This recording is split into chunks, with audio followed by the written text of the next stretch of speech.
Everyone, welcome to the Finance Committee CIP presentation of June 8, 2020. The first order is called to the order of this meeting, and I think we have quorum, isn't it? Yes. I want to remind you this is a Finance Committee meeting, so the only alder that they can vote is Alder Gabriela Randy, and the rest of the people can ask questions, okay? So the first item in the agenda is public appearance for non-agenda items. It seems that we don't have anyone, so we move forward with the next one, and it's a presentation by department heads. The first thing that we're going to talk here is the outline of the document that Misty Dodge, the finance director, she's going to present to us right now. So Misty. Hi everybody, thank you for joining us. So since we only do this one time a year, I thought I'd go through kind of the structure of what the document very briefly is before we get into the meat of tonight's meeting. So the document is available on the website. So if you go to Departments, Finance Department, it's in the CIP section. Also in the actual Finance Committee packet, there's a link directly to that. So if that's an easier way for you to get to it. The easiest way I find to navigate it is to use the bookmarks, which is up here in the top left corner, and you'll see it structured by the introduction departments. And then if you open them up, for example, in IT, if you hit the plus, you can see all the different IT projects that there are there. So that's the easiest way to navigate it when we go back to it. But tonight we will roll through the departments pretty much in the order that the book is. Some other things to point out. On page 4 is the letter to the mayor. This is a great place to start. Aaron will talk about a lot of the things that are in here tonight as well, but if you want to reflect back on it, this letter has a lot of good overview information included. And then after that starts all of the different summary reports. So as I'm sure you're aware, when you look at big numbers like this and lots of different projects, there's a bunch of different ways to look at the data. So there's a variety of different reports depending on how you wanted to see it or what you're looking for. So there's the high level, that's the one that I have up now on page 8, the expenditures and sources summary. This is the 30,000 foot view, each department just in total, and then each funding source just in total. The ones that are more helpful, this projects by funding source document here that starts on page 10 is one that I use a lot. This is great because if you really want to focus in on how much we are borrowing or how much we're assessing or how much is on property taxes, you can see all of those pieces just for that funding source. So for example, here's the capital property tax levy section. You can see these are all of the projects that are paid for by property taxes. There's also different reports in here for projects by department if you're curious, or there's one that's by department and then has all the different funding sources underneath it. So there's a lot of just different ways to look at it. Another report that's usually useful is the summary of changes report. So there's 4 of them. This one here is the first one. So this looks at just all of the projects, regardless of how we pay for them, but what projects have changed from the last time the council approved this document until the mayor's proposal, which is what in front of you. So this line here is what was approved as a part of the operating budget last year. And then it's split in sections. So these are all of the new projects that are included in here. These are all the ones that had an updated cost, the future year edition, et cetera. So you can kind of see those changes split out by why they were changed as well. So this report is just all of the projects in those categories. And then there's a separate report for just the projects that are funded by property taxes. That's the blue heading report change, and it's got those same different categories of why the changes happened. Then there's one for debt, which is the green header. And then there's a new one that we added for stormwater rates, which is the orange header. So again, depending on what exactly you're looking at or looking for, there might be a different report that's more useful. One other thing to point out is the operating budget impact. So this is if the document is approved as is, this is what the effect of these capital items is on our operating budget. So you'll see for 2021, there's $146,000 that will have to be added to the operating budget if this is approved. The biggest thing that is for this one is the crew person that's needed to plow Fish Hatchery Road. So we'll talk about that when we get to the Public Works project, but you can see kind of what the impact is to the operating budget too. So the departments are here to talk to you. I'm going to use city clerk as an example. So each department has a kind of header page or an introduction page that is just a summary of all of the projects within that department. So you can see that. And then afterwards is the project page. So in this example, this is the electronic poll books. I tried to put in the title if it was revised or if it's new or whatever. But remember, this is a manual process. So I think I got them all, but I wouldn't rely on that necessarily. The better place to look is in the description. If there was any changes from the last time this was adopted, there'll be a 2021 to 2030 CIP update, and then we'll outline what was changed so that you can see exactly what happened to it. Then each project has the description, the justification, what the expenditures are, what the funding sources are, and then if there's an impact to the operating budget as a result. Another example I wanted to point out quick is the city buildings one. So some of the projects are more replacement fund style. So there'll be an amount of money that's set aside each year into the replacement fund.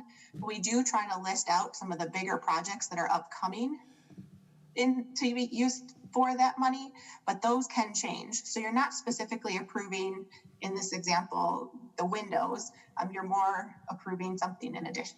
These are the projects that we're talking about. And then you can see on here the different projects that have been kind of earmarked already but haven't happened yet, and then what the fund balance is in that project. So we treat each project like its own little account. So whatever money is not spent the year before, especially with replacement funds, is kept there so that it can accumulate enough money so that when something big goes out, like the air conditioner, which happened last year, we have the money sitting there able to be used for that purpose, and we don't have to scramble to try to figure out how to get that fixed. Couple last things. So the information, the numbers that are shown, we are looking at a 10-year plan. Remember, the first 5 years, or the front 5, are the ones that are really vetted, that have had a lot of effort put into them to make sure the numbers are at least really close to what we think they're going to be. And then there's the back 5, so 2026 through 2030, which are more the placeholder projects, letting you know that these things are coming up. We think they'll happen in the next 10 years, but they haven't been fully vetted, I will say. They're not, 100% solid. They're there for your awareness so you know what's coming down the pike. And at this point, we are in the information gathering stage. So you'll see all of the department heads that have projects are here to share with you what their projects are and answer any questions. So feel free to ask whatever you have, and we'll get you answers if we don't have them now. And so that I will turn it over to Aaron for his overview. Great, thank you very much. Hello, everyone. I just want to talk a little bit more about the replacement fund that Misty was talking about. It's really a great thing that we did, started a few years ago, because it really prevents us from playing almost a shell game with the budget. And we have lots of equipment, lots of things that we need to replace. And being able to do this really gives us a good idea of what we really need on an ongoing year-to-year basis. So it's something that, again, I think is just incredibly important to do. And I'm happy to see that we're continuing to even add more and more things in there. Kind of like it says in the letter, this is something that I kind of start off with department heads, but it's really something that's all of our budget in the end. It's a tough budget, and it will continue to be a tough budget. We had a 6% increase this year, which you think, awesome, we can do lots of cool things, but there's always new projects that come up. I talked a little bit about the salt shed, and that's something that, we have to replace because beams are rotting, and we're going to try and see if there's some kind of a warranty on it, but that's like $500,000 that we should have in this year's budget, or I should say the one we're talking about for 2021, next year's budget. But there just wasn't a way to fit that in there. So I had to put it in the year after, and we're just going to have to essentially hope that that's okay. As you're looking in there, a few other things that we're doing. One, I think that is really great is we, I believe, are the only city in the state that rents our police cars. And we are transitioning away from that because it's a little more expensive. And so we are starting to make that transition. I think that's a great thing that we're doing to save money in the long run. Let's see here. Other than that, we're trying to time the TID closures with things like the town of Madison coming on board. I think that's a big thing as well. One of the things that I think I mentioned in a council meeting that's a real challenge for us is continuing to take care of our roads. That's one of our major things that we have to do. We are not setting aside enough money right now to resurface our roads.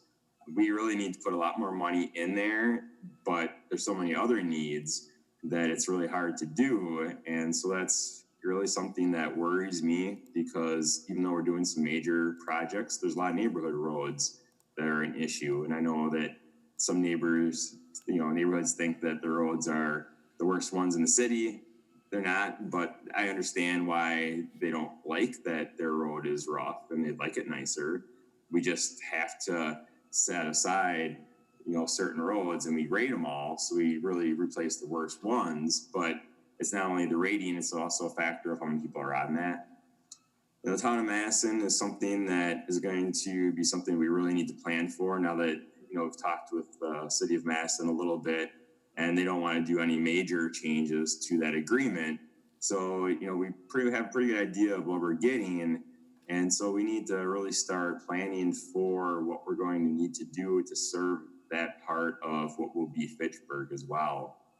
Stormwater, as you know, always a huge issue. We've got a bunch of projects in there. We'd like to do them all right away, but again, we can't. We can't afford to do that. We don't have the staff to manage that many projects, but we are making solutions happen. And that's really the big thing for me, is that a year ago, we started this planning because we didn't have any plan. And now we've got, I think a really good plan. Again, I'd like to do things quicker than that, but we really can't do that. You can read through the letter a little bit more and a few other things. But, again, if you have any questions, let me know. Let Misty know. If there's anything that you'd like to change or make different, it always helps to ask first and get more information. The funding source is a big key to that. I think you're going to have a hard time finding things in there that we shouldn't do. Because I cut things out of the budget that we should do. So it's kind of the biggest challenge, I think, that we're always going to have. And, this is really just the first step. The operating budget is really kind of the last kick of the can, if you will. I think Misty mentioned that, it is possible that some of the things in the CIP budget, when we do the operating budget, I might have to remove. That is a possibility as we look at that and say, geez, we have all these other needs now as well. We need to do something else. And I know it's frustrating when everyone has, certain projects they want to do and would like to see done in the city. But when we really look, to me, at what our core functions are, which is, keeping up our roads, plowing our roads, providing emergency services, EMS, police, fire, those types of things. I mean, those are the key things that we have to do. And the other things, are nice to do, like having a drone, which I think is a really neat opportunity, and a bunch of different departments would use that. But that's unfortunately something that had to get cut, except if they can find a grant. And you'll see that in here, that if they can find a grant, then we'll do that that way. But it's just not something that we can really put our tax dollars and tax levy towards right now. So, take a look. There's a lot here, especially for those of you that are new. But again, ask questions, ask Misty, she's great, ask me. We can explain kind of where we're at. But it's kind of the first step. And for those who are new to the process, good luck. Thank you, Mayor. So next, the first presentation is going to be for the administration department, and it's going to be Pat Marsh. Yeah, thanks, Julia, and good evening to you all. As you can see here, there's not a lot of things or capital projects the city will be purchasing this coming year. But, there's things we need to look at moving forward. The town of Madison, as the mayor mentioned, is something that's going to be a major investment for the community. And it's something that staff's been working on hard the last 6 months and will continue to work on this year until we,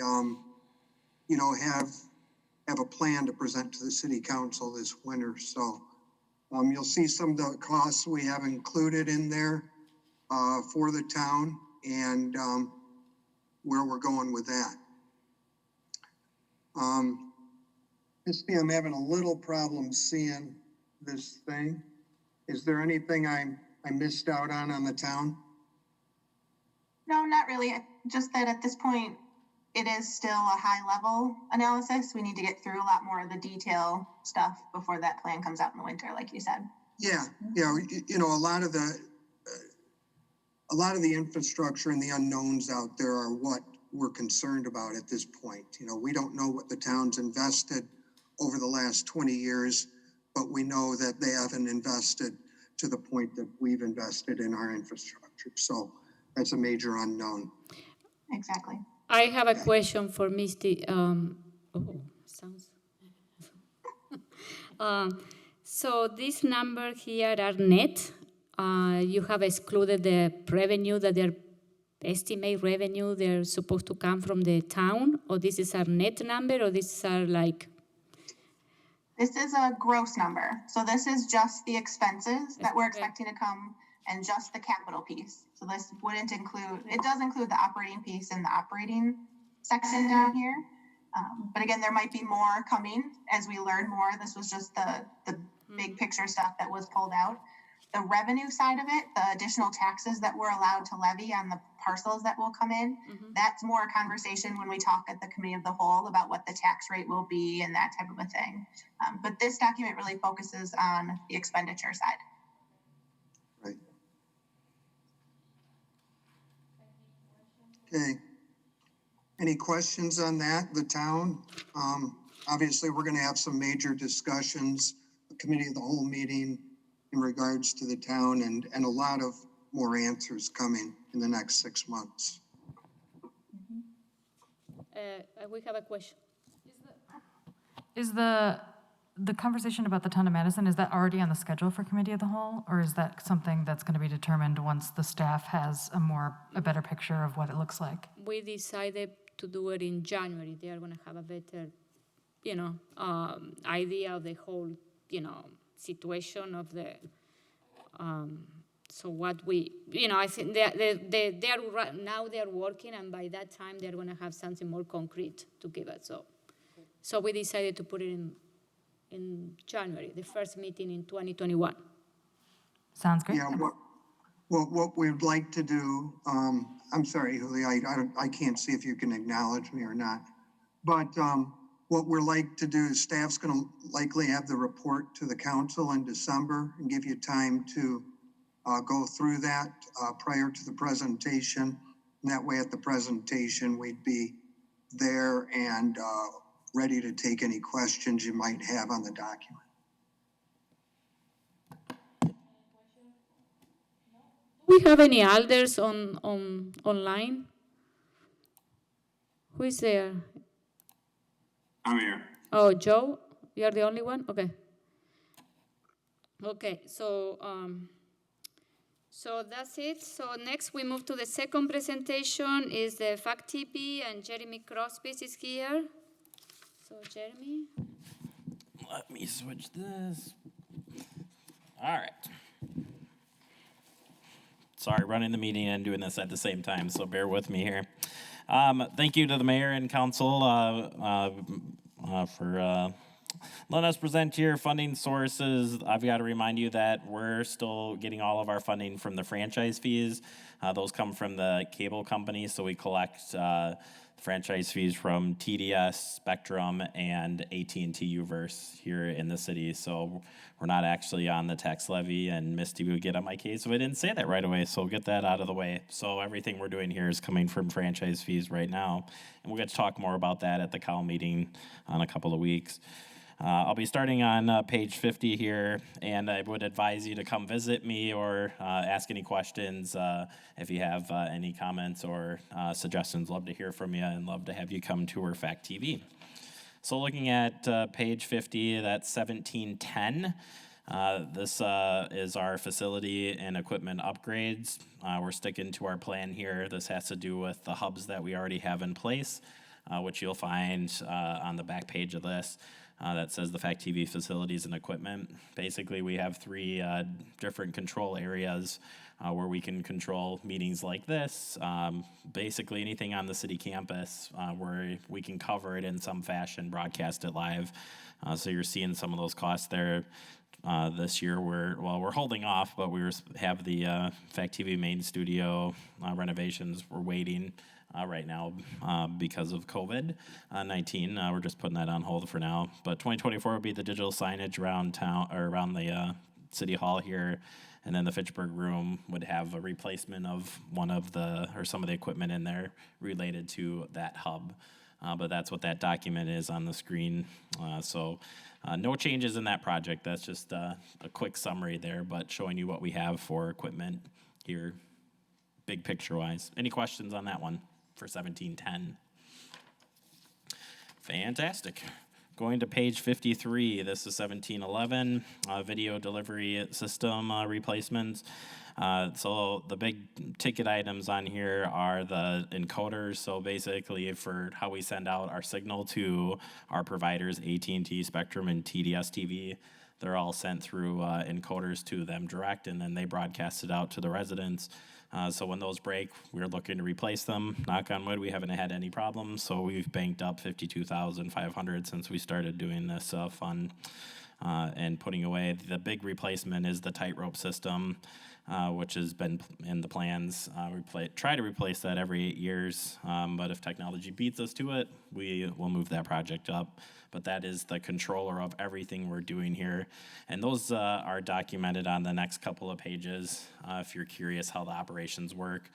Tightrope system is the brains of all the operations, so that's running our broadcasting system. That sends it out to 2 different places, cable TV, and then to our online viewers or Roku, Apple TV.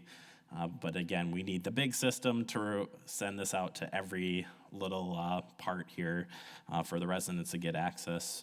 But as we stand, I mean, I don't know how much more access we can get out to the residents at this point because we're streaming it for free online. It's viewable via Roku, Apple TV, video on demand. We're putting stuff on YouTube and Facebook.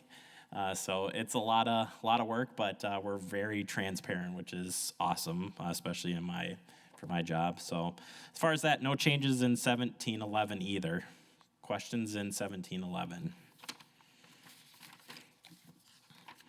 All right, page 58, 1712, fleet vehicle. We had a nice SUV from the police department. Unfortunately, that it blew up. We lost the transmission on that. So we do have to replace a vehicle this year. We were not planning on replacing that for a couple of years, but it did not last. So right now, we will have to make a budget amendment, use what we have in our fund thus far. And Misty, I don't see that on my page here. What's in that account currently? 10,000. Thank you. 10,000, she said, in case you didn't hear that. I know, that's what, I didn't see it on my page here, but that's what was in there that since we started doing this replacement fund. So we do have 2 vehicles in mind right now. The Fitchburg Fire Department's looking to offload an SUV next year, and Police Department's looking to offload a van this year. So trying to see if we can make one of those work. Chad insists that it will last longer than our SUV did from the police department. So hopefully, knock on wood, that would do better. So there'll be a change this year, but moving forward, we'll still put money away in the fund. That's what this is set up for, to replace whatever vehicle we do have. Questions on 1712? Fantastic. Last but not least, the mayor had mentioned this one, the drone. This is page 59, 1713. We brought this to council last year, CIP time. This was brought up by 4 departments, so we were trying to team up instead of each department going on their own and getting a drone. for whatever they wanted to use it for. We wanted to build more of a drone program that was out of Fact TV, serving Fact TV, Public Works, Fitchburg Fire Rescue, and Fitchburg Police Department. They were the main users identified. Also, economic development would be a good use for this one as well. But the 4 entities that came together to put the plan together last year that was presented, that plan hasn't changed.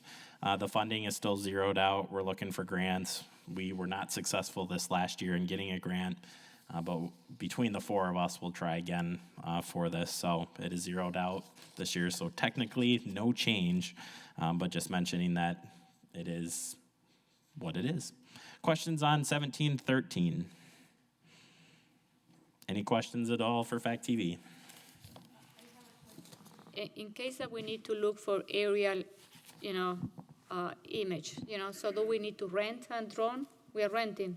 We are not renting. We could rent, or we would have to hire a company. None of us are certified to fly because we didn't move forward with that.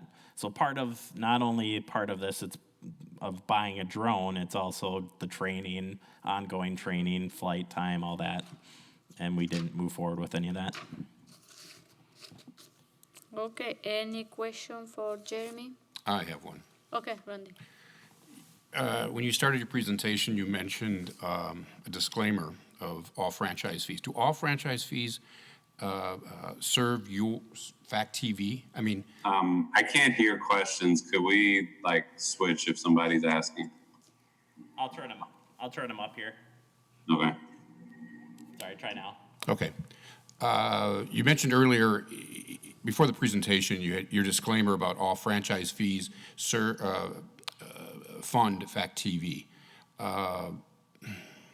Is there a consistent dollar as the years go on? Maybe this is a better question for Misty, or maybe you can answer that. I mean, what about DirecTV and Dish TV? Do you receive fees from them as well? So that's just the 3 that you mentioned. Yeah, franchise fees are only part Right. of cable companies, and Right. franchise fees are continuing to go down. So That was what I was. we've been on a roller coaster ride for a while, but now it's been on a steep decline. Okay, that was my concern. So does the city pick up any of those additional expenses? I'm going to ask the question, do you balance out end of year, budget versus actual? We do not balance out, and the city is not picking that up. We're using what's in our fund balance to cover the overage right now. This is one of the reasons that we'll be coming to COW here in a couple of weeks. I'll be presenting what our budget looks like and where we're going. Okay, very good. Thank you. Any other question? Here none. We move to the next one. Okay. So next one is technology. We have Matt Brow. Thank you, Julia, and good evening, everyone. Misty, I'm going to start on page 65 with project 1016. So this first project is the replacement of the city's telephone system. The system services all city buildings. This is a placeholder project at this point. We know we're going to have to replace our phone system at some point. We're anticipating a useful lifespan of 10 to 12 years. And so you can see right now, it's actually been pushed all the way out to 2030 for replacement. Like I said, at some point, we're going to need to replace it. We just don't know when. That's the number we'd be looking at when we get to that point. Any questions on that one? So I have a question for you. So are you okay moving this 2 more years? I think so, yes. Okay. The good news is the telephone system is mostly software at this point. Okay. And so the likely scenario is we'll be interested in a replacement to get additional features and functions. Pushing it for 2 years means we don't get those additional features or functions, but it's not as if the phone system is going to go away on us. Okay. So I think we'd be okay there. Okay.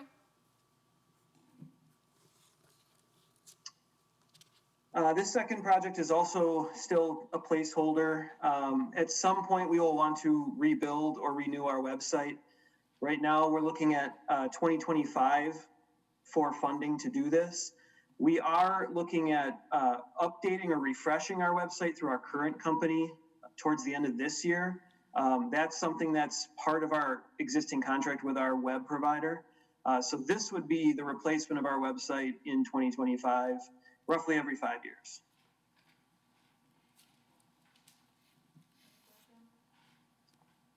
If there's no questions on that one, then the next one, this is a lot like the telephone system. This is the door access system. So the door access system is the system where when you swipe your card, doors unlock. Again, this system, we're looking at approximately a 10-year replacement cycle. Unlike the telephone system, this is physical equipment and hardware. So we likely will have to replace this as things begin to wear out. We're looking at 2027. The system we have in place here was installed in 2017. And this spans all of our city buildings as well. Any questions on that one? Can you extend the life of this? It entirely depends on how the equipment is doing, whether it's wearing out, whether it's failing, whether parts are available. When we replaced the system in 2017, really the reason we replaced it was we could no longer get parts for the existing system. So it became very, very expensive to try to maintain it, and it made more sense to replace it. We're going to have to see once we get to 2025, 2026, what parts availability will look like before we'll really know whether we can extend this further. Okay. Thank you. Yep. And then this one, Project 1035, is another one like the other two we've discussed. This is all of the surveillance cameras and the servers behind that to record the video. Cameras are in place in most city buildings. This system was replaced in 2016. We're anticipating a 10-year lifespan on all of this equipment. So again, that would be about 2026 when we would be replacing it. That number you see there would be to replace all of the cameras and all of the server and the storage equipment necessary to maintain all of the video we have for all of our city facilities. Any questions on that? When you talk about storage, can you, you're talking physical storage for all this video, or you're talking online? We are storing this locally. So we have a storage server in place to store this video. It's a tremendous amount of video, and it's not, right now, we haven't found it to be financially feasible to store it online. It's a lot less expensive for us to buy storage and house it locally, in part because the video storage we need does not have to be fast. It doesn't have to be high end. It can be basic storage. There just needs to be a lot of it. So I haven't yet seen where, from a financial standpoint, it would make sense to move this data to the cloud. Okay.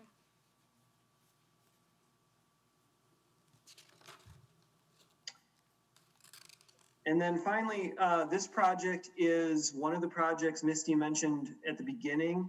This is something that's on a replacement schedule. So this project is used to replace the major components of our computer network: data storage, servers, switches, basically the list you see right there. Thank you, Misty. What we do is we kind of look at the replacement costs over time for all of these things. These things have different replacement cycles. We try to keep our network switches 7 years. We keep our firewalls only 3. So all of that is factored into this spreadsheet to determine how much we need every year to replace this equipment over time.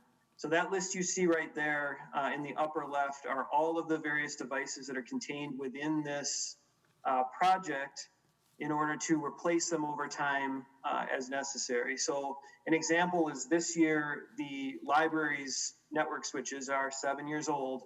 So their replacement is coming out of this project. Any questions on this project? Yeah, I have a question for Misty.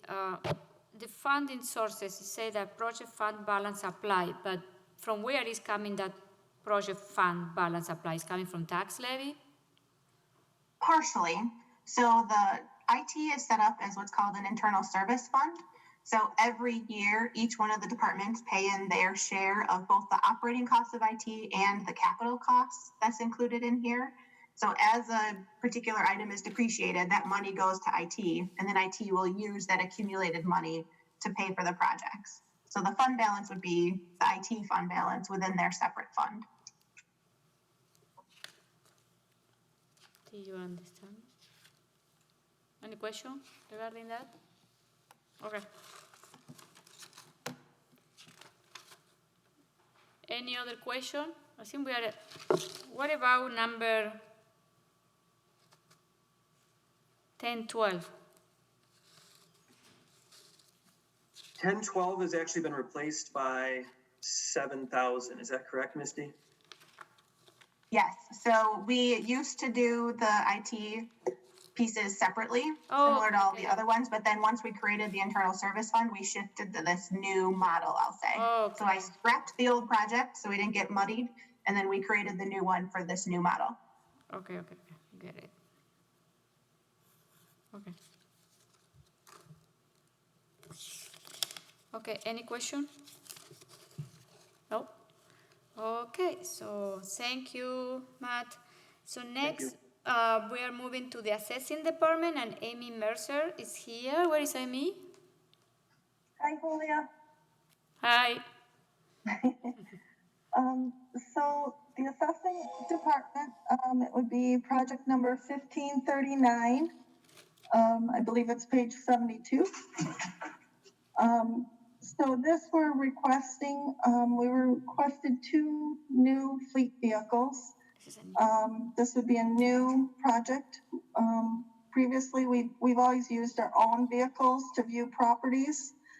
So the assessing staff, we view properties typically from July through February, and every day the appraisers are out viewing the properties all day long and using their personal vehicles. So we're requesting to put in 2 vehicles so that we can use city vehicles instead of their personal vehicles throughout the year. Yeah, I have a question. Okay, you go first. Yeah. So are we paying per diem to the employees that are using their personal vehicles now as they, track the miles and pay you back? Yes, we track our miles each day and turn in a mileage sheet each month and get reimbursed for those mileage. Do you know how much we are reimbursed annually? That's on page 73. Last year we spent $3,422.52 in mileage throughout the year.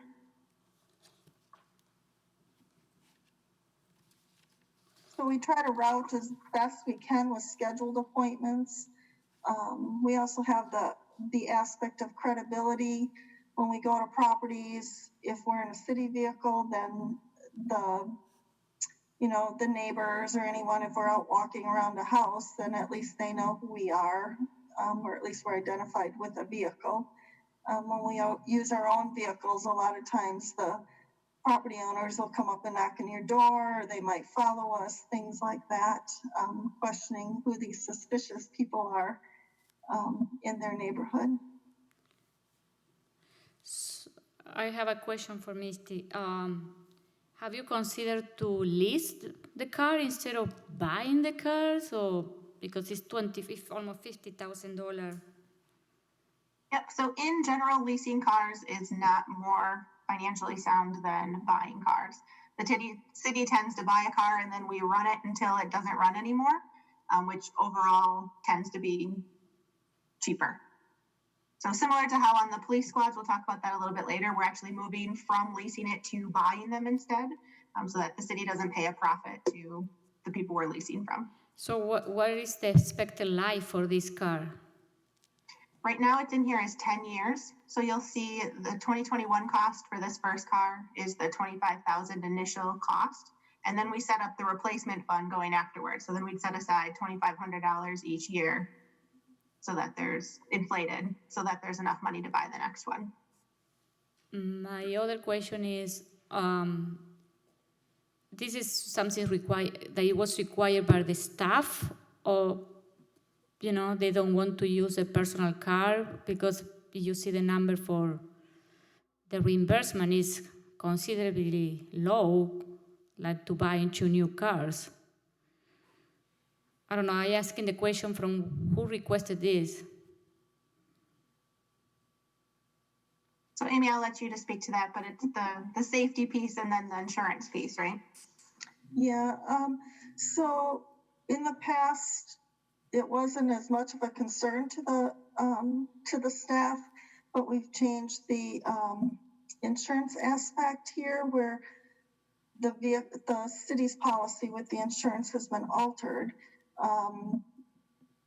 where in some situations it's caused an issue for some of the staff with their having enough insurance to cover using their personal vehicles. Using their personal vehicles, they've also ran into instances with, flat tires, and then reimbursing that cost themselves for those flat tires, things like that. The question, why do we need 2 cars? We have, with 3 staff, typically the residential staff, I have them alternating both days. But some days they're both out in the field.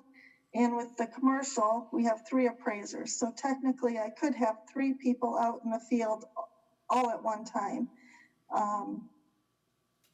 So there are times all 3 appraisers are using their own vehicles, doing appointments with the scheduling. So my other question is, are all these people like 8 hours out, the 3 of them, or? Yep, typically when we schedule, we'll schedule typically our normal business hours between 7:30 and 4:30, Monday through Friday. So right now we've started scheduling every 30-minute appointments. So we mail letters first, and then when we mail those letters out, we schedule a 30-minute increments for appointments. And so we'll use Outlook for that. So technically, if I have all 3 staff, we can have all 3 of those doing appointments at the same time. In between appointments, when we have property owners that don't respond back to our letters to schedule, we are still required to view the property. So we'll go and what we call a cold call. We'll go knock on the door and ask the property owner if we can view that property. At that time, if they don't allow us, then we'll walk around. So any gaps in our schedule, for efficiency, I don't have the staff come back in and go back out for appointments. So they just fill in those gaps with what we refer to as our cold calls, and then they fill in that with that walkthrough. And if that property owner doesn't allow us to view the property, then we leave a little tag on the door if they're not home, asking them or letting them know that we were there and asking them to do a follow-up appointment. So some properties will go back to twice because then they'll call us again to schedule for the interior walkthrough of the property. And we're I think one of the only departments that doesn't have a fleet vehicle right now to use to do all of our appointments. So pretty much 6 months out of the year, I have 1 to 2 people out every single day, all day long doing appointments. Any question? No? Okay, so this is the only thing for you, Amy? Yes, this is the only thing for us. Okay, thank you, Amy.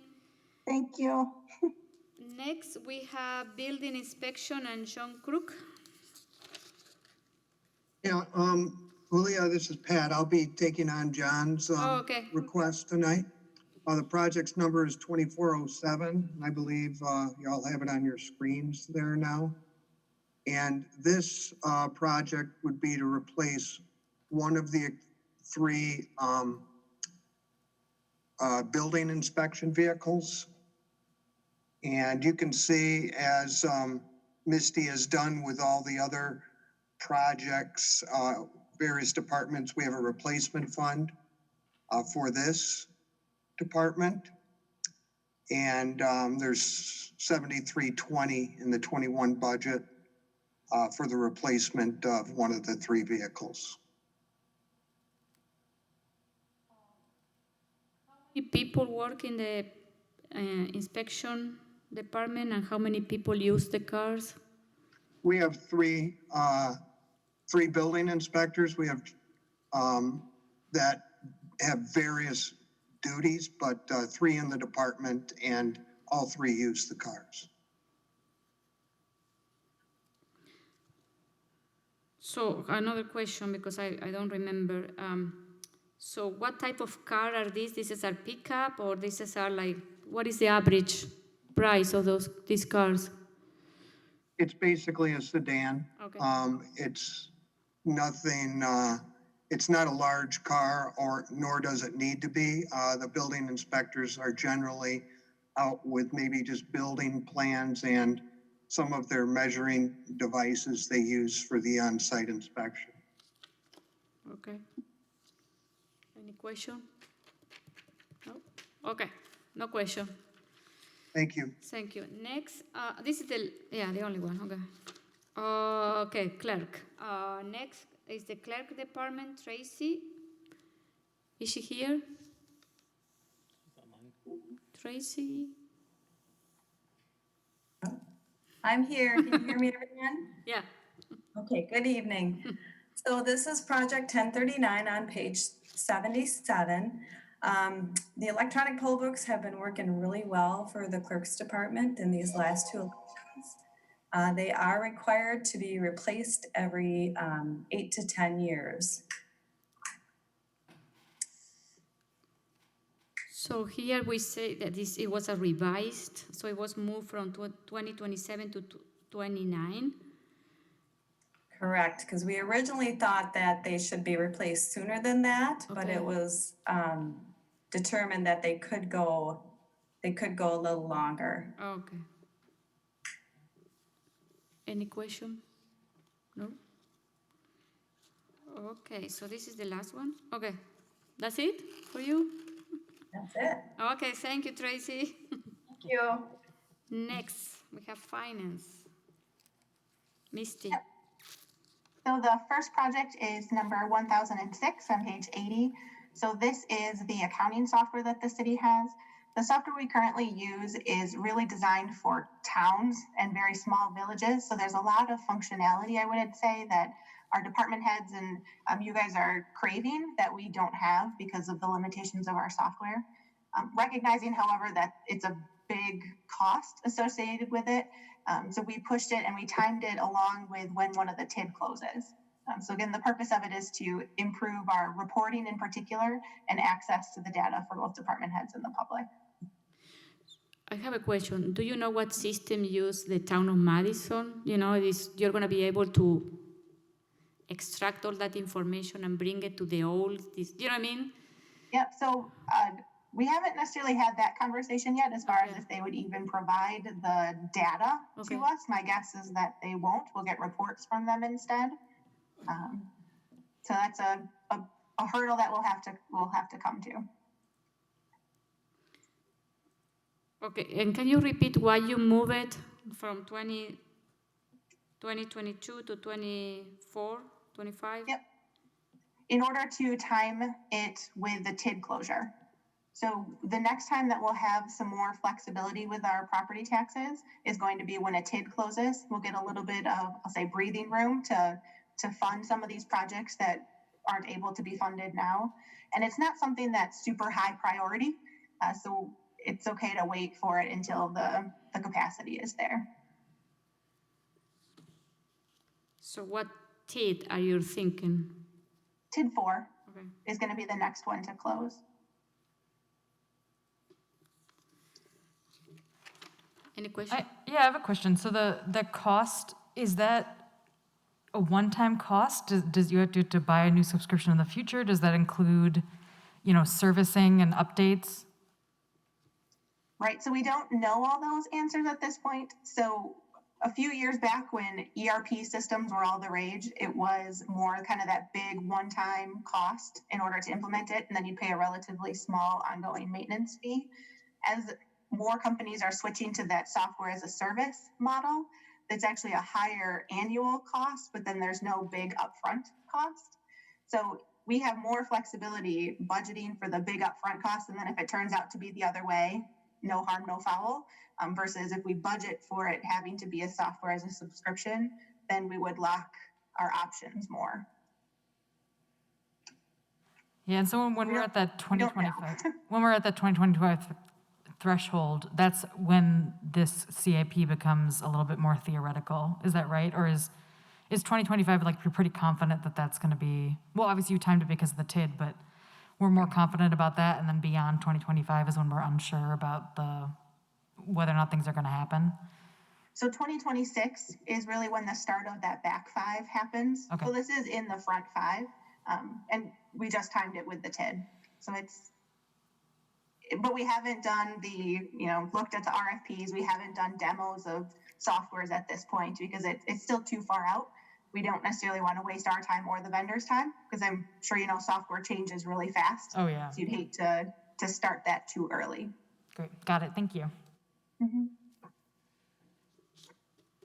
The other project I have is the 9999 project.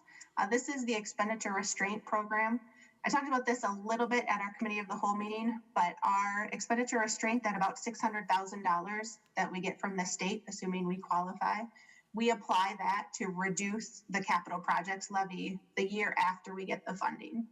So years ago, we used to actually assign projects at this stage to say this project's going to get paid for by expenditure restraint instead of property taxes. But what happened is that the projects kind of fell off the radar then, even though they could still be shifted and were still something that were able to be discussed. And then if a project changed that was an expenditure restraint, it caused a lot of shifting between other projects. So this here is really, there's no expenditure associated with it. It's just a shift from property taxes into expenditure restraint as a funding source overall for the CIP. Once we get to the operating budget, that's when we'll designate which specific projects will go towards expenditure restraint funding. The other thing I'll point out is in 2023 and in 2026, those are the 2 years currently that we're estimating we won't be able to qualify for expenditure restraint. 2023 being the town of Madison. I think we're going to have a lot more needs than we will have funding available under that formula. So instead of getting that money from the state, I suspect we'll need to use our fund balance in order to pay for that. And that's money that council has already set aside. So it's not a problem that this council has to worry about. Past councils have already designated that money and it's sitting over in capital projects waiting for that year to happen. And then in 2026, more or less is going to be when one of the TID closes. I suspect we'll have another hard time getting the expenditure restraint calculation to work out with everything else.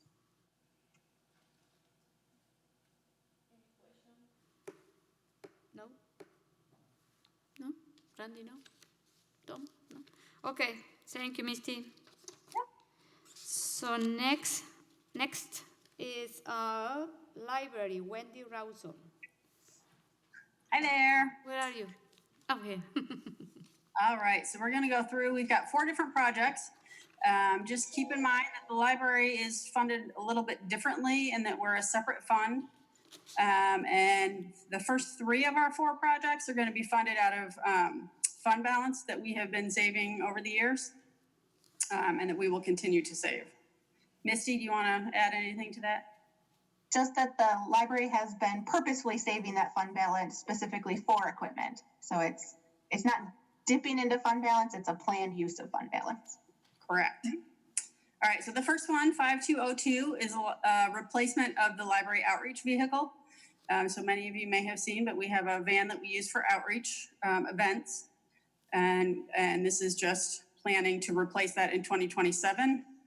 I anticipate this will probably be a lower cost than we have, but we took the cost of the current vehicle and increased it 3% per year, and that's how we came up with this number. Any questions about that one? All right, next one, 5203, self-check machines. So the library has 5 self-check machines. We do about 80% of our checkouts on self-checks. And without them, we would need significantly more staff to work at the front desk checking people out. We replaced these just a couple of years ago, so we're looking at 2025 for replacement. We've budgeted $85,000. The good news is we have a new vendor that has been approved by South Central Library System that can possibly provide these for lower cost. The system is also looking at how to build these out of just PCs and scanners, so would be a little bit less fancy than what we currently have, but might be significant savings.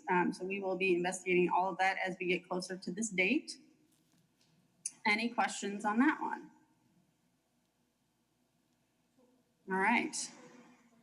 Next one is kind of a doozy. This is our automated materials handling system. So this is the sorter that's in the back room. It's attached. It's normally attached to the drive-up book drop. We've disengaged it due to COVID-19 and are running things a little bit differently. But it is a huge time saving for us. So it checks in items and it sorts it based on where it lives in the library. So we're able to take things out of the carts or out of the bins, put them on carts and get them shelved. Again, without this, we would need to increase staff in the circulation department significantly. This is a major piece of equipment. So we've got $190,000. That is based on the original cost of our current sorter in 2011 from the same vendor. Again, there has been a second vendor that has been approved. And so far, we really like what we're seeing with their equipment. Kind of like to see another system another library in our system implemented before we do it. But I am hopeful that this may come in much lower than this as well. Any questions on that? Yes, I have a question. You mentioned that the sorter was purchased in 2011. Yes. And the useful life is around 10 to 12 years. Can you stretch that life or no? I'm hoping so. It's been really dependable so far. We were pretty lucky in that we got sort of the last model of the company we bought it from before they merged with another company, and the more recent ones have not been as reliable. So if we can push it out a year or two, I kind of think this is pushing it out a year or two, but if we can live with it longer, absolutely. Okay. Any other question? No? Okay. Next. Okay, and the last one is 5298. This is library building improvements and replacements. This is something that we do with Public Works. Kevin Richmond has helped with this tremendously. So this is for replacements of systems, examples, the garage door, elevators, the HVAC system. The only thing we've used this for so far has been carpet replacement, which is something we'll probably have to be looking at pretty soon. Believe it or not, the library is going to be 9 years old later this month. So we are looking at having to replace some things. I thought we would always be brand new, but that is not the case. So I think we're just looking at this for systems that are going to need to be replaced coming up. Any questions? Any question? No? No, we're done. All right. Okay, thank That's you. all for me. Thank you. Next, we have Senior Center, Jill. Yeah, hi, everybody. So mine's pretty simple. We do have one vehicle that we purchased in 2018.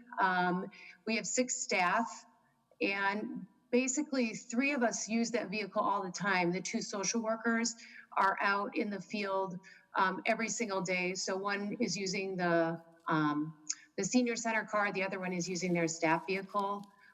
Because we have county funding between the social workers, myself, and our nutrition site manager. We are over at Dane County, which is located at Warner Park, 6 times a month. So our vehicle is used very often. And we have seen, now that we've cycled through a whole budget cycle a year, we were able to see some cost savings in our mileage of several $100s. So this is just that replacement vehicle money, just as you saw in other departments. And then just to make note that in the town of Madison 1040 CIP, there is another car allocated for 2023. And also just to note that as we take on the town of Madison, the county will allocate more funding to us for case management, nutrition. So we will see an increase in revenue. I don't know what that will look like until we know exactly how many older adults that portion of town of Madison, how many older adults live in the portion that we're taking on. But we will see an increase in some revenues from Dane County. Any question? No. Okay, no question. All right. Thank you. Okay, next. We're going to the big item ticket now. We have Fitchburg. We have Chief Patrick Anderson. Yes. Good evening, everyone. Thank you. I'll echo what everyone else has said prior to me and Misty's phenomenal fleet management program. She finally got us set up with that last year. So, and that's actually, I think, going to be on the previous. There you go. That's the one we're looking for. Nope, that's still not. Which one are you? The 2309? No. 20. Do you want 2399? Yeah, can we do 2399 first? Oh. Yes, no problem. Thanks. Oh, okay. Sorry about that. Oh, sorry, I had them printed off and backwards as well. So there's our fleet management for Fitchburg. So for the new council members, so Fitchburg actually has a fleet. We have a fleet of 5 ambulances. 3 of them are on the streets every day for 24/7, 365. And then we have 2 essentially backup or spare reserve ambulances. We purchase a new ambulance every 2 years. It sounds excessive, but how that works, we purchase an ambulance every 2 years. It lives as a frontline ambulance for 6 years, and then moves to that backup ambulance for another 4 years. So essentially, we are using the life of an ambulance for about 10 years. 6 years as a frontline, 4 years as a backline.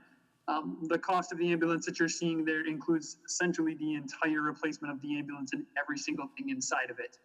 We started to kind of do that. The cots, the monitors, bags, or things like that need to be replaced on a more frequent basis. But radios, things that essentially have a life of about 7 to 10 years, we ball it all up in the ambulance, and that way we just kind of can continue to do this rolling update of keeping our equipment current. You'll see the number actually, if you would have compared to what it went last year. We actually researched a little bit kind of at the direction of all of our municipalities and the option of kind of going green. The city of Madison last year, I believe it was, purchased an add-on into their ambulances. Essentially, it's called anti-idle technology. Did some research on it that is available on the brand that we purchased as well.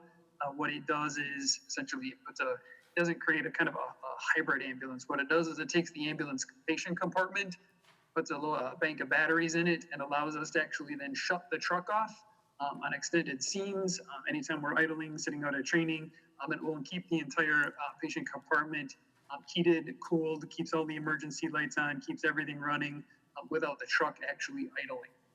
So the cost in building that cost into the purchase of an ambulance next year, 2021, will be the next ambulance.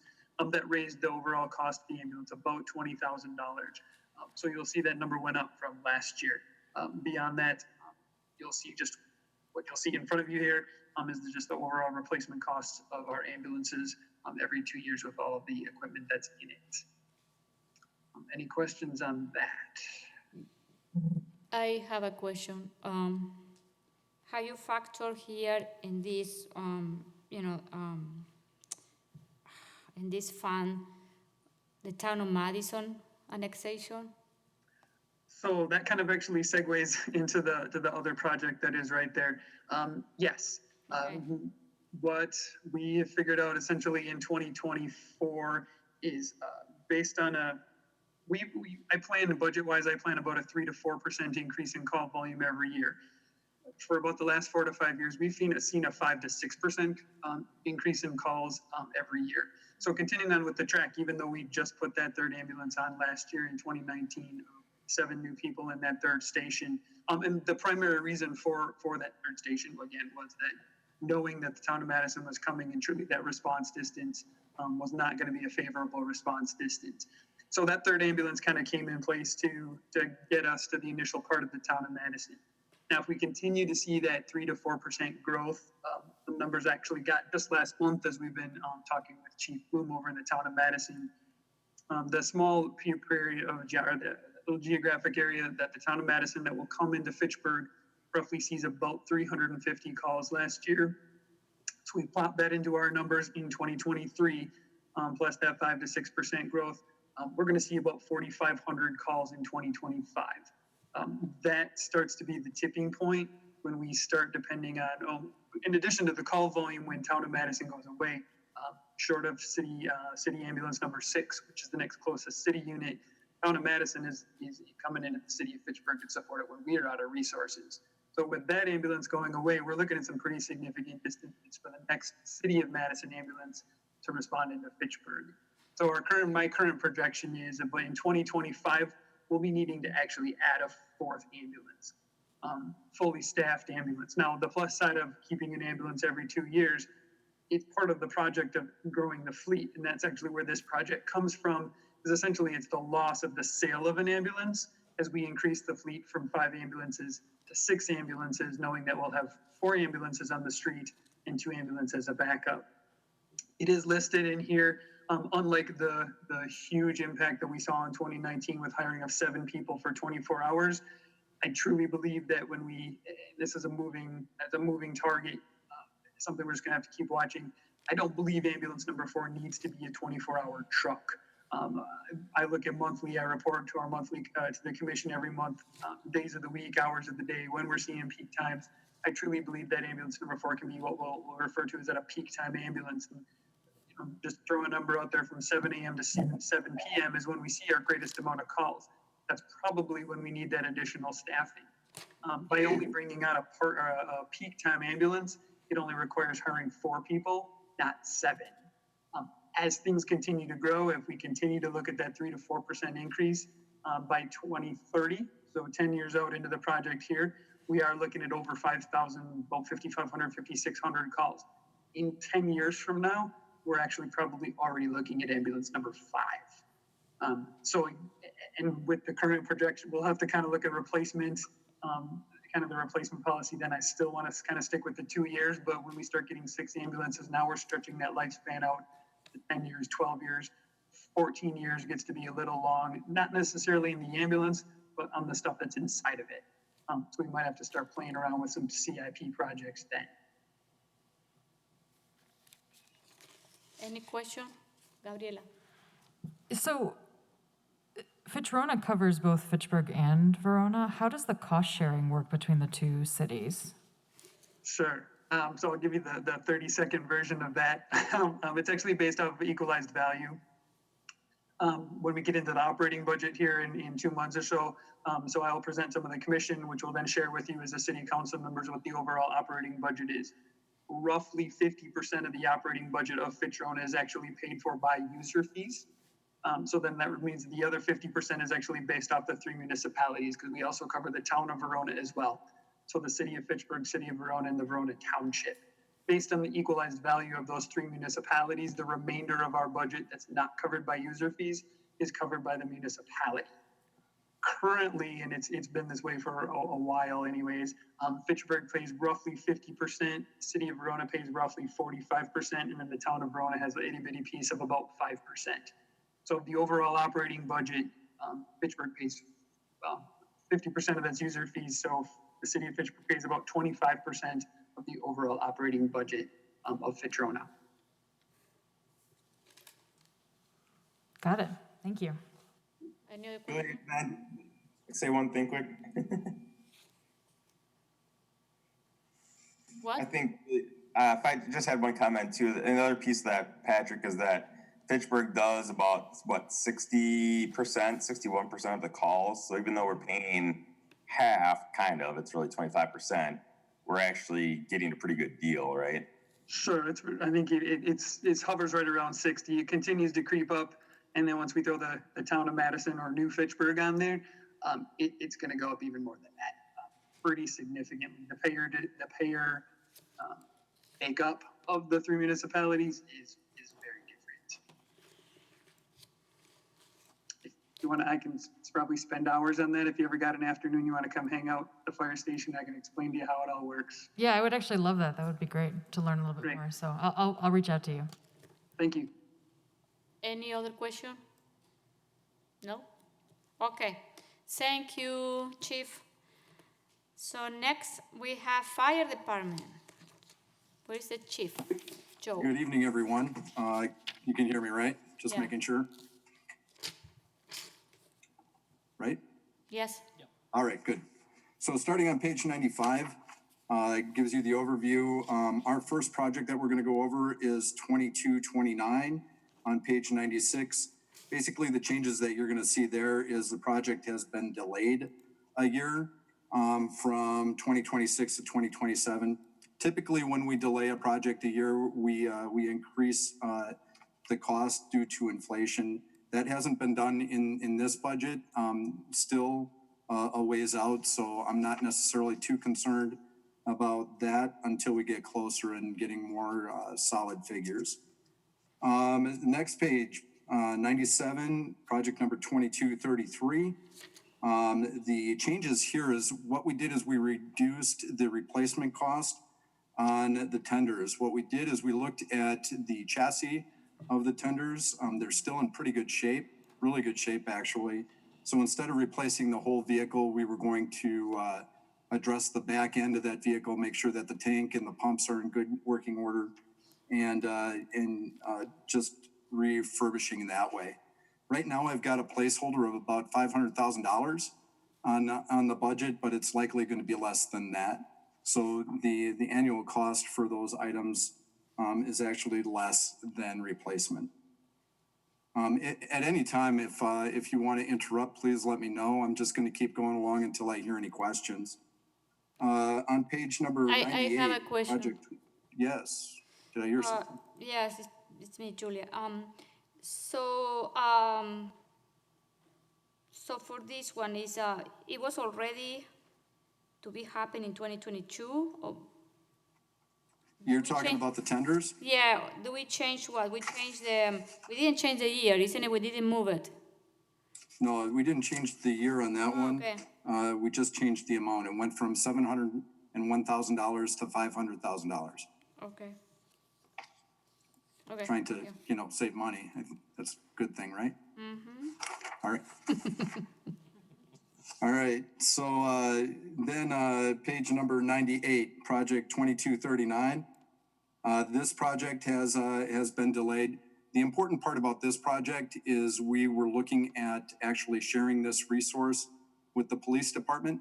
Right now, the police department has their own command unit. It's basically a camper. Chief Reckling can speak to that. And then we have this. We use this on significant law enforcement events, fire events, and then any of our planned events in the city. It also provides us with the ability to run a fire investigation to get families out of the elements in the event that we have a fire in the middle of the summer or the middle of the winter. And it also is our first line rehab in the case that we have firefighters that have been exhausted due to cold or heat. The vehicle is outfitted with radios to basically allow us to address incident command. So that has been pushed back from 2026 to 2027, and the price has not changed on that one. Because I assuming that you don't use this this command unit every day, so you really need to replace it every 15 years. In this case, it's going to be 16-year-olds in 2026. So you really need to. Can you stretch a couple of more years? You know what I mean? Yeah, so right now the useful life on here is marked at 15 years. Yes, we're trying to get as many years out of it as possible based on the chassis. I don't have a problem with it being moved back a year, and we'll continue to evaluate what's happening with that vehicle to make sure that it makes sense to replace it when it needs to. And another thing that I was looking at doing with this vehicle is the same thing that we've done with the squad, and the same thing that we're talking about with the tenders. If the chassis is in good shape, it's a matter of just readdressing the operational components of that vehicle to make sure that they're up to standard. And question. Yeah, Chief Brecklund's going to speak to sharing a command unit with the fire department? I know you mentioned that up top, but is that something that's being looked at, or can you just clarify what you meant by that? Sure, and Chief Reckland, if you could just unmute and help me out here. The idea is that whenever we have a significant event, if they have an investigation where they're going to have officers on scene, there's something that requires an ongoing presence, they'll use the vehicle. Basically, they call us, we drive the vehicle to their location, and they operate out of the back of it.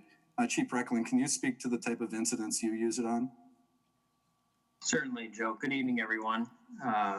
Typically, we would use this vehicle if we have any sort of criminal incident that has taken place that is going to have an extended period of time where we may be at the scene investigating. An example of that would be a significant crime against person. And oftentimes, those cases will take many hours to investigate, requires our staff to be outside, not only on perimeters, but also inside if it's an interior crime scene, investigating the scene and so forth. This vehicle allows us the opportunity to, one, coordinate the activities of the investigation at scene instead of trying to coordinate the activities of the investigation remotely. The trailer that we currently use for that purpose periodically is an old FEMA trailer that was obtained from the federal government. It has met its needs for a while, but it also presents some challenges in that it's not as well equipped as this vehicle. It doesn't have as nice of features as this vehicle that make our job a bit more easier during those challenging situations. And the other advantage to this vehicle is somebody can set that up for us on the law enforcement side. From the fire department, they'll usually bring a driver and a couple of firefighters out to set it up. Where if we continue to rely on our trailer, we actually have to pull one of our staff from the scene, find a truck back at the police station, the only truck we have, and then go grab that trailer, set it up, and hook it up and bring it to the scene and so forth. So this is a much more efficient way of processing these scenes. And aiding the public safety folks all the way around. So I'm actually pulling from my previous employment where the police department had their own command post, the fire department had theirs.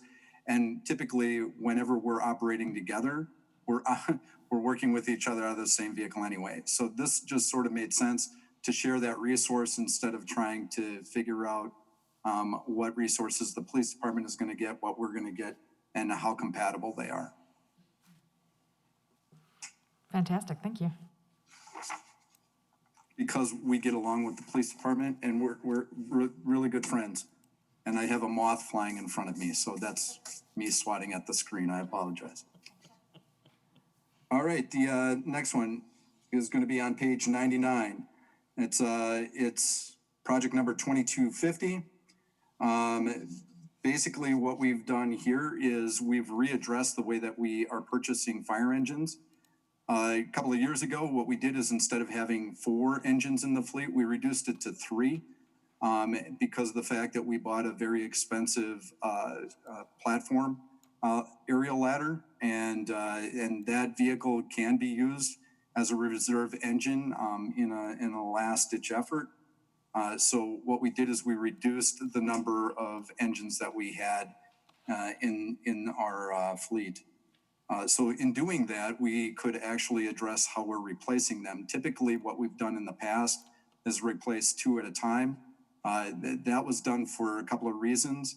One of which, the most significant of which, was the fact that when we have a part-time firefighting force, the learning curve for knowing different vehicles is less when the technology resembles itself. But much of what we've been seeing over the past couple of years and the last couple of models, the technology is similar enough to the point where the driver operator should have an idea of what they're operating without issue. So that said, instead of replacing 2 engines every 5 to 6 years, we're looking at replacing 1 engine every 5 to 6 years. And that would leave us with our oldest vehicle, the one that would be backup at about 18 years old. So lifespan of 18 to 20 years on these vehicles is about what you want to get, especially when you're starting to operate at more and more incidents, and the city of Fitchburg is not getting any less busy. So, any questions on that? Misty, why we don't do a replacement fund with this equipment? I would love to. It's actually something we talked about, but the amount of money and the borrowing that's required for this, I believe, is the issue. Misty can speak to it, but yeah, we'd love to put all of our equipment on the same type of replacement schedule so that we're putting the same amount of money into the budget every year. It's just, I think it's just the sheer amount. Yeah, so this is one that would be a great example of a way we could reduce our reliance on borrowing. So instead of borrowing it and paying it off over 20 years or 15 years, instead we accumulate the cash for 15 years and then we have the cash. So that would save us on issuance costs and then also interest. But now, frankly, just isn't the time. It's not easy. It's hard to get that to fit in. In my head, I think when we close a TID, that might be something that we look at doing at that point.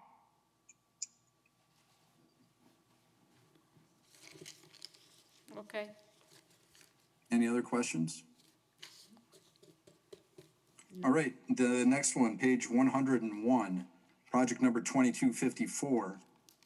It's basically moving an SCBA compressor. It's how we fill the self-contained breathing apparatus that we wear on our back inside a fire.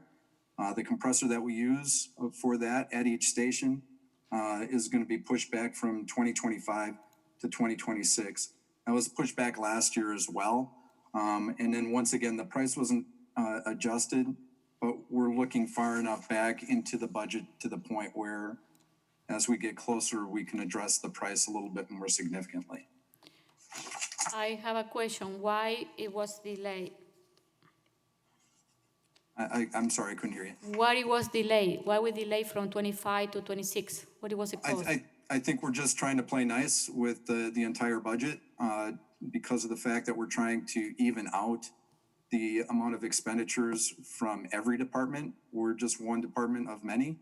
So we're just trying to work well with others to make sure that those that need equipment, we're trying to even that out so that there's no peaks and valleys. And another question. Why do you need 38 SCBA? 38 SCBA is because of the fact that we have to keep a certain number of SCBA on every vehicle. We can't transfer those at the time of the call. So we have them on every engine. We have them on the truck or the ladder. We have them on our other vehicles that respond, the squad, for example. So yeah, it's a matter of covering all of those positions without having to transfer equipment at the time of call. Another question. What do you do with the old ones? We, well, generally there's one of two options. I think this last time we surplus them. We don't typically get a lot of money for them, or we donate them to other departments that don't run as many calls as we do. The problem is that this is a piece of equipment that we use just about every day. It's arguably probably the most important piece of equipment that a firefighter uses inside the building. It provides them with their breathable air. So we try to replace those every 10 years, knowing how much we use them and the amount of wear that we get on them. As soon as we start seeing repairs happen on a regular basis, that's the time to consider what we need to do with those outside of using those as our primary piece of equipment. Any question? Nope. Okay. Page number 103, project number 2256, there is no change there. Page number 104, project number 2260. One of the things that we requested with this was to increase the amount that was needed for the JAWS. We did a preliminary estimate on the replacement. Instead of 39,000, it was looking at like it was closer to 50. But with the entire project, we actually had, we didn't spend as much as we thought we were on the squad. So I think we're still going to be able to make this work based on what we have. And we haven't gotten the 3 competitive bids yet, so there might be cost savings there. What we provided you is the initial assessment from the vendor that we used last time and the one that does our service, but it doesn't necessarily reflect the end number. I want to mention something. This one also can qualify for replacement fund, isn't it? Because you're going to replace it every 15 years. It's $39,000. I'm sorry, Misty. And so all I can speak to is why they would need to be replaced as often as they are. A lot of it really has to do with vehicle technology. We're finding that the hardened steels and the reinforced passenger compartment of vehicles on the road today are a lot harder to cut into and a lot harder to pry into without the appropriate vehicles, or the appropriate equipment. So a lot of what we're using now is higher pressure tools that have the ability to shear and spread at higher forces than we ever saw 10 years ago. And then I'm sorry about the replacement costs. That's what you're going to talk about, Misty? Yeah, just saying, again, another big piece of equipment that it would be great to get into a replacement fund. The particular piece of equipment, the extraction. Extrication. Extrication, thank you. That piece of equipment was moved out of the equipment project into this project a couple of years back, simply because they wanted to reflect that the new equipment needed to come with the new squad. And then there's a year lag time between when you actually buy the squad and how long it takes to build. So that's why this one is actually a year later. So this is kind of the tail end of a project that was more so in 2020. Yeah, what we did with the squad is we took some onboard equipment, took that off. It wasn't part of the replacement or the refurbishment. And the battery operated tools give us a little bit more in the way of range. And we don't need to necessarily be as close to the vehicle in order to operate them. In addition, they're a lot easier to fix, repair because of the fact that they're more mobile. Okay, thank you. The next one is page number 106, project number 2265. It's the portable mobile radio upgrade. That was moved from 2021 to 2022, and that's just so that we can coordinate our purchase with the police department. And good news, found out that Stoughton Fire Department is also going to be replacing in 2022. So a group purchase might be a lot easier, give us maybe a better price for the equipment.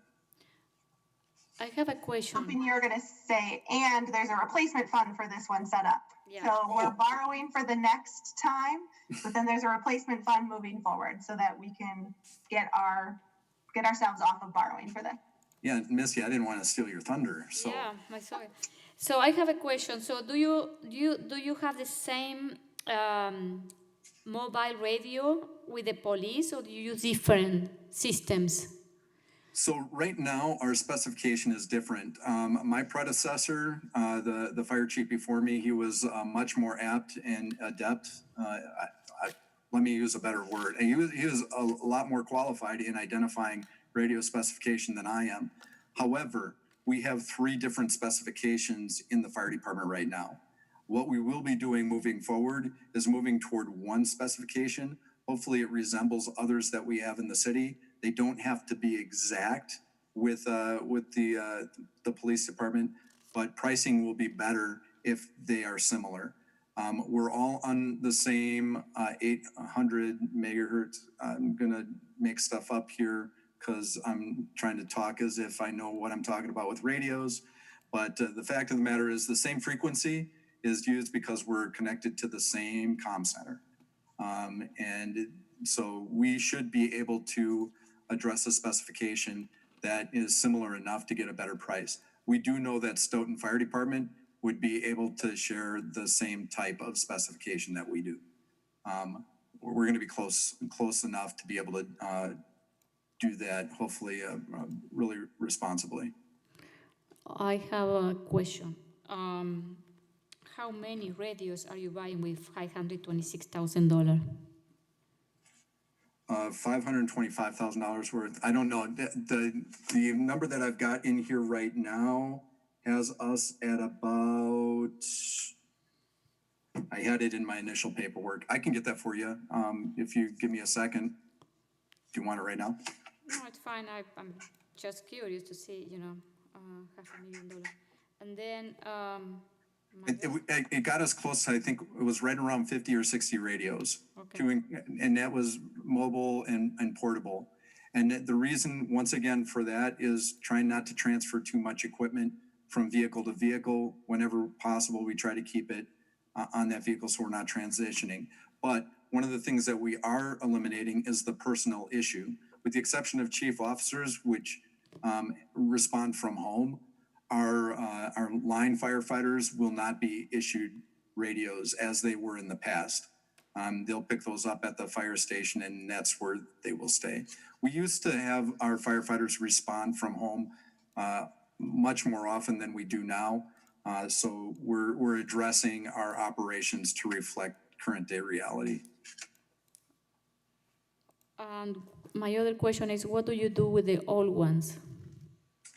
We'll do what we can to surplus them, but one of the reasons we're replacing them is because of the fact that the technology, it's electronics, and we don't anticipate getting much for them. I looked up the answer on the number of radios, if you're interested. Yeah, please. So 35 firefighter portables, 16 supervisor portables, and 34 mobile radios. Okay. Any question? Question, no? Okay, thank you. Next. And the next one brings us to our fleet management. That's page number 107, project number 2299.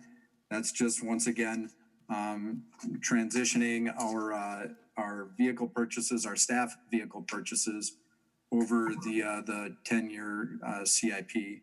One of the things that we are trying to do is we are trying to do a better job of purchasing vehicles for their intended purpose. A good example of that was the reduction that was made between 2020 and 2029. Instead of my vehicle being a Suburban, which would have been a lot more money, we reduced the profile of that vehicle and the amount that went into it. So just doing a quick audit of the things that we use and the things that we don't use, and making those purchases that, once again, resemble what we're doing today and not what we did 10 years ago.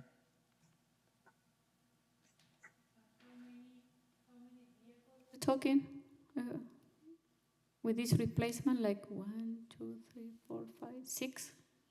Okay. Yeah, so typically we're replacing a vehicle about every other year. Okay.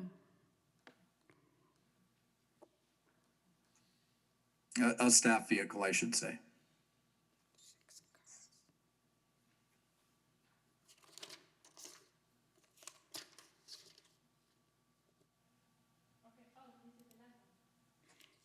Any other question for the chief? I'm missing Tony Hartman because I expected an electric car question. We would like to see that. Tesla's making a wonderful electric car. We'll look into it for you. Tesla, yeah, sure. Okay. All right, thank you, everyone. Okay, next, the police department, and we had Chief Chad Breckling. Good evening again, everyone. I'll start on page 110 with our police radio replacement. Much the same as what Fire Chief Pulvermacher had talked about. This was revised in order to combine the purchases all into 1 year, that being 2022. Previously, funding was spread out over 2021, 2022, and 2023. Again, trying to capture some economies of scale by combining the potential purchase between the two departments to hopefully get a better price overall on the equipment. Our radios will be dual band radios. I also am not a radio technology person, but I will say that the radios will be VHF trunking, which is the Danecom radio system, with the capability of also monitoring and communicating on the 800 megahertz system that is utilized by the City of Madison Police Department. I have a question for Misty. I was thinking when I was going through this exercise, so now we are using, for 2022, we are going to borrow almost $600,000 for the, for the police radio replacement, for the fire, department. But then after that, we are going to use replacement fund. But replacement fund, we are going to be funding with tax levy, okay? Mm-hmm. So that one is going to be harder on our future budget. It's a good thing to do in this replacement fund, but for the more expensive item, it could be very tricky and challenging for future, budgets. How we're going to balance that? So I'll say the document in front of you does work, quote unquote, from a levy limit expectation standpoint. So yes, we're borrowing for those radios in 2022. We actually used, under the last CIP, we borrowed for the fire ones, but we cash funded the police ones. So now as a compromise, in order to set up the replacement fund, we are borrowing for both sets of radios now, and then we'll do the replacement fund for both sets of radios in the future. To try to meet that balance where we can do the quote unquote right thing by setting up the replacement fund, but also spreading it out a little bit. Yeah, one of the reasons that I asked this question is because, yes, it's great that it's going to balance future budget, but also it's going to limit in future alders to include new, items to the budget or to the CIP too. You know what I mean? The financially responsible thing to do is not always the easiest answer, I will say. So it is easier to borrow for big projects a lot of the time, but it doesn't necessarily mean that it's the best thing to do. And radios, keep in mind, have a relatively short life. So you're paying a lot in interest and fees in order to borrow for something that's over a relatively short amount of time. We're not talking about a building that's 20 years or 50 years. We're talking about radios that we usually borrow over 5. But here it says that, okay, they're 10 years use. Okay, so this is where I am confused. They vary, yep. Okay, thank you. Mm-hmm. Any other questions on radios? Next one is police body cameras. We rolled out our body camera program, put it together in 2017 with community input.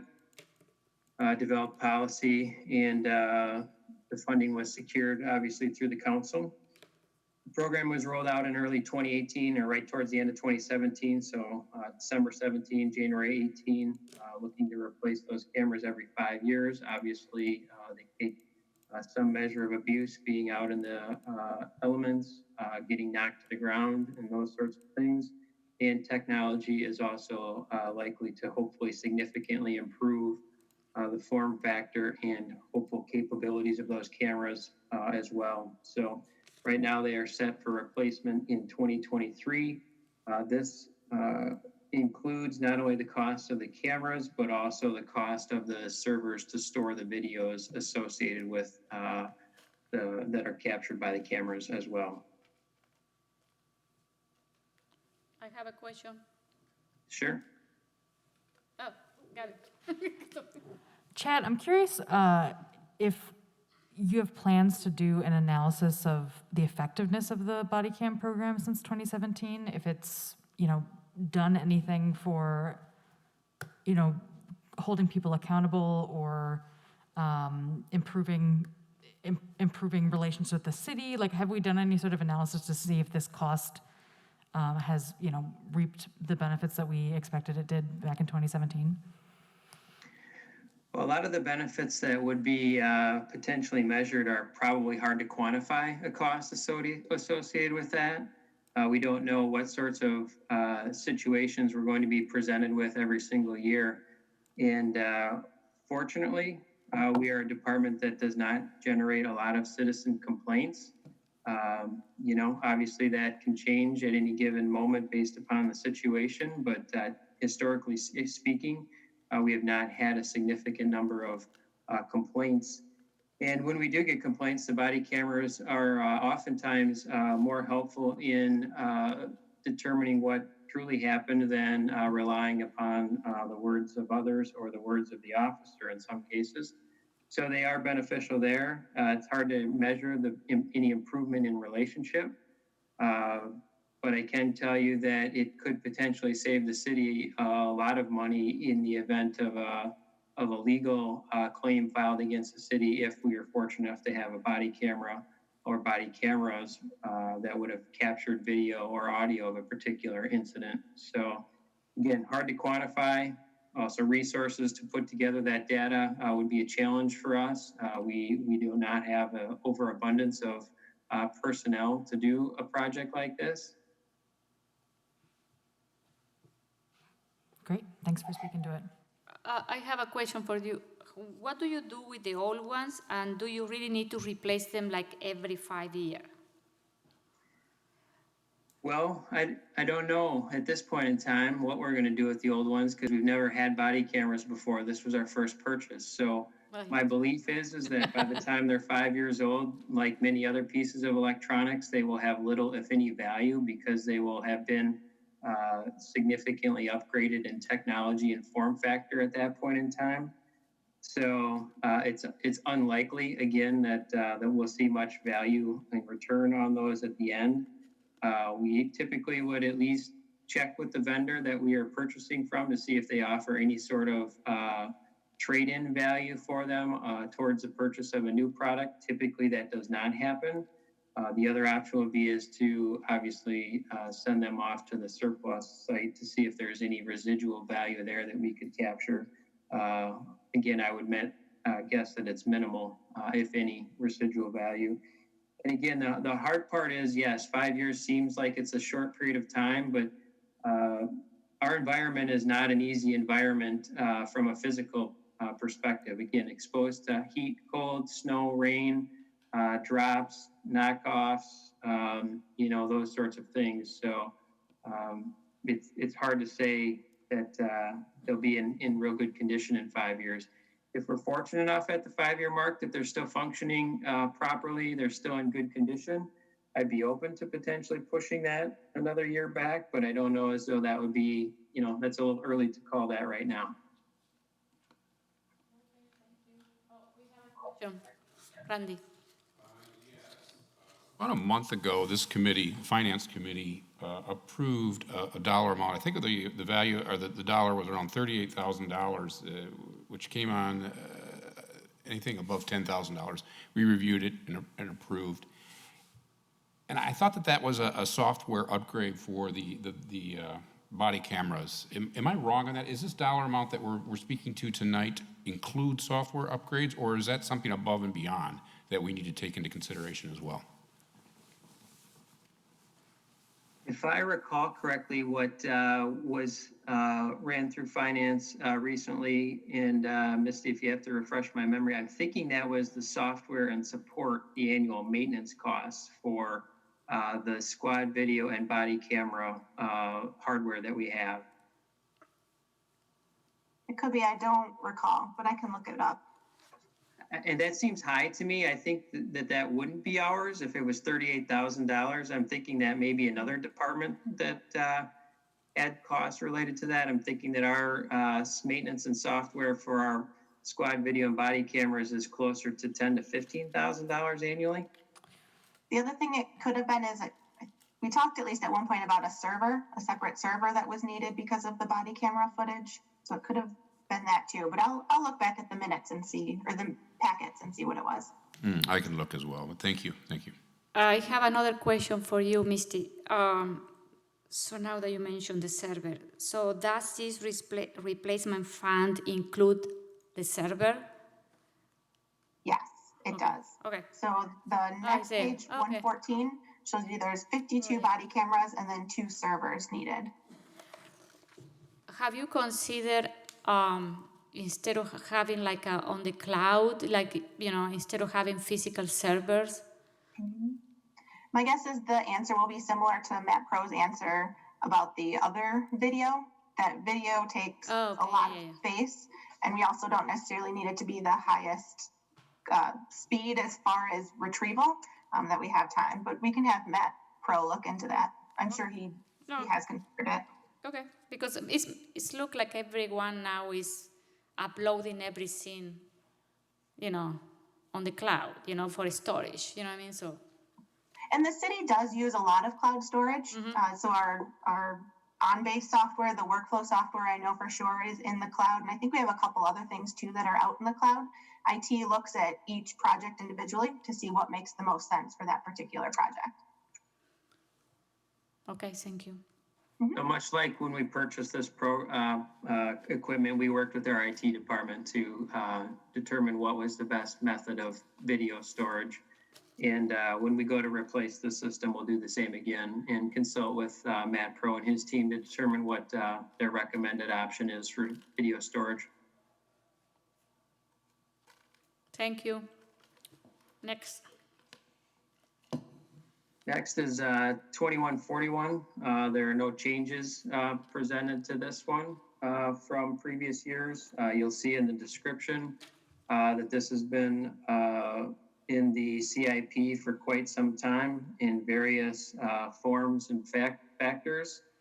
In 2014, a City Hall space needs analysis was conducted and determined that there are needs in the City Hall, and over the course of the last 6 years, we have discussed options to include having a ad hoc committee comprised of department staff or city staff and community members at one point in time to identify the best course of action. And ultimately, where things landed last year was that in order to address the long-term space needs of City Hall, the recommended, or at least the approved action by the council was to move the police department out to allow the City Hall departments to expand into our vacated space.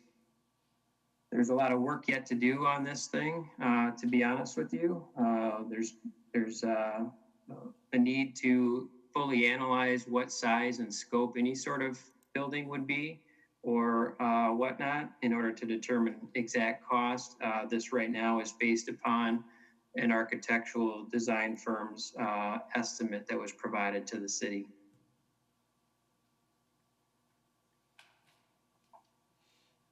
Sure. I have a question about the planning design. I don't remember from last year, what is $2.7 million? Why is so expensive? Because it doesn't include the land acquisition. So, from where the number coming from? I'd have to look back through my notes. I don't know where the 2.7 came from. I know that we asked the architectural design firm to provide us with cost estimates and a breakout of how that would typically be funded or budgeted for over the course of a project like this. And that would have been the guidance that, from my recollection, that would have been provided. And again, you'll notice that as it stands right now, planning and design would begin in 2 years, and construction would be spread over an additional 2 years, so 23 and 24. So I'll add that generally we see planning and design in about that 10% ballpark, and this is closer to kind of that 8% of the building. I don't recall the exact number that we use, like you said, Chad, but it at least is in the ballpark for a building. Any question? No? Okay. Next. Next one, 2198 is a police equipment. There was a revision there. Typically, in the past years, we've had our portable speed trailer in here set for replacement. That will be 21 years old next year. And our intent now is, instead of to buy one large trailer that would exceed the $10,000 mark necessary for the capital improvement project or program, is to buy perhaps two smaller units that would allow us to deploy obviously two at one time. They are very popular in the city and frequently requested throughout our 35 square miles. Not just in our residential areas, but also in our rural areas as well. We get requests for our speed trailer quite regularly. I will also add that we are in the process. We have a couple of traffic safety equipment grants that were provided to the department. And with that, we are also requesting to purchase two portable signed speed display boards that could be mounted on poles and then obviously moved periodically throughout the city based upon where there may be concerns or complaints about speeding as an educational component to that. So by removing the speed trailer from the CIP, obviously there will likely be a corresponding request in the operating budget for 2021. I'm sure Misty would say I'm remiss in my duties without pointing that out. So we will look to better identify what the replacement options may be that may be smaller, easier to transport, and deploy in our neighborhoods where requested. And then obviously keeping that right around ideally, 10, 12,000, what I think hopefully where we'd be coming in at once we get a better idea on what we'd like to purchase. And then the other item in here is that was removed is we have an evidence drying cabinet that's in the police department. That's currently about 18 years old. That's used typically on sensitive crimes where we have the ability to dry clothing in there that may have blood on it or other liquids.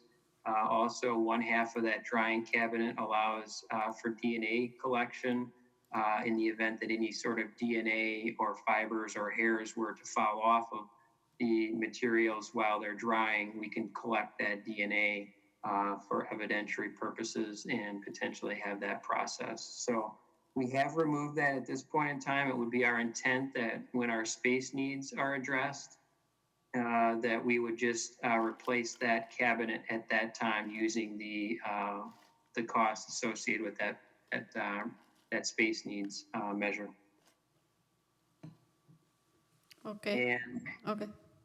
go ahead. No, you're still in the same. Okay.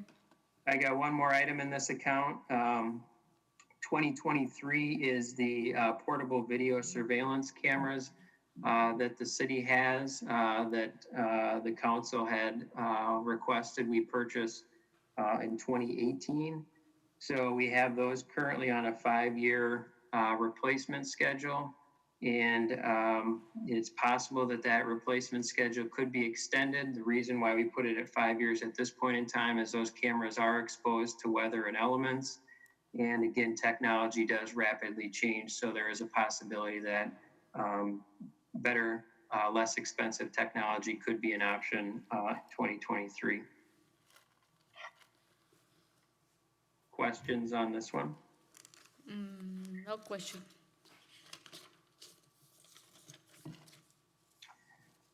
The last one, 2199, is the police fleet vehicles. So as has been alluded to earlier in the conversation tonight, we have a hybrid system here currently in the city where we have what we refer to as our fleet vehicles are part of the discussion, and we also have patrol vehicles. So we own all of our fleet vehicles currently, which does include a couple of patrol vehicles, but mostly it's vehicles that are used by command staff, it's vehicles that are used by investigative staff, and so forth. Those vehicles are off-the-lot vehicles. We buy them just as any other person would buy them, although we are buying them obviously off of state contract. to hopefully ensure that we are getting the best price for those vehicles. And we keep those vehicles for 10 years as well. That is a significant deviation from any other police department that I'm aware of. Most police departments for their command staff and investigative staff are typically using the same vehicles they use for patrol, and they are equipping those vehicles in the same way, which more or less more than doubles the cost of that vehicle. So we're trying to obviously be very responsible financially, and I don't have any intent on changing that from those fleet type vehicles. So where we are transitioning now is our patrol vehicles, or the vast majority of our patrol vehicles are currently leased. For last year's CIP, I worked with Misty and my staff to identify that that is not the best option available for the city.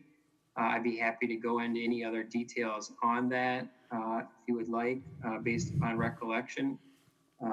But again, ultimately, we are paying more for those cars in the long run by leasing them, and we were leasing them for 3 years. What our intent now is, as these cars come off of lease from our vendor, we anticipate buying those cars and then keeping them for an additional 2 years. And then at the 5-year mark, these patrol vehicles would be rotated out and replaced with a new vehicle that would be purchased and owned by the city. And then again, every 5 years thereafter, that car would be replaced. So long story there. I know, a lot to follow potentially. There was quite a discussion last year on it, I think. Yes, it wasn't maybe a long discussion, but we certainly tried to lay out the reasons behind it. So any questions on our fleet setup at this point in time? Yes, I have a question. Sure. The replacement fund include all the maintenance and insurance and all the equipment that you put inside the car? So the insurance would come out of the operating budget. So that would be factored into our operating budget, as would maintenance. Now, depending upon the pricing, we may consider buying a maintenance package on these cars. We'll have to look and see what a cost for perhaps a 5-year maintenance package could be when we go to purchase our first car. And if we feel like that may be cost effective to take away the unknowns of what it may potentially cost to repair a car, then we could, certainly look to do that route. But otherwise, the cost of those patrol cars does include the vast majority of the equipment. The only things that are not included in that price, I believe, are the radar units, because those we can use those radar units longer. The radios, because we can use those radios longer, and the laptops. Those are replaced separately through the IT department. But everything else would be replaced with the car.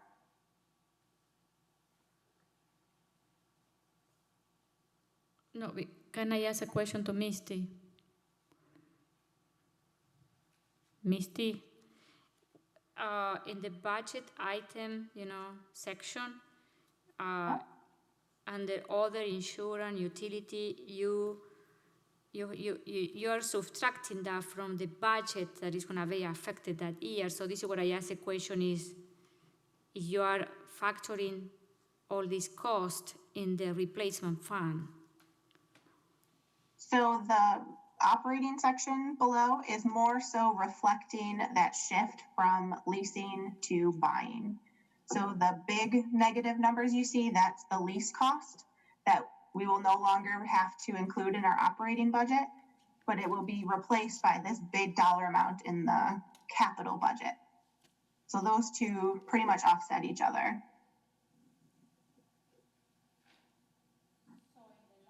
It's going to be more expensive owing these cars. In the short term, because there's an upfront cost, there is, but over the long term or over the life of the vehicle, especially when we sell the vehicle that is now ours and we get that proceeds, it's cheaper for us to buy them upfront in the long run. And we don't know what our residual value on those cars will be at 5 years. We believe we provided a conservative estimate there. So hopefully could also increase. And the one thing that isn't factored into our current operating budget setup is we don't have an equipment replacement fund in our operating budget. What that means is every so often we were going to need to have those spikes that you would typically see in other situations where if we're buying 4 cars, or I'm sorry, leasing 4 cars, and we need to put the new equipment in all of those cars, well, we're going to have to also, in addition to budget the $800 or $900 per month that we're paying per car, we'd also have to budget for the roughly $40,000 in equipment for each of those cars at that time as well. So that is not currently reflected in any of those budget item years from 2021 through 30. Because we simply didn't have that in our budget. That's something that I've tried to, Misty and I have worked together to try to implement those sorts of things to help smooth out these things again and account for all of the equipment that we typically have. And we hope to do something for some of those things that are not capital improvement project equipment, but operating budget equipment in future years as well. Again, trying to smooth out those peaks and valleys. Okay, but I am looking at the replacement fund compared to the amount of the budget that we are, deducting, and I don't see in the short term that is going to be, or in the long term, I don't know when this long term is going to start, that we are going to see that, a decrease. I am seeing that this is what the number that's showing here is show that, the replacement fund is going to be higher than leasing. Yeah, but Julia, remember the replacement fund includes more than just those squads. So the replacement fund includes all of these items at the top as well. It's just these squads at the bottom of the list that are shifting from lease to purchasing. So it's not really a true apples to apples comparison. I know. So maybe, okay. A couple of the other items that we found in particular is, again, as someone mentioned, we're the only department that we can identify in the state that was leasing or is leasing its patrol vehicles. And last year, I think we had two patrol vehicles that were totaled, if I remember correctly, in crashes. Yep. And we found out from our insurance company that because those are leased cars, we do not get the full replacement value on those cars, which leaves the city exposed to additional financial risk anytime those cars are in a crash, and particularly if they are totaled and the equipment inside is unusable. We wouldn't, and not able to be transferred to a replacement vehicle. So it's definitely a better option in the long run, although I know it can be difficult to see that at this point in time.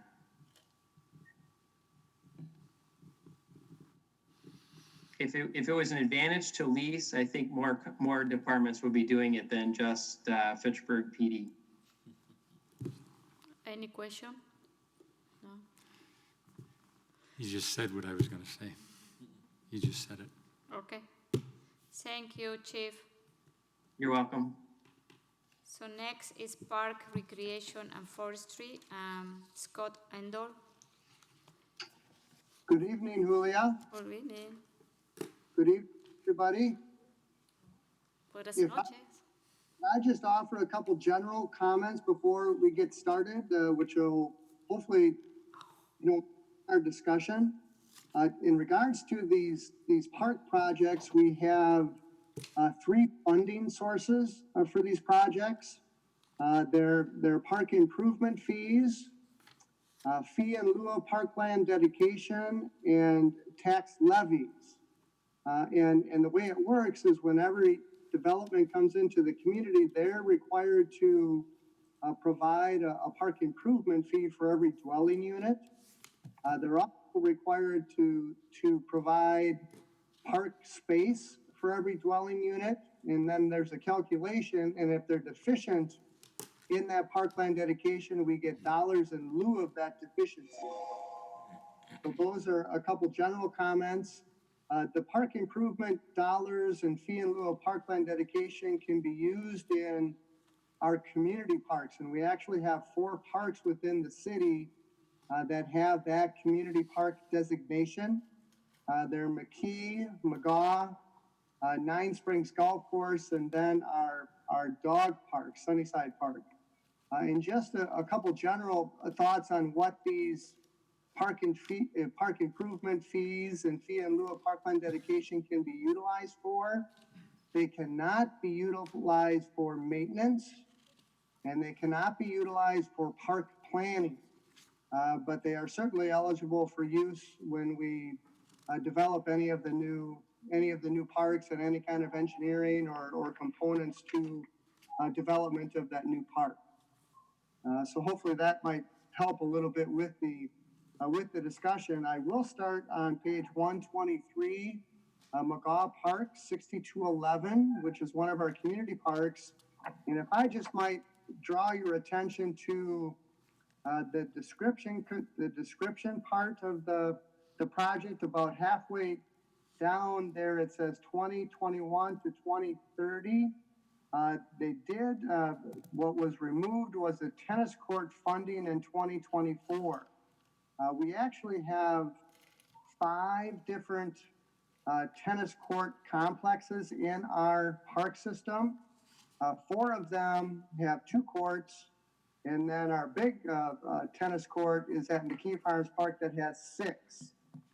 So what the mayor has done here is, and I've been kind of promoting in the past, that due to the funding that's available for the maintenance of these courts, and it's typically about $150,000 because all the tennis courts are in a condition now where they need to be replaced.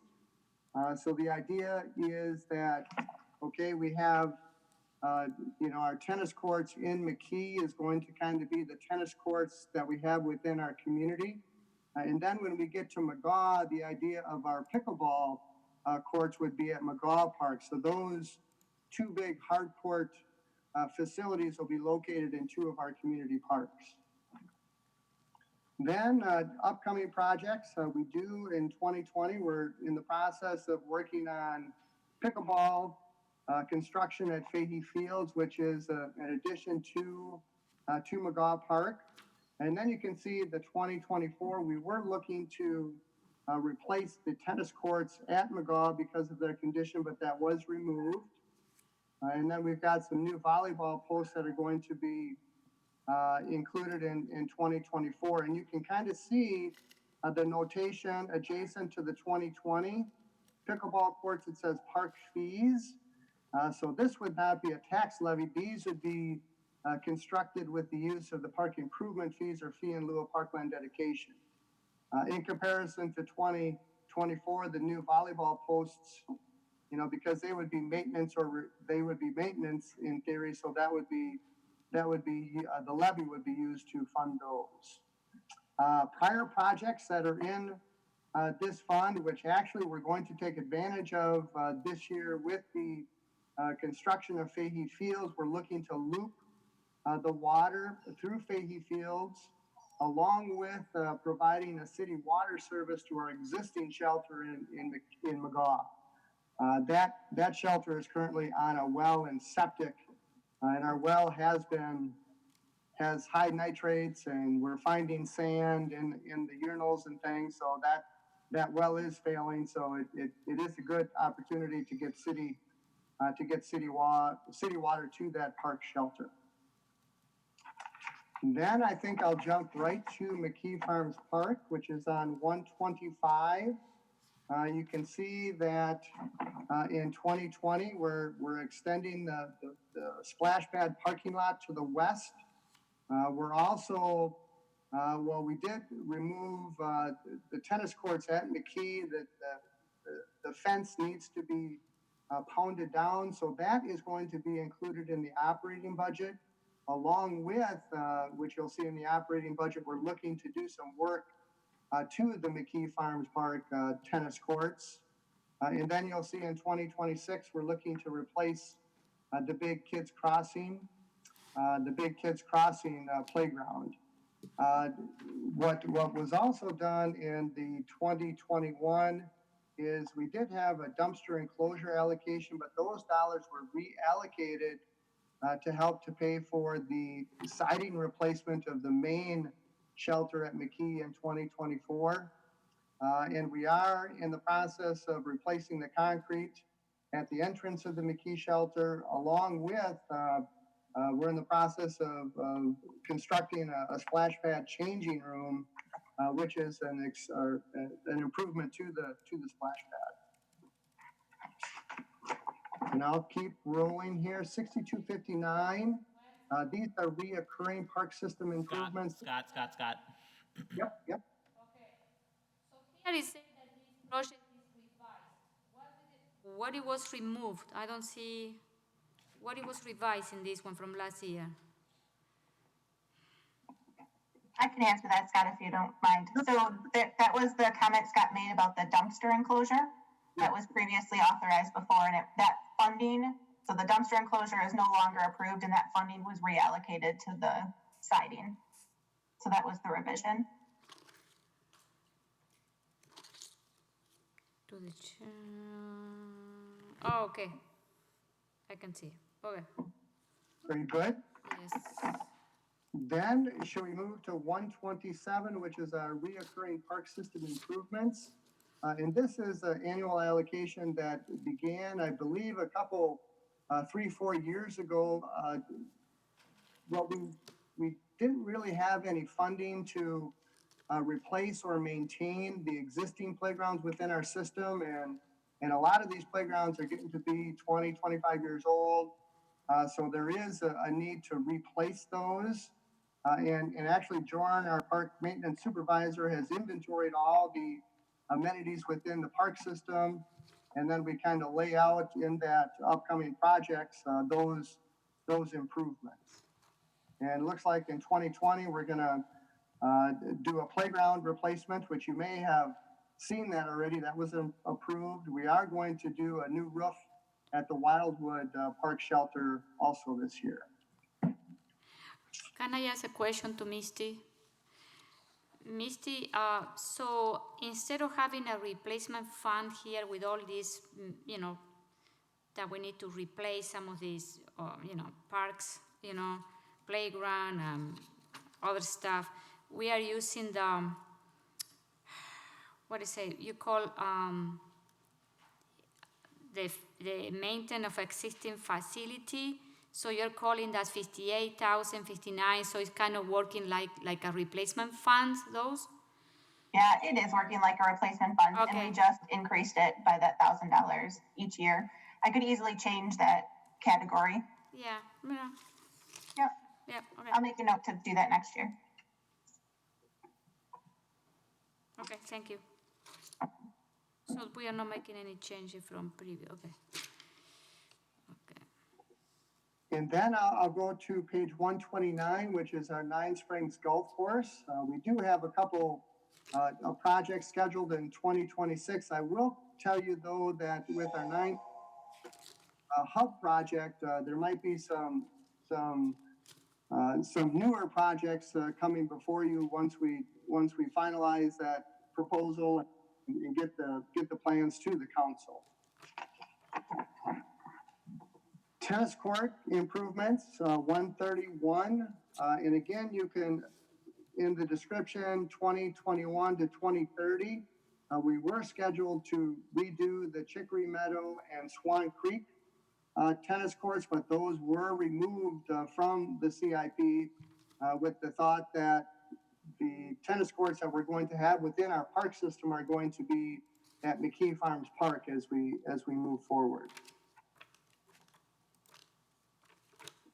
Page 132, large park shelter renovation replacement.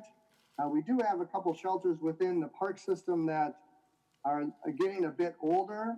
So we were really trying to generate some dollars in an account to do some work on those shelters. Mainly the Tower Hill Park shelter is in need of some updates and improvements. So, but that won't start until 2024, and it's going to take a couple years before we get enough dollars in there to do a shelter renovation of Tower Hill Park. Then the last one I'm going to talk about is on page one, or actually the second to last is on page 134. This, I believe, is an initiative of Alder Dorothy Krause, Recreational Circuit Duns Marsh. And this is really the idea of trying to potentially create another community park in this area. It would be a multi-jurisdictional planning project, but typically we wait until we are within that 5-year time frame to begin to start to work on this. So in 2021, we would begin to start to reach out to these other jurisdictions and see if we couldn't get some kind of a community park planned in this portion of the city, adjacent to Duns Marsh. The last one I'll talk about is on page 147. And I don't know if that's included in this group, but it's the parking lot resurfacing. And we're scheduled to this year to do some maintenance to the McKee Farms Park parking lot adjacent to, actually the front parking lot adjacent to Kids Crossing in 2020. So that's a parking lot resurfacing project that's scheduled to go this year.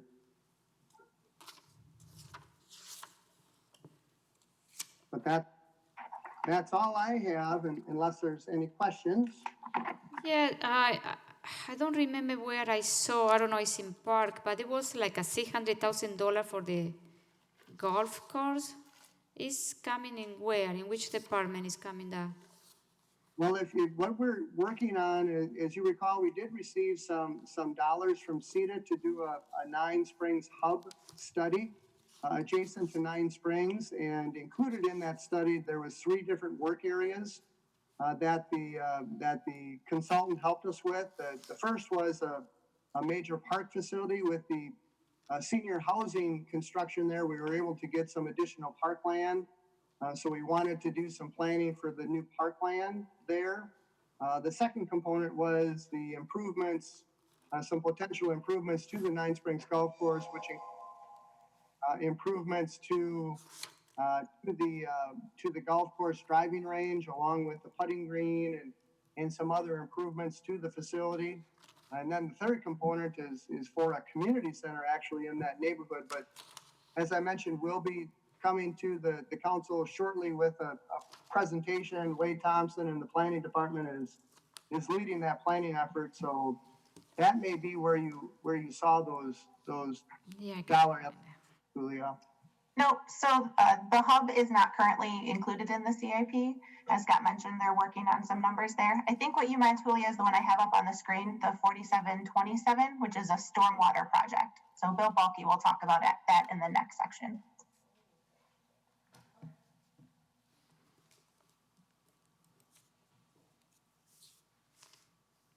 Okay, thank you.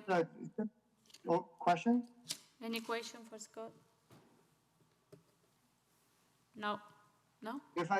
If I might, I'm still looking for people to go on a park tour with me, so the offer still stands. Yeah, I would love that. This is Gabriella. I'll email you after this. Very good. Very good. Thank you. Same here, Randy Udell. Okay, so we have the last one. Oh my God, but the last one is. Okay, so next, thank you, Scott. Next, we have Public Works, and we have Bill Polke, our new Director of Public Works. Congratulations, Bill. Hey, thank you. All right, let's get rolling here. Our buildings and ground fleets, we do have a 2006 Ford pickup truck that we're looking to replace in 2024. It's over 14 years old, and by that time it'll be close to 20 years old. Ongoing maintenance, et cetera, is starting to increase and hit our budgets. So we're looking to have that replacement in 2024. Then set up an ongoing fleet maintenance or fleet replacement program going forward from there.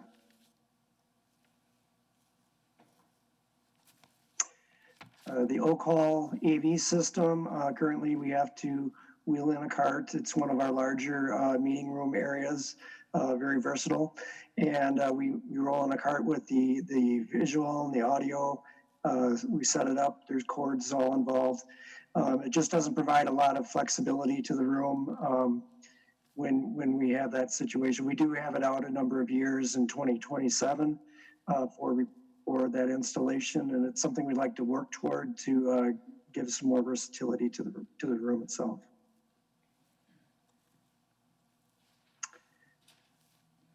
The early warning siren was moved from 24 to 25. I'm not sure why, Misty, but it's just a budget reason, but it is the area down by Wayland and Seminole Highway that we would be putting one in, and Misty can probably give me an update on why that was moved. Yep, it was for budget reasons, but your predecessor said that it was okay. That's fine.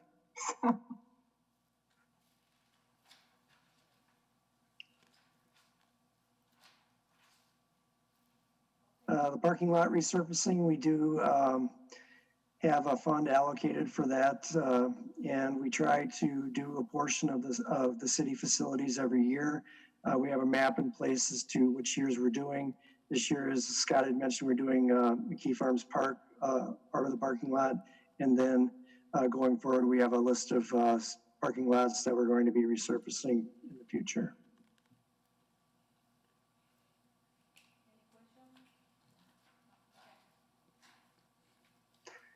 The city campus building systems is again a operating maintenance or I call it a vehicle operated building maintenance fund, where we set aside a certain amount of money every year to replace our ongoing projects and then large capital projects that might have an emergency replacement. As Misty mentioned earlier, we did replace our air conditioning unit last year, and that I think it looks like it drained the whole fund. So we got to replenish that fund as well as go our ongoing maintenance program. We went through, reprioritized the projects this year to try to fit within the budget and still try to replenish that fund. So the list of projects that we have going on this year and next year is listed in the CIP.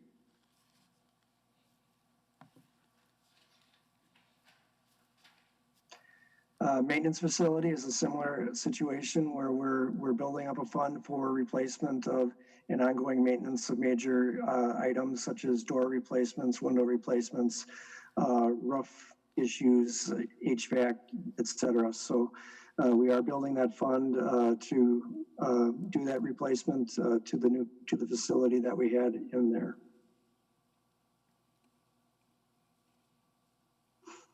Our GIS system primarily is funding our aerial photographs that we're doing. We fund it, I think it was the north side and the south side of the city. And then we also have a plotter that's in there that we would like to replace. It's several years old. It's hard to get parts and service for it right now, but we don't use it as often anymore with the advent of electronic filing, et cetera. So we're able to share a lot of files virtually or through our computers instead of plotting those out. But it is nice to have those for large meetings and things like that.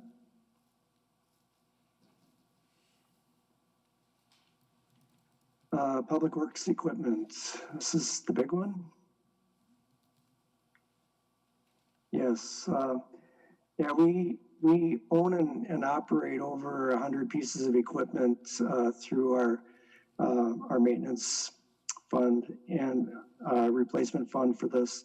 And we set up our vehicles for replacement on a 5-year, 10-year, 7-year basis. It depends on what the vehicle is, how often it's used, and how hard it's being used. So we do have it set up on a program, and then we work with Misty to balance out the numbers so that we don't overdraw in 1 year or underdraw in another year. So the money's just not sitting there idle. We pretty much keep a steady fund from year to year. Is that right, Misty? So our fund balance doesn't change a lot from year to year. But as we do add new equipment, we are going to have to increase that accordingly. There are a couple of new pieces of equipment that are in the budget for this year. Or one of them would be the plow truck. Is that coming out of, it's not this fund, it's the other one, the plow truck fund, okay. Yep. But we do have a few pieces of equipment that we are purchasing this year, highlighted in the, or next year, I should say, in the green. And I don't think any of those are new. Doesn't look like it. One in utilities. Utility is the, These are new. The valve exerciser and the, oh, yep, new equipment. We're looking to purchase a valve exerciser, which is a mechanical device that will turn the valves instead of having our staff turn them with their arms. After doing 100 of those a day or a couple hundred of those, you get pretty tired and leads to strain and back issues. So we're using that. We'll be using it every year. We'll get our money's worth out of it easily. and then this one is new. The street sweeper is a new street sweeper. I'm not 100% sure on that one. I know that we don't sweep our streets according to our maintenance plan that we have with our DNR permits. So I think we're just buying the new one, correct? I don't remember. There's something special about it, but I don't recall this. I'll have to get back to you on that one. I just saw this minutes ago. So Question, so what do we revise here? What do we move here? So anything that's highlighted in yellow throughout these different pages were things that were moved or delayed. It's like these things were all delayed, this thing was purchased, that type of thing. So this project, like Bill said, there's a ton of equipment in there. It's not technically set up as a replacement fund at this point, though they do have the flexibility so that if one thing breaks, they can shift around and purchase that replacement instead and then delay something else. So it's a replacement fund, another one of those that we'd like to move to. We have to kind of baby step into this.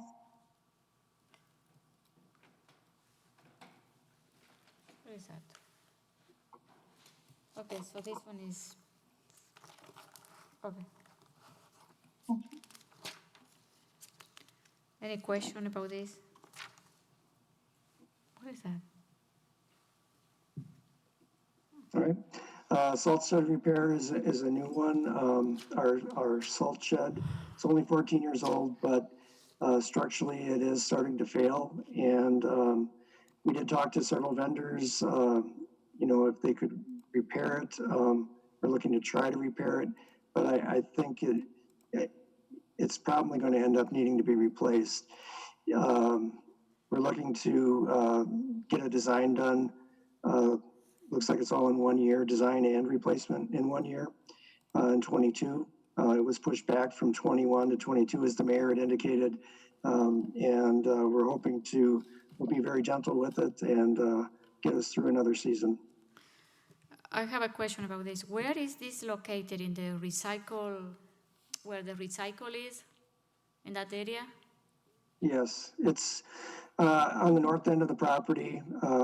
As you come in the first driveway, it's the salt shed is right to the back, straight from the first driveway when you come in. So can we go there and take a look to see Absolutely. how bad it is? Okay. So what happened if, because this one is a big item. So when you see that it's a very bad condition, what do you mean that? Why it cannot be fixed? Why do we need to invest $500,000? Right. The timbers that are interior and exterior to the building are starting to rot or have maybe 40% rotting through some of the timbers. So what's happening is if you bump the building at all with a piece of equipment or you overload it with salt where it leans up against there, the building is starting to bow out and fall over. It will fall over eventually. It's just happening a lot faster than was anticipated, and we're looking into why that happened. And hopefully we can maybe get some design recouped from the original manufacturer and designer on this. But there are better ways to design this at this point. Okay. Next. New fleet maintenance equipment. What do we got?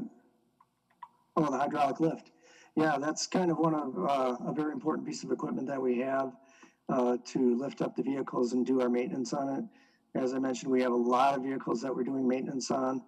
This one in particular is kind of our light duty maintenance lift that we use for our pickup trucks and lawnmowers and things like that, tractors. So we use it quite often, and without that, we won't be able to do a lot of the maintenance that we're able to do. Why don't we use replacement fund for this fleet maintenance equipment? So this is a separate piece of equipment in that building. To be honest, this is the first time I've heard about this piece of equipment also. So it's something we could set up a replacement fund for the future, but at this point, we need to replace it.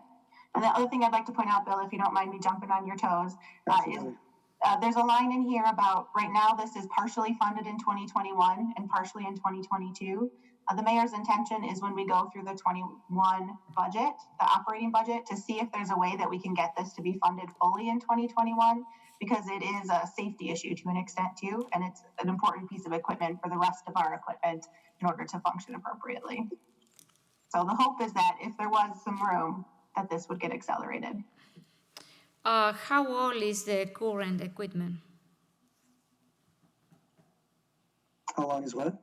Because this one is the useful life is 30 years. So when do we, we are replacing a hydraulic lift, isn't it?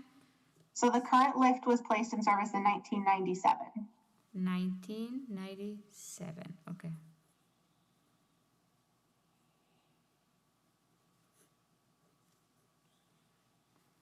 So, and here it says that it's a new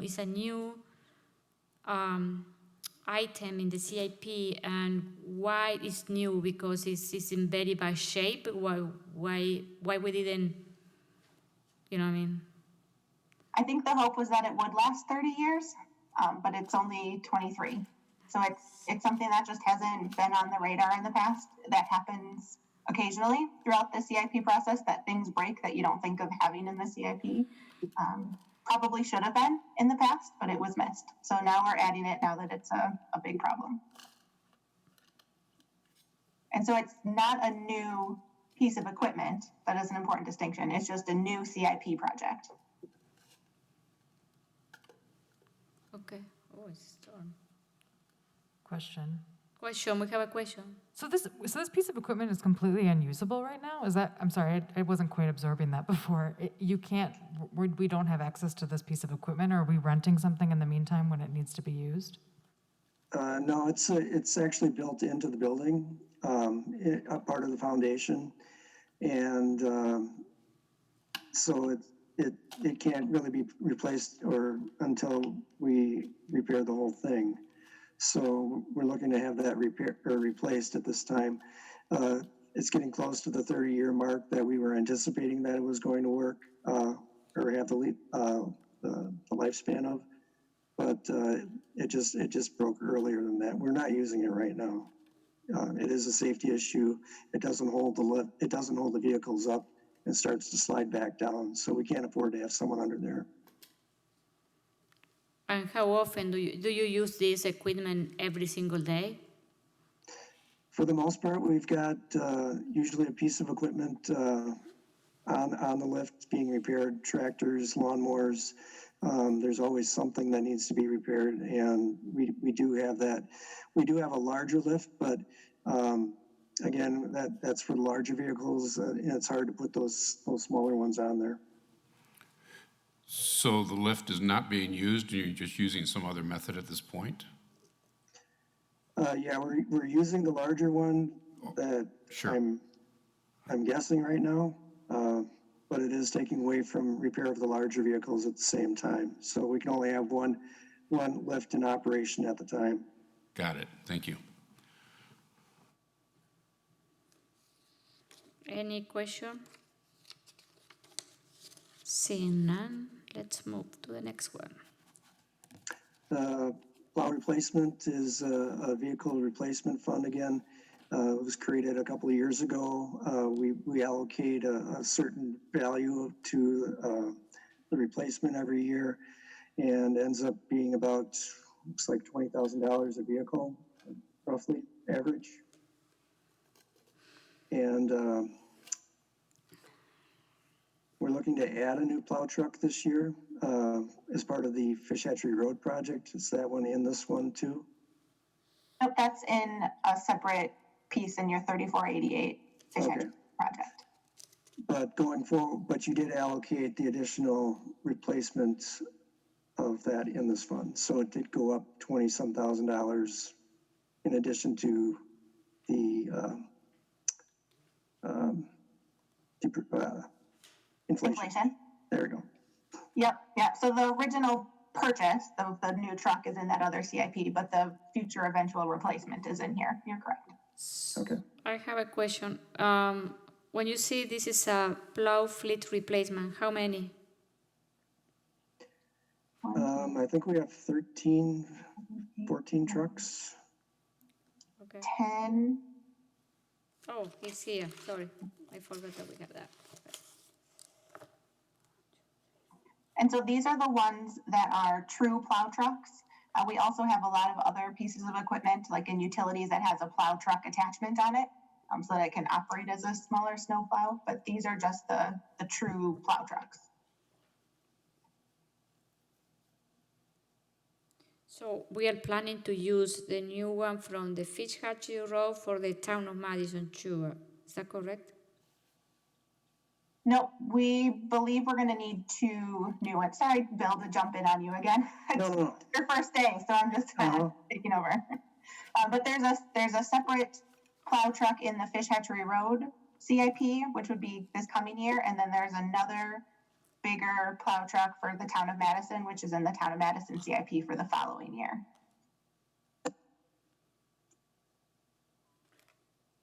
And then you have, I am looking at that page, and then you have future added truck. So that one is what? Which one? So that one would have been added another year, I believe. So it goes back to how many streets are getting added to the city, especially with all the new developments, that an additional route is going to be needed in the near future in order to meet the plow needs of all that new street. Okay. But Julio, you're right. I missed when the town of Madison CIP got put back in. I didn't put back in the replacement fund for the town of Madison. So I need to fix that for future years too.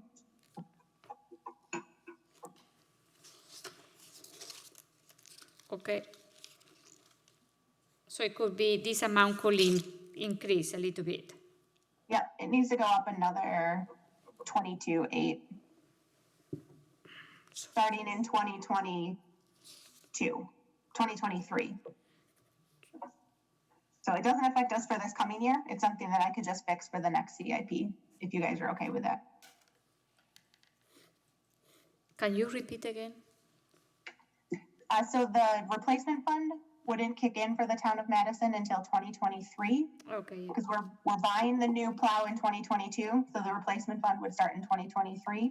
Okay. So rather than doing an amendment to this document, since we're a couple years out, I can just make a note to fix that in the next. Yeah, next year, yeah.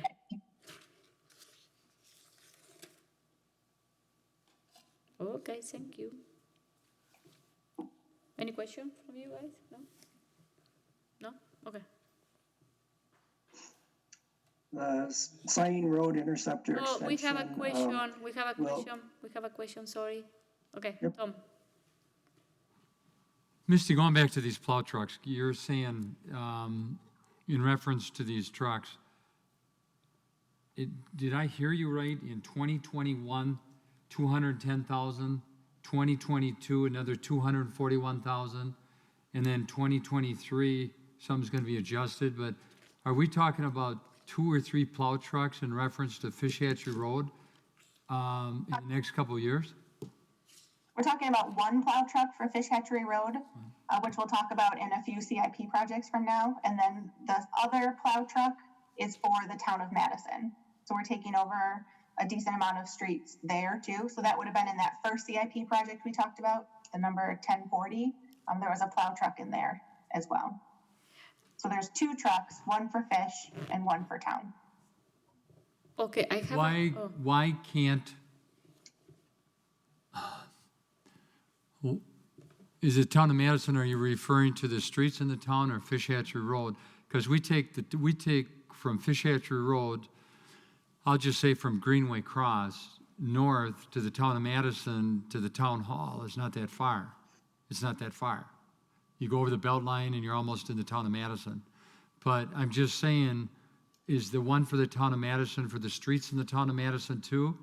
Or are we just talking about, again, Fish Hatchery Road? And my question is, why do we need 2 trucks, those massive trucks for that short piece of stretch? Yep, it's just one truck for Fish Hatchery Road, the whole piece that we're responsible for plowing. Okay. The other truck would be for the inner streets of the portion of the town of Madison that we're taking over, and we will be responsible for plowing in 2022. Okay, another question is, these trucks are a huge expense to the city, and have we ever thought of asking the county in reference to buying a truck, if it's in any type of shape? I'm careful how I say that, but if it's in any type of shape, they're losing streets over there. Yeah, because they're giving The county wants to give up streets, not increase them. They want to dump streets. And all I'm saying is, with the county involved, this agreement, I know, it was between the city and the county, in reference to Fish Hatchery Road. Do we know, does the county have any good trucks that we could look into, or don't we know that answer? As far as looking into buying a used one, Yeah. it's something we can look into. I'm not aware of us looking into that in the past. It's a thought. Mm-hmm. Okay, no. Yeah, you can tell that Aaron has his hand raised. Oh, we don't see him. Yeah. Where are you?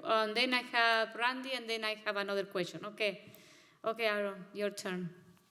Yeah, the other thing I would say is that while Fish Hatchery Road is kind of the impetus for getting this first truck, because there's 6 lanes of traffic there, we're adding a lot of roads in other parts of the city through different developments. So there's more than just Fish Hatchery Road and more than just the different roads in town of Madison that we need to plow.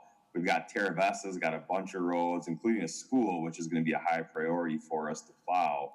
We've got Fahey Fields is adding roads. We've got Crescent Crossing is adding roads. So there's a lot of developments that are also adding roads that we need to plow. So while Fish Hatchery Road is a huge chunk of that, and town of Madison the next year is another big chunk of that, there's also a lot of other development that's adding roads that we need to plow, including the big one to me is Terra Vista in front of the school.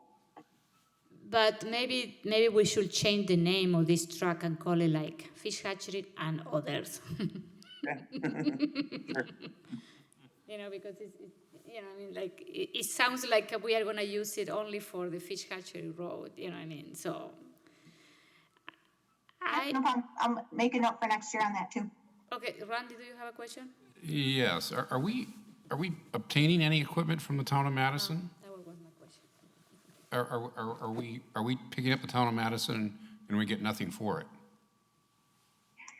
That's a loaded question at the least, I guess I would say. So we will be getting some stuff from them. We aren't sure how good of quality the equipment is going to be that we get, and whether or not that stuff will meet our needs as a city. So I wouldn't count on getting one of their trucks. I'm going to guess from their side that they're not going to buy a new truck anytime in the recent past. that would make it still usable for us, but it's definitely something we can look into. We are doing that. Sorry to interrupt. We are looking at the equipment that we'll be getting from them. We're hoping to do that this year yet, but like Misty alluded to, they haven't been investing in their equipment for a while, and we are expecting it to be more or less, I don't want to say worthless. There might be a few vehicles we can use. One of the things we're looking at is for people like assessing, they're looking for extra vehicles. We might be able to get away with using one of their vehicles for assessing for a couple of years to delay, especially their second vehicle. But we're not expecting a whole lot of use on any of that because they've known for 20 years they're going away and they just aren't investing in their equipment at this point. So we do get most of their equipment actually, I think, but we're not expecting it to be very high quality. Sure, okay, that makes sense. Yeah, So, thank you. Tom, do you have the question? Misty, in reference to the TIF on Fish Hatchery Road up there, could this truck be taken out of the TIF, or maybe some of it is, or something tells me no? Yep, no, And it TID, can't be done. TID law will not allow you to buy equipment Well, out of it. It's a good thought. Hey, it was worth asking, absolutely, but no. Can I, this one is not a question, but more like a recommendation. When you guys have in January, that you're going to present the town of Madison, the assessment of the town, can you also give us an idea if we are going to take any equipment or inventory, how old is, and, and the life left from those equipment? So, you know what I mean? So, like an inventory, if we are going to take something, you know what I mean? We would like to see that because it's going to be important for next year budget, for the 2022 budget. Yep, I'll make a note. Okay, thank you. Any other question? Okay, next. Bill. Okay. Sain Road Interceptor Extension, as development goes to the south, this is a placeholder project. We're going to need to extend sanitary sewer through the area. Some of it would be utility assessed sewer, and some of it would be for borrowing.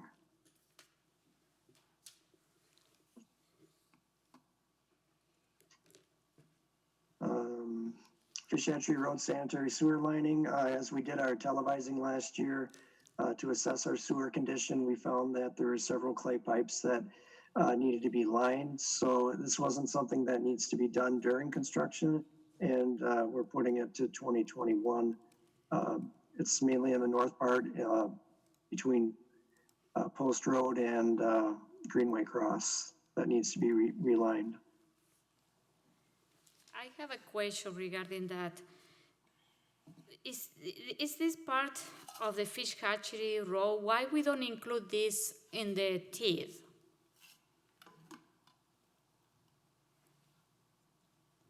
So I'll say we asked Tracy Foss that as well when she was putting through this project when it came up, and there was the only way that we can charge it to the TID is if the cost is because of the new development that we're expecting to come in the TID. And this really is a maintenance item, something that is because of the development that's existing already and the pipe that's already there. So it wouldn't be eligible for the TID. But we can push the envelope. We get audited on this, and if we violate it, we're not allowed to ever do a TID again. So I don't want to push it too much. But it's because we opened the road and we found this, you know what I mean? It's part of for me, it's part of the whole project, you know what I mean? So, I don't know. It's fine. If we are paying with utility rate, so. I would also point out this isn't tax levy, it's from the sewer. So it's not impacting the tax No, levy. I know. This is what I mentioned.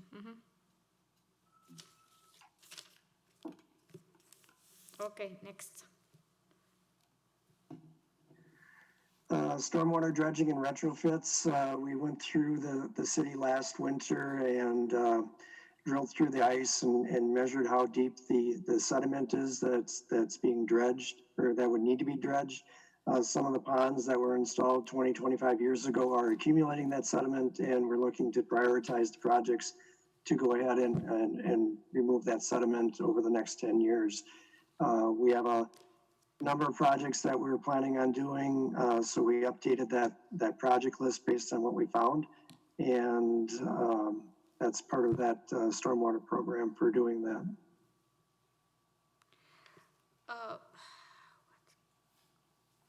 Remind me, what is TIF number 4? Which one is that one?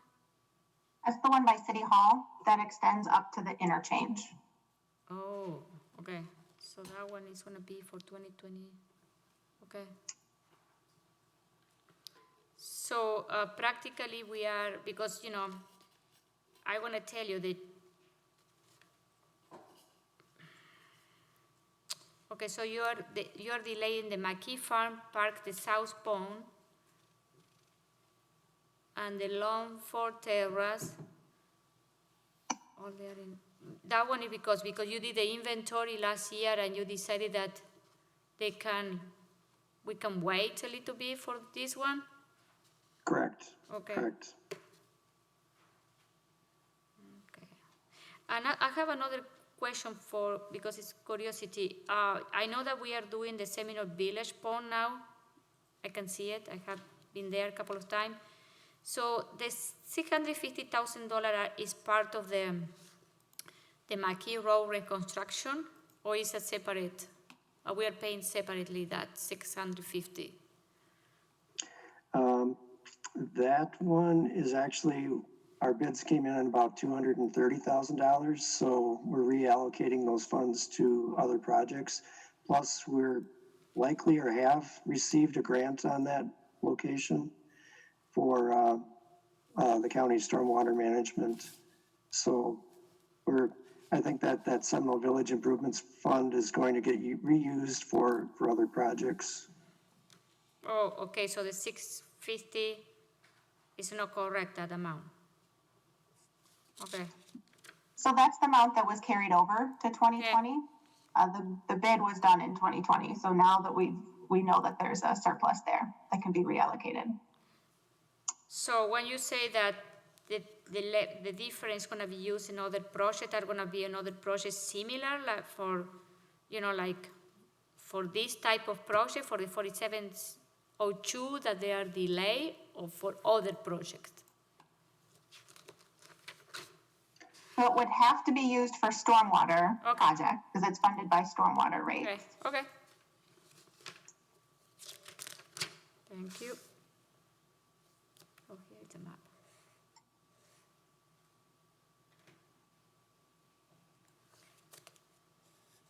The Uptown Wet Pond, we have we're evaluating the property for wetlands and groundwater impacts currently. So the next year we'll be doing a planning study and possibly the construction of the pond in 2021. I have a question about this. Why do we need to build this pond? It's not part of the neighborhood redevelopment there that they need to do this?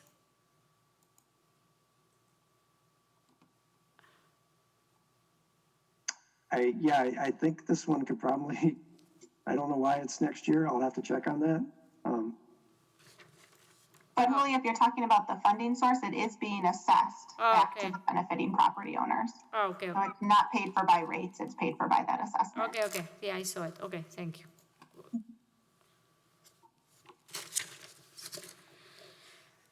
Traceway Drive stormwater reroute would take about 70 acres of land of drainage and route it in through the Nine Springs Golf Course for treatment. And we're looking to do some vegetative management along the stream banks to keep erosion from going downstream from there. So we updated our project according to that and those costs.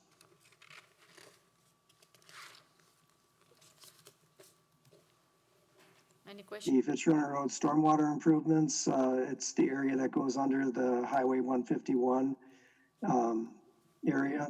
And we're looking at, we've got a consultant that's modeling the area right now to determine the impacts to Goose Lake and what we can do to possibly lower the level of Goose Lake, which is what's causing the flooding under the bridge.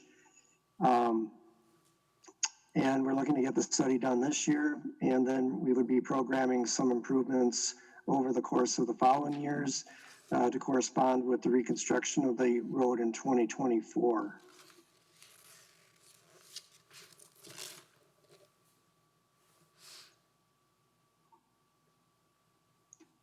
Drainage and flooding improvements is a CIP we put in place for emergency stormwater flooding. If something comes up or we need to quickly get a study done, or we can look to get that done with the CIP. We've used it on areas like Hillside Heights, and gosh, there was another one too.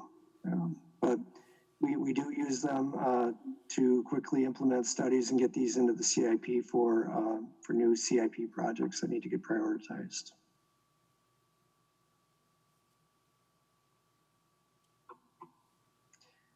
The bike repair roundabout, there's a large drainage area that comes into this area, or a large drainage area that comes into this central point. It is beginning to wash out the abutment for the railroad bridge that's there. If you've ever been down there, there's a real old bridge abutment there, you know, a railroad bridge, and the stormwater is starting to begin to wash that out. So we've got a study that's a joint study between Madison, Dane County, and the city of Fitchburg to find a solution to the drainage issue. And we're doing the study concurrently, and next year we'll be doing the construction. The funding is split 3 ways between the city, county, and city of Madison. And it's partially paid for out of the stormwater utility rates and the tax levy. I have a question for Misty. Mm-hmm. Why $55,000 is funded with tax levy and not the whole project? So that would be for the non-stormwater piece. So Bill, you might know this better, but I believe there's curb or path or some other work in there that's not related to stormwater included. I believe that's the case. Several of the paths will have to get reconstructed as we put the larger culverts through the area and redirect the drainage. So some of that, those paths will have to be reconstructed.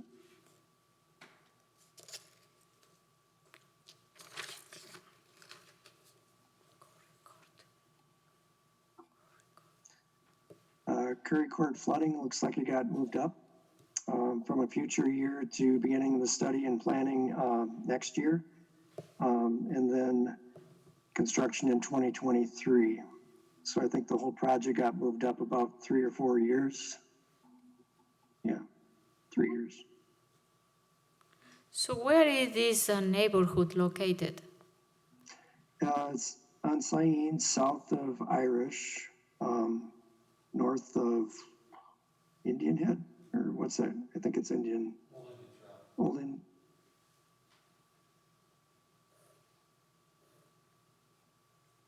So what we are gonna build there? What we're gonna do there? I am not. Currently, there's a stormwater issue where the whole area is really low. Okay. And there's a lot of stormwater that pools in yards, in ditches, backs up. It's culverts are coming out of the ground. It's pushing, the roads falling apart. It's just a low, bad drainage area. So we have to come up with a solution on how we're going to solve the drainage that's coming into this area and accumulating, and how do we get rid of it. And at the same time, we're going to be reconstructing the road to an urban section with curb and gutter and asphalt. We're looking to get the study done this year. Part of it's due to high groundwater. Some of it's due to additional development that's happened in the area, redirection of drainage. There's a lot of things going on that's causing stormwater issues for the homeowners in this area. So we don't know yet we are gonna fix it. Correct. So what we're going to be doing is we're going to be doing the planning study next year where we find out where the problems are coming from, and then figure out how we're going to come up with a solution to the problem, and then we'll have to implement that the third year. Okay. And I'll point out that a big chunk of this is also assessed back to the benefiting property owners.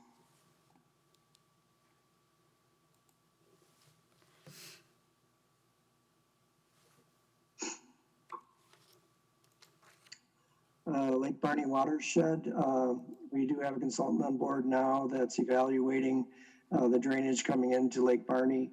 From there, we have been meeting with the property owners there. They're very active and involved, both upstream and downstream from Lake Barney.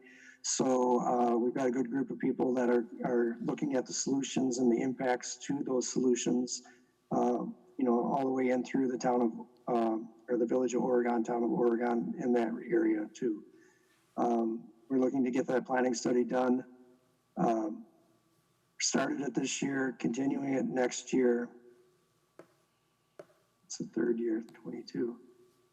The discharge location, we got to work with the DNR to come up with an appropriate location for this, considering the discharge rates and everything downstream, and then getting the easements in 23, and then the project construction in 24.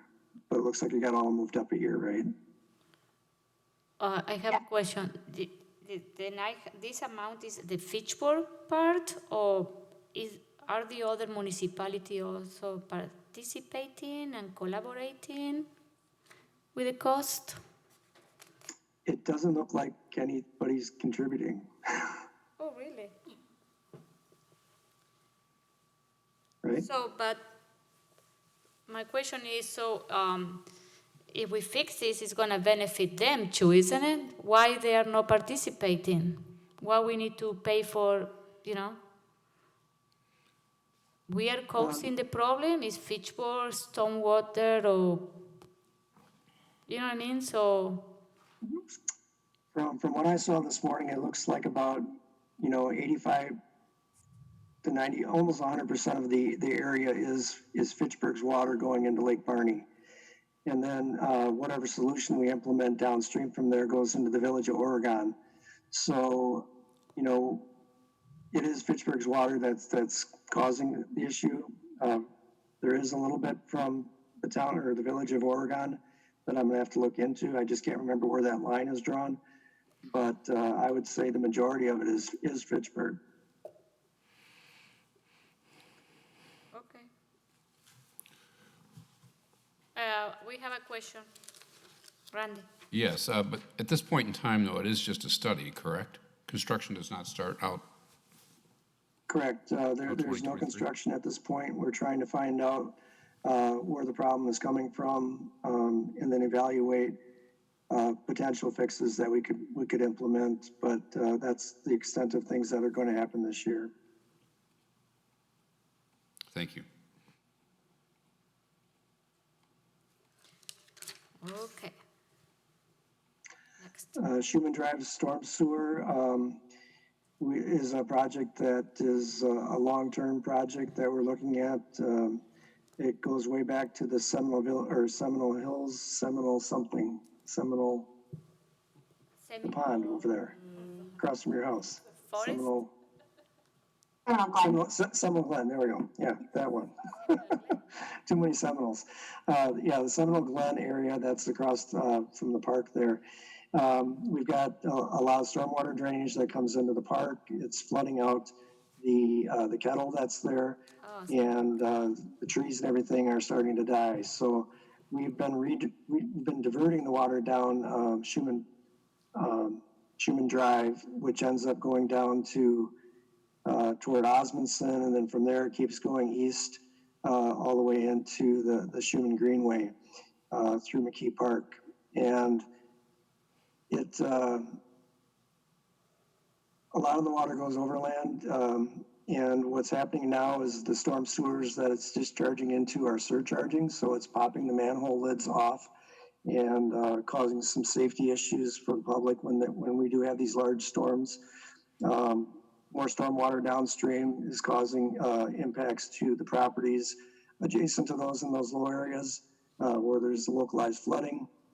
Sometimes some erosion through backyards where the water will bypass and go in a different direction. So this was one of the projects that we were looking at to study and possibly design in a future year that would capture that stormwater before it gets to those low areas and inundate houses and backyards and things that it's currently doing. And the project was moved back several years based upon priorities of stormwater projects and to coincide with a resurfacing project. But I have a question because I have heard the neighbors from that area. I have walked that kettle several times. They are doing a great job in maintaining. And so my question is because it sounds the way when you presented that this is an important thing, why we are delaying this project, that it could affect flooding houses, you know what I mean? You know what I mean? Why we are pushing this to 2019 when it seems like to be a very, important and, project, relevant, for the consequences. Right. I'm not exactly sure how it landed in these years, but I assume that it has something to do with balancing out, the needs of the projects of the whole community, as well as the rates to support that. And I think that's why it got balanced out to that far. There are other projects and other needs ahead of that one. Exactly.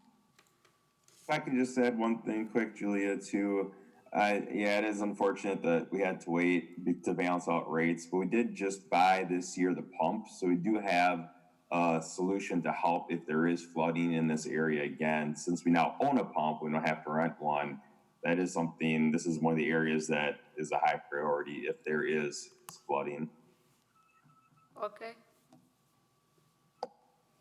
Good to know. Adam, do you want to talk?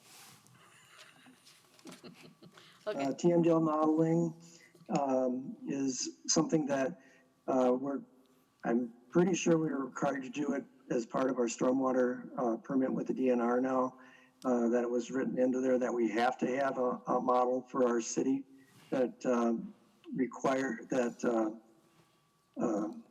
evaluates how much pollution is going into our stormwater. And then what that will do is it'll allow us to capture some of the small private ponds and private stormwater management practices that have been put in over the years, where it will have a positive impact on our operation budget, where we're currently paying, I think it's about $155,000 a year to MMSD, where we're just buying credits from them. Where they go and do bigger stormwater projects to clean up stormwater in the region, and Fitchburg takes credit based on that. But after we have this TMDL study completed, we'll be able to reduce those rates that we pay to MMSD. We'll be able to better identify where we should put our money to get the best value for our stormwater management, and we're looking to try to get that done in 2022. We will apply for a grant. We did apply for one this year, but we didn't receive it. Our next go at it will be in 2022 for a planning grant. And if we're successful, we'll be able to fund half of that project with the grant funding. Currently, I think we don't have any grant funding projected for that right now, just as a conservative estimate. We'll go forward with the project, whether or we do or don't get the grant, because we are going to need it for our permits to stay compliant.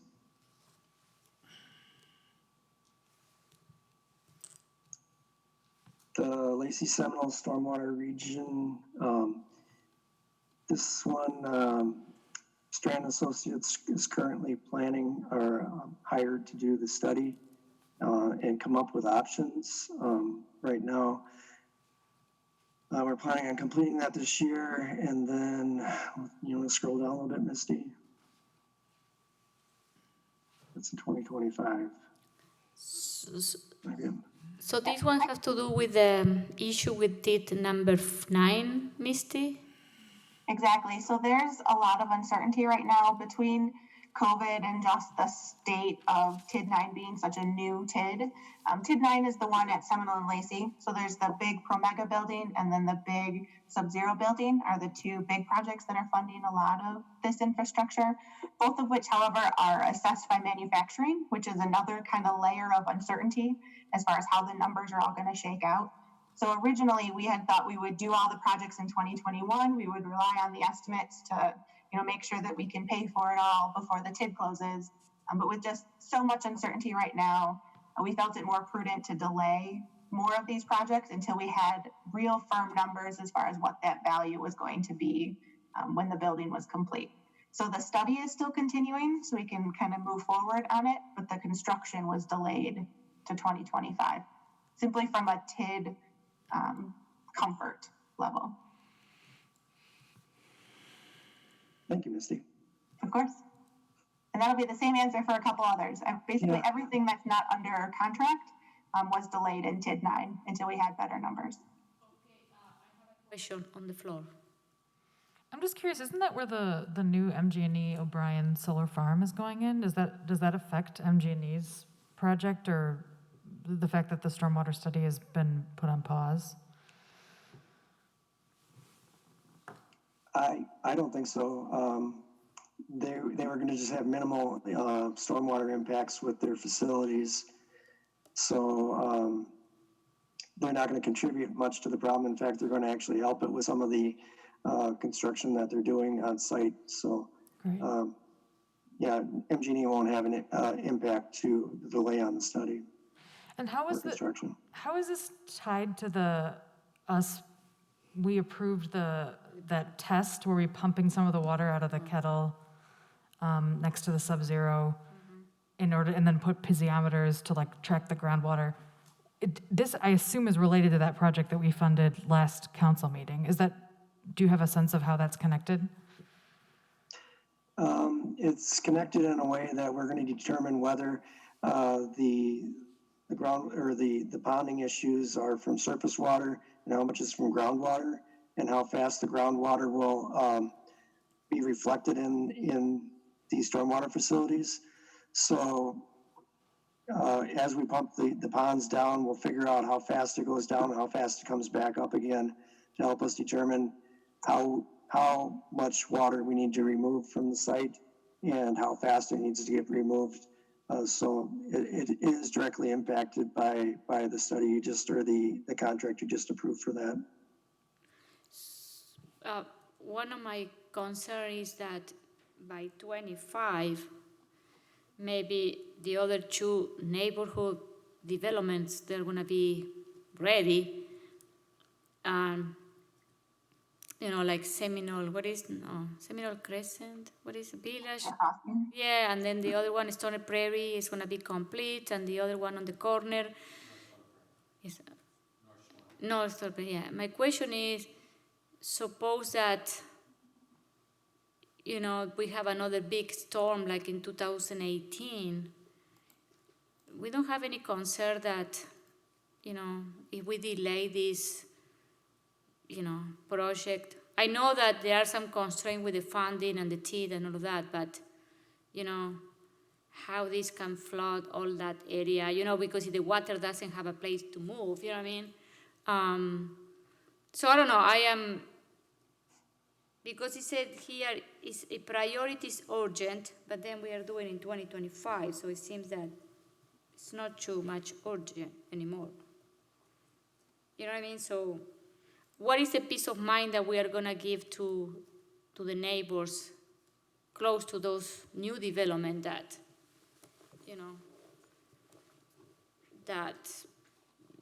it's going to be a safe area, not a flooding area, I don't know. I think, as we get the study completed this year, we're going to be able to determine how much water needs to get pumped out of the area. and if there's a safe overland flow route. And then as development occurs, we can structure the outflow or the solution to the problem. We'll know what that is, and we can develop around that. So hopefully nothing happens this year, and we can get a good plan on what to do so that we can start implementing it as development around that area occurs. Whether it be we need to have more rain gardens, we need to I don't know, some other storage in areas. We've got some room to be able to expand in those areas for stormwater. So we just got to see what the problem is so that we can develop some solutions quickly. Okay. Any question? Okay. Oh, we have a question on the floor. Well, it's not really a question, but I'm just concerned about the area. I mean, these dates that you have, they're out to 2028. We're back to the kettle again at Seminole, and I'm quite familiar with that location. It's my neighborhood. And then we're talking about this location, which is less than a mile. I'd say a half a mile. I mean, it's within walking distance. We complete a study, but then we're not taking any type of action until 3, 4, 5 years out. It's just really a comment. I think this needs to have further thought in moving some of these dates in a little bit. There's some real issues out there with water, and this issue isn't going to go away. I don't know, there's just some real concern on my part. That's all.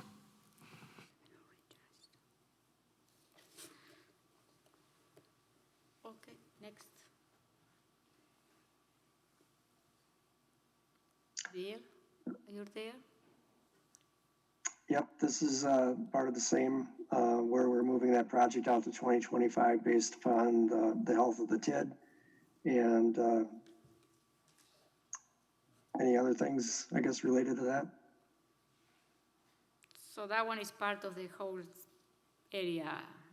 Okay. The one other comment I guess I'll make about that whole TID thing is we will know one more level of numbers this August, and then every August after that, we'll get a little bit better feeling for where those numbers are coming from. So I would love to be able to say that these projects can get accelerated once those numbers are hitting more of what our expectations were at the time the project plan was approved. But wanted to push it out and then have the possibility to bring it back up if things work out.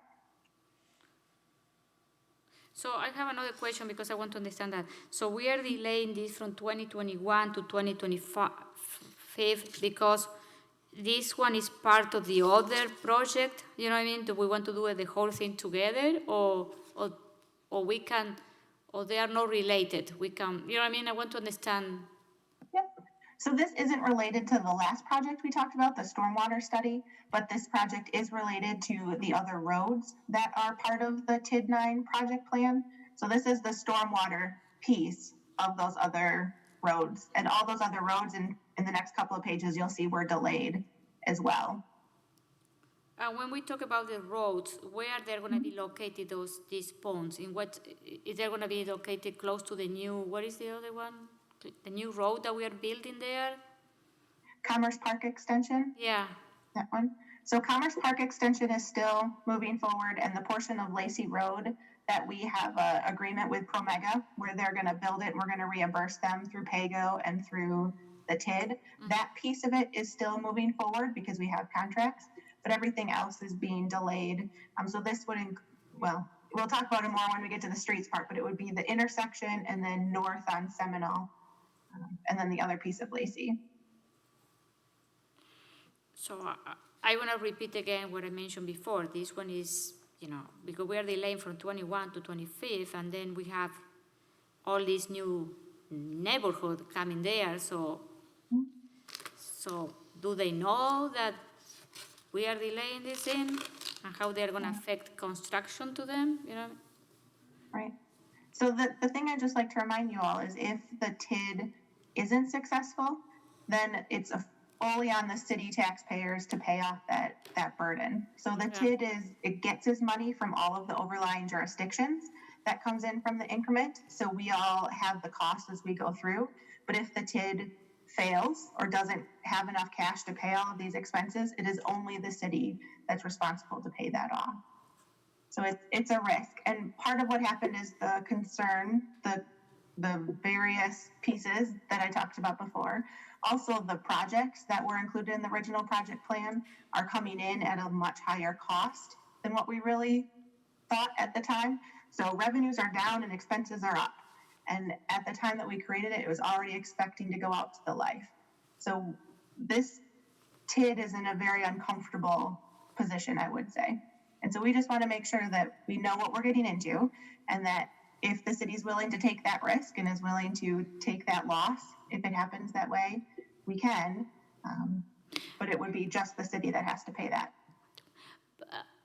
My question is why, I don't know if this is for this conversation or for other, but why, I want to understand why this TID number 9, why it went bad, so bad, because we saw that it was, with Promega, with Sub-Zero, we saw that maybe it will be a successful, tax incremental list.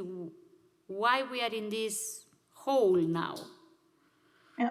So when the project plan was put together, it was based on those two big buildings, which are fantastic buildings. Don't get me wrong. I'm not trying to say that they're not going to be a good thing for the TID, but there's still some uncertainty with it because of the unique relationship between when manufacturing at the state level assesses a building and when the city assesses a building and what the building actually costs.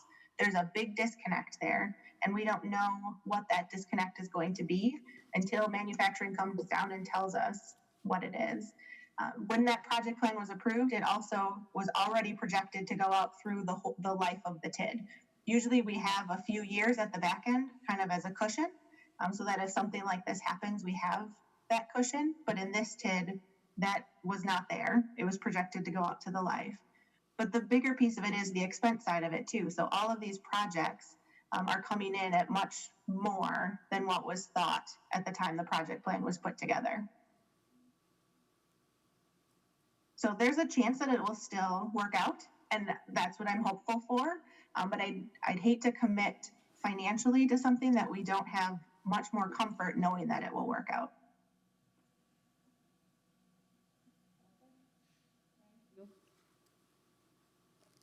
Any question? Tom? No? Okay.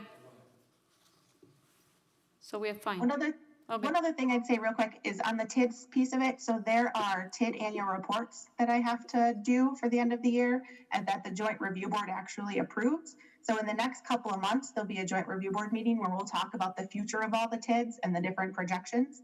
So I'll put those reports on the Finance Committee agenda so that you can see them, but you're also welcome to attend the Joint Review Board if you want to get more information on all of the TIDs and what they're looking like.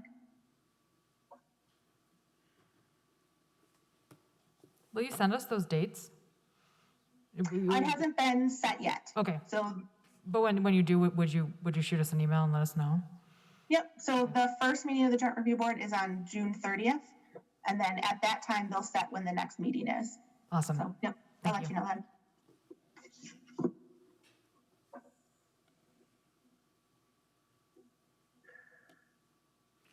Flooding north of Dunn's Marsh, there's I think there's an area that's off of Crescent Drive, just north of Dunn's Marsh, where there's a large drainage area that comes down the road. I can't remember the name of it. Red Oak Trail to Crescent. There we go. I'm reading it. 2 blocks from my house. Yes, and the water pools in that area. The water comes from the, oh gosh, direction am I coming from here? To the west, I guess, from the city of Madison. There's not a lot of area or a lot of stormwater facilities to catch the water and get it into a pipe. So it all ends up down at that intersection, and the water does pool a couple of feet deep in that area. There's constantly, every time it does rain heavily like it did in 17, 18, 19, the water pools that deep, and then, cars get flooded, homes get flooded. And we're looking to try to capture that water with some large scale inlets and get it to Dunn's Marsh with that project.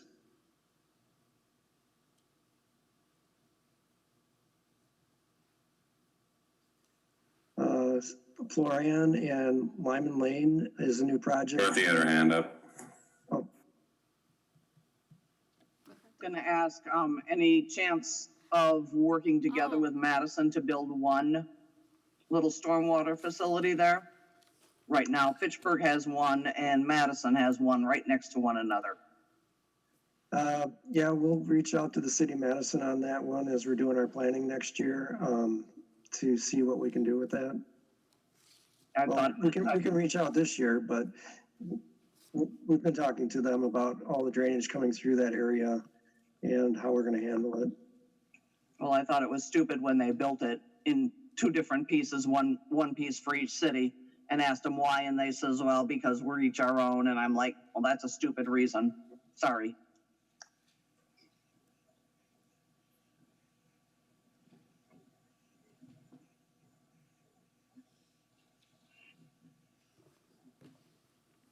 Okay.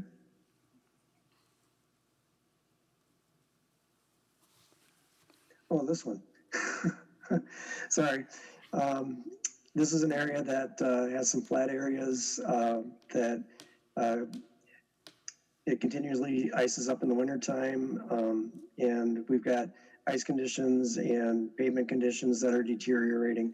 So we would like to install some storm sewer in this location when we do the resurfacing project in projected 2024. It's a larger project than we usually budget for our stormwater maintenance. So we separated it out into its own separate project. And there will be just rates. And there's assessment, yep. Okay, for the new storm sewer.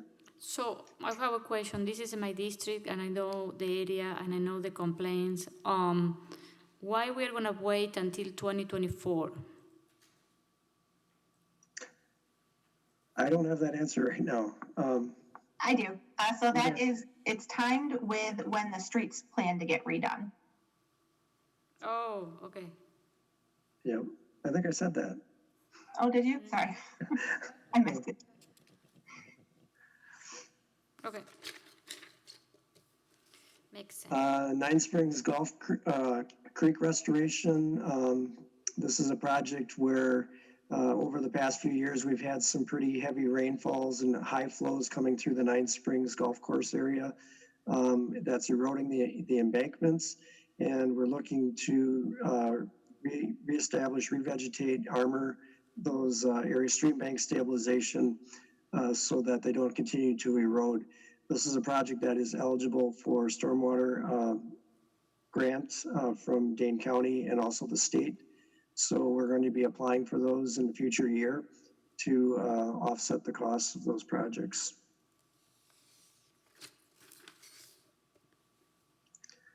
Intersection signalization, this one, we received a large grant from the state for reconstructing the intersection at MM and McCoy.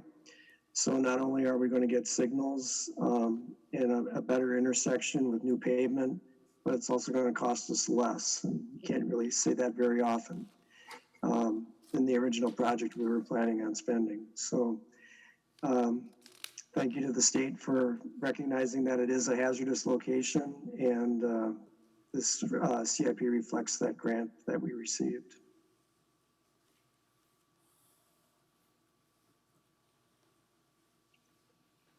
Resurfacing program, we've got a lot of streets and a lot of different areas that we're going to be concentrating on over the next few years. They're highlighted in pink and blue for 20 and 20 or 21 and 22. So, and then future years beyond that are in black. We're trying to keep within our budget of the allocated funding that we have, and this is like our replacement fund for streets, where we set aside a certain amount every year. Some of it's from capital levy, some of it's from assessments, but for the most part, it's capital levy. A little bit of borrowing, but that's going to phase out in the next few years, right? And then, but we do have a big backlog of streets, and we are concentrating on the most deteriorated streets to replace and repave those. We should be resurfacing about 4 miles of street every year at a 30-year life replacement, but we're actually doing quite a bit less than that based upon the higher cost of resurfacing and maintenance and things like that. So this is our annual program that we have. We live within that budget. We'd like more, but we can only have so much with all the other needs of the city. And I will point out that they are phasing in a little bit additional money, not enough, of course, but a little bit more. So at least it's not staying flat. We're trying to do more. Yeah, if we could somehow tie it to the number of miles of street we do every year, instead of a straight percentage, you know, it would go up and down every year, but for the most part, we've averaged out, I forget what it is, about 1.5 miles of street, new streets every year, sometimes up to 4 miles of street. Yeah. Herman Road realignment is a project that was in the CIP a few years ago. It was taken out. We're just putting it back in as a placeholder for making that connection from East Clayton Road to through the sod farm up to what's that road? McCoy. So it goes from McCoy down through the city-owned property of the sod farm for that realignment.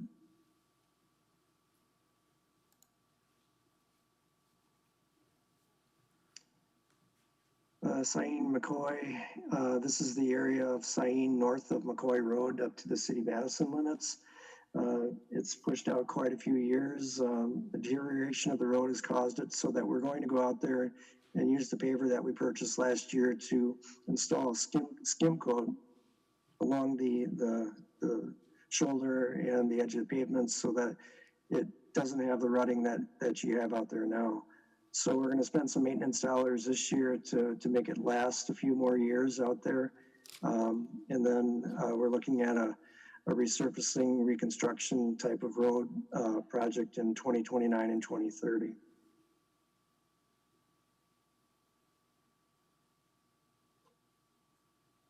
Sain McCoy to Lacey is a project that we've got. We have an RFP. We have a consultant that we're negotiating a scope of services with currently to do the design this year. We're looking at doing the construction in 2021. Actually, we're shifting that, Misty. We're going to have to shift that to 2022 for construction. So here is, okay, I have a question because this project increased substantially from $6.4 million to $8 million. So my question is, but it's coming in 2021, and you say that you are expected in 22? Correct. Well, we just negotiated the contract where we found out what the schedule is going to be for the design of the roadway. And based upon environmental, railroad, utility relocations, and stormwater, we don't feel that we could get it done, the design done in 2020, as well as purchasing right-of-way and getting those utilities relocated. So in the overall schedule, what we looked at doing is providing the design in 2020, doing the right-of-way acquisition and permitting in 2021. And by the time we got everything ready to go, it would be almost 2022. So we would do a late 21 bidding for 22 construction to get the best prices for contractors starting the beginning of the year in 22. Because Fish Hatchery is going to be under construction in 2021. the south part, and people are using Sain. Yes. So it's gonna make sense that, you know, the construction start in 22, so fish hatchery is gonna be ready. You know what I mean? So. Yep. Okay. So if we can make that change, it would be great. The traffic calming program got moved into the resurfacing program. So that the funding that had been provided at about $20,000 a year was moved over to the resurfacing to be used if needed. We can always use the money for resurfacing, but in the event that there are traffic calming measures that need to be put in, we would have that available for funding as well.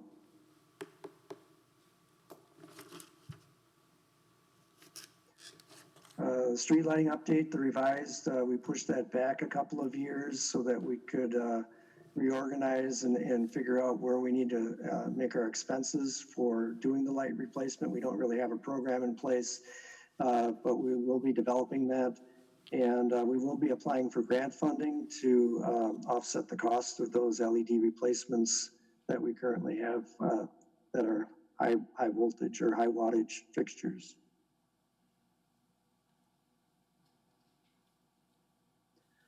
Our sidewalk and path improvements is the same program that we've had over the years. There was no change to this program.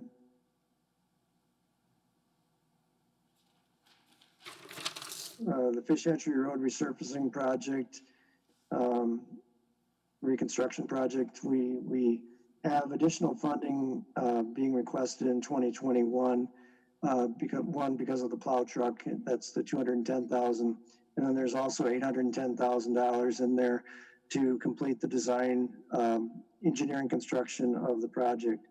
When we originally put the project cost or the project plan together, it was going to be a one-year construction project with a little bit of construction in 2021.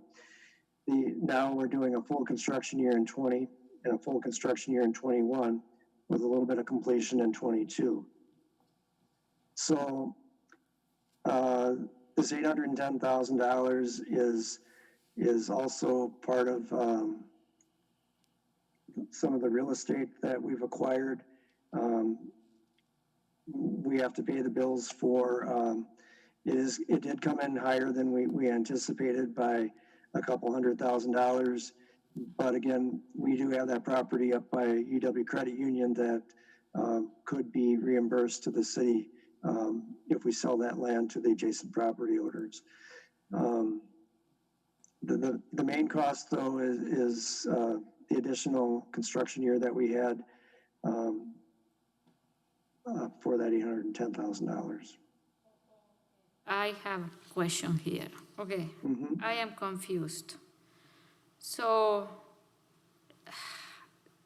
I want to understand what is this, because we already have, you know, all the Fish Hatchery Road expenses. We are, you know, so we approve it. It's a very expensive project. So now I want to understand what is this additional? You know what I mean? What, you know what I mean? What is this, what is this not already included in what we already approve? And, you know, so I don't know, I am confused.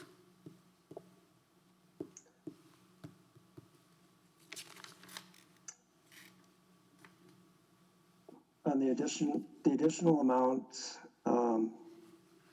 so because here, so we have an equipment. Okay. I have this $210,000 is the new. What is plow? The plow truck, correct. So that one wasn't included in the other one. Correct. Okay, and so the plow truck was included in other CIPs. That wasn't a new addition. No, I know, but it wasn't included when we the other project that we talked a couple of minutes ago. You know what I mean? The replacement fund? Yeah, that one. It wasn't included. Yeah, so the $210,000 in here is for that initial purchase of that additional truck. And then the replacement fund from before is the accumulating the funds so that we could replace that truck at some point. Okay, so what is the $810,000? Is this maintenance of existing facility? Which facility are? You know, because I thought when I saw that, without going in detail, I saw that we were doing the south part of Fish Hatchery Road, like some, you know, resurfacing, but this is related to the north part of Fish Hatchery, you know, the 810, so. Correct. Yeah, this is for the additional construction engineering for the inspection in 2021. We'd only funded a partial year in 2021. And then a partial year in 2022. So we needed the additional funding to cover a full year of 2021 construction and the partial year in 22.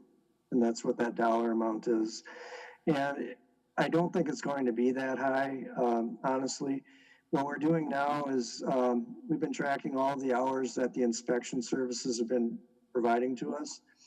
And once we get to the traffic switch in the middle of July, we'll have a good estimate as to how much it's actually going to cost us to do the other 3/4 of the project, and be able to project that forward for a good cost estimate in 20.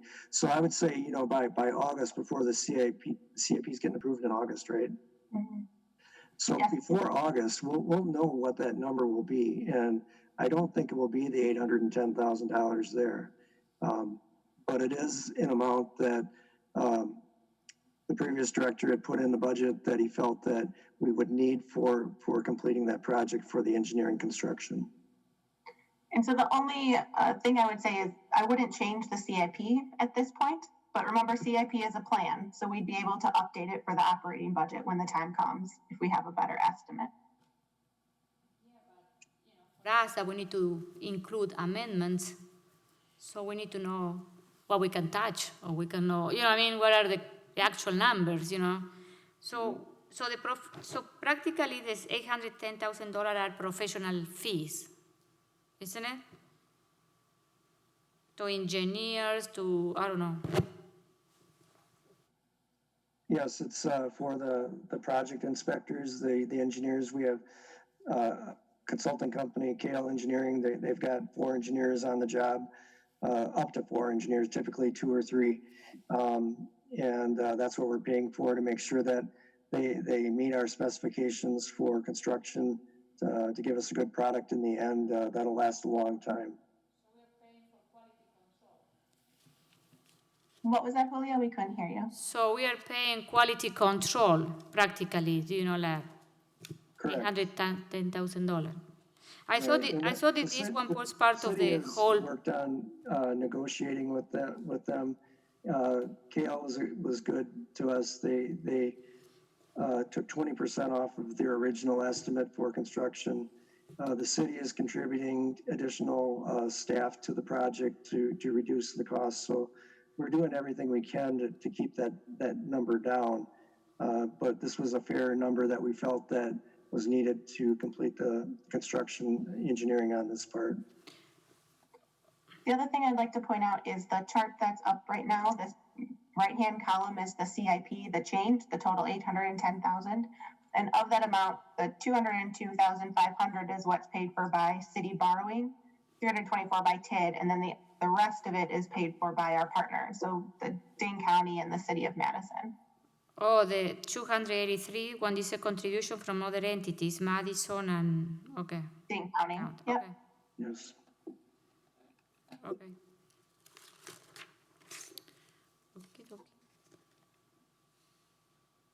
Oh, I have another question, but then if we go to the budget items, what is this staff cost of $90,000? So we were paying the professional services engineer, what we are paying as staff? That's the plow truck driver. Oh, really? Yes. So it goes back to Aaron's comment before that Fish Hatchery Road is a significant piece of it, but there are a lot of other streets that have been added. And so Fish Hatchery Road is going to tip us over to the point where we need an additional route which would require the additional plow truck, but then also the additional crew person to actually do the route. Okay.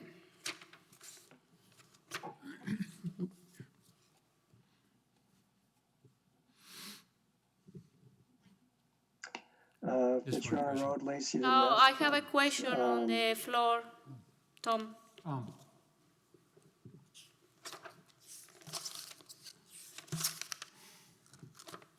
You know, Was there a question? for Fish Hatchery Road and McKee Road, it's being under construction right now, I'm thinking obviously from Seminole Highway to Verona Road. I know it's tough on the city due to the fact that some of these costs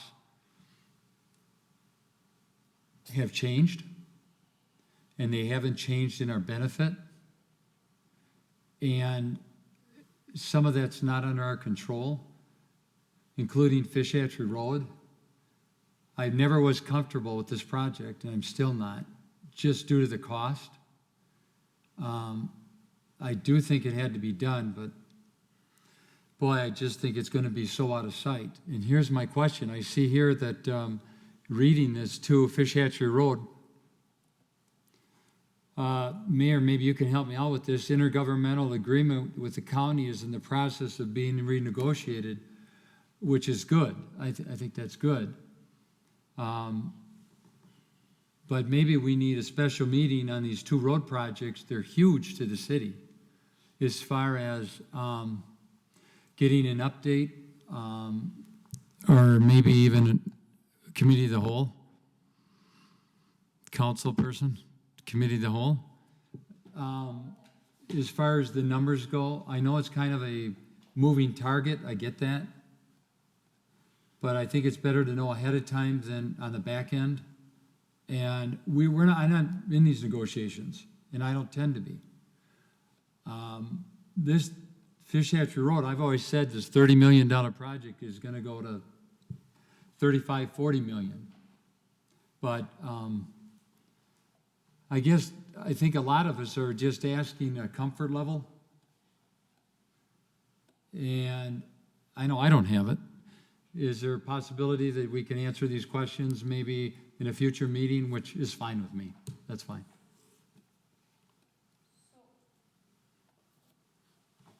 I have a question. I didn't know that we are renegotiating the contract with 10 County. Read 210. That is the update from last year. Oh, last year. Oh, okay. Last year at this time, we were renegotiating, and then now that has been settled. And what's in front of you is what's based on that final contract. I stand corrected on that then. I do. I thought it was renegotiated this year. I stand corrected. No. Yep. My fault. But is there still, I'm still going back to the numbers, Misty. Or is there a future meeting you want to present the numbers?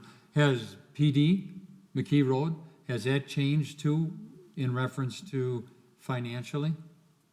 Yep, council approved a budget amendment one of the last meetings when the construction bids came in. Yeah, more.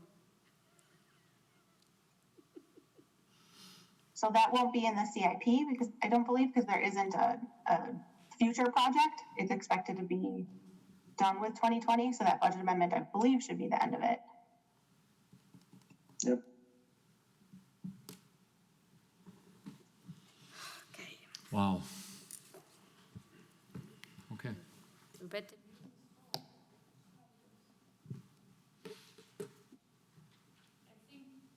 I think we decided to make this commitment to invest in our road. The city is growing, and the infrastructure need to, it need to improve with the growth. But I know I understand because I see. I'm with you, but the checkbook doesn't stop. I know. And you know what? The taxpayers will be the first one to tell you that. That road is not all Fitchburg's people. I have said this more than once. It's a commuter road. It's a commuter road. And the people that are commuters aren't paying for it. The taxpayers in Fitchburg are. I know. I remember when you mentioned this road is gonna cost us 30 million, and I say, no, Tom is crazy. But now it's like, we are almost there.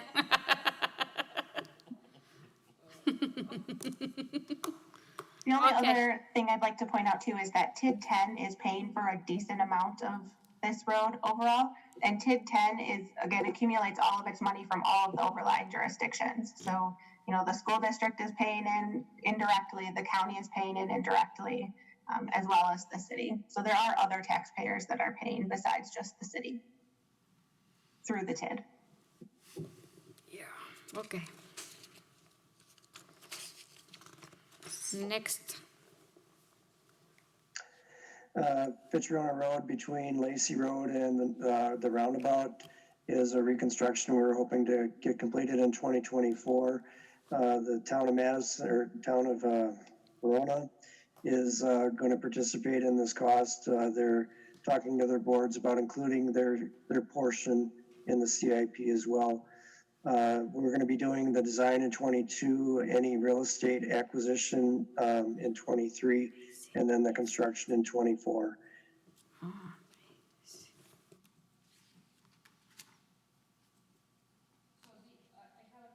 So this portion is the Fitchburg portion here, what we see here, or is the total cost? This is the total cost, and then in the funding sources, you can see the amount that would be paid for by others. So the contribution from other entities Okay, I see. is listed there. Yeah. And then the portion is assessed as well. What, okay, why the planning, okay, fine. Okay. Fitchburg Road, Whalen to Lacey.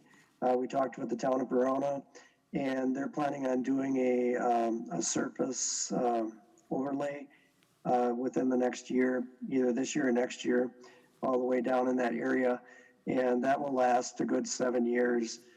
By that time, we can evaluate based upon development in the area, whether or not we're going to have to expand the roadway south of Lacey Road, and based on new additions to the region.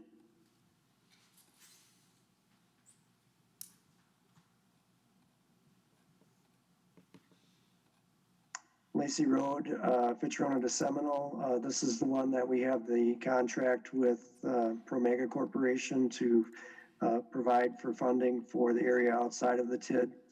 Promega is going to be constructing this through their bidding and planning, and the city's going to reimburse through the TID our portion, and then we have the portion that's outside of the TID that needs to be constructed as well.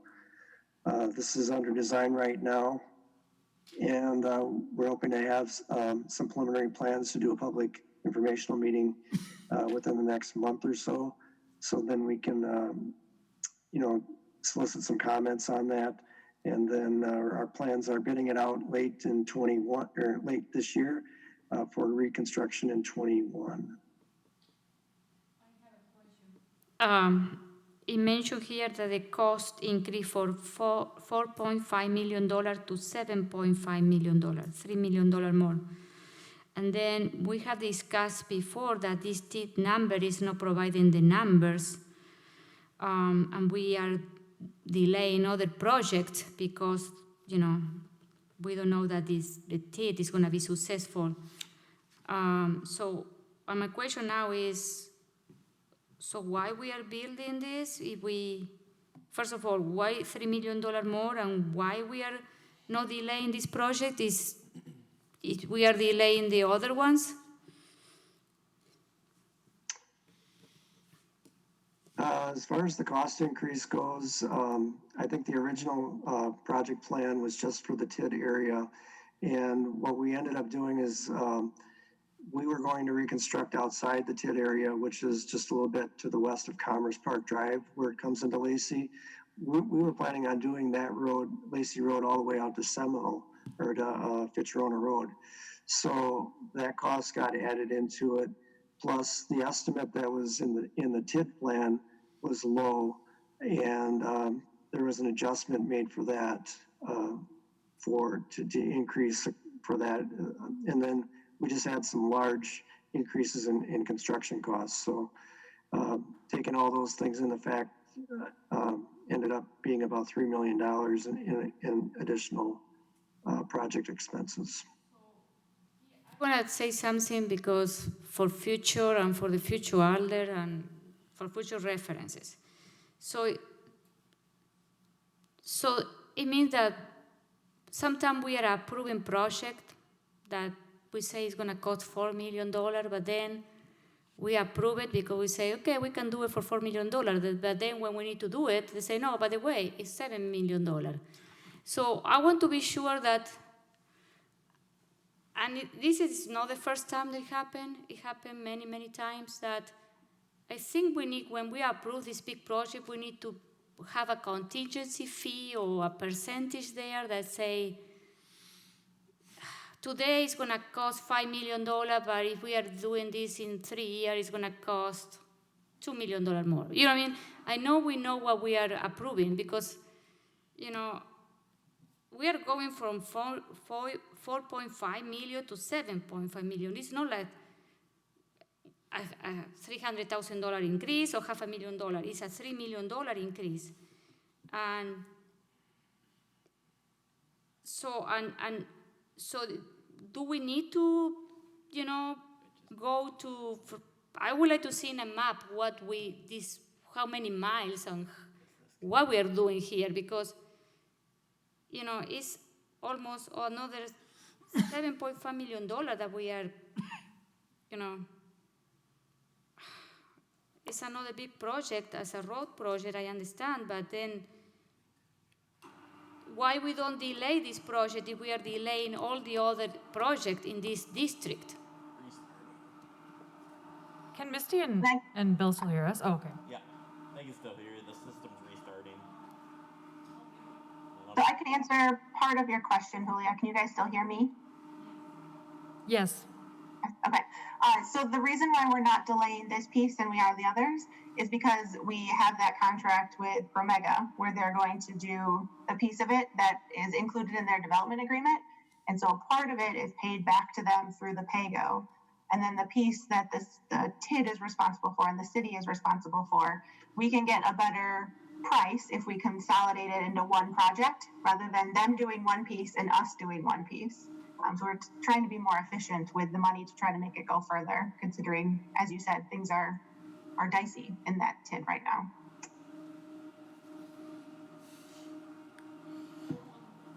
The other thing that's connected to this one is there's a TID or a T grant that we're hoping to be awarded. We haven't gotten award notice yet. I don't know if we've even applied for it yet.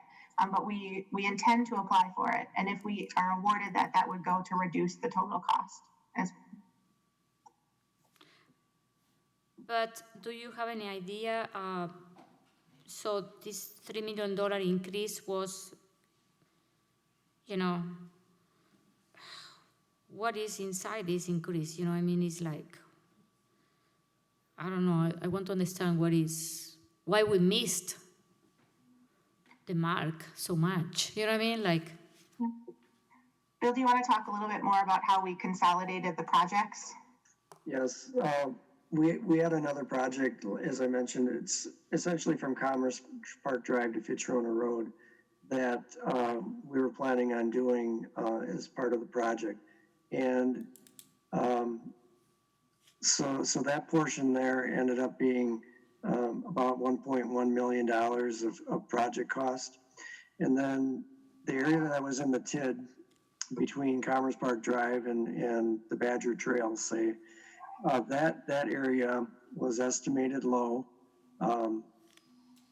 And we had, you know, some very large increases in construction costs, you know, 18 to 25% that were happening during this time.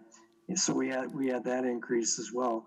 So, you know, that $1.8 million was, you know, some of the estimate wasn't accounted for.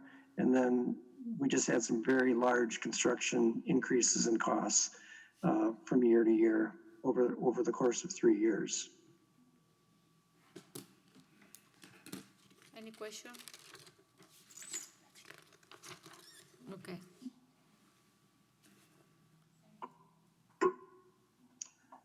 The Lacey Seminole intersection, this project is from going up Seminole from essentially Suman Parkway down to Lacey Road, a little bit south of there, and then Lacey Road at Seminole, Lacey Road to the school, the reconstruction of that area.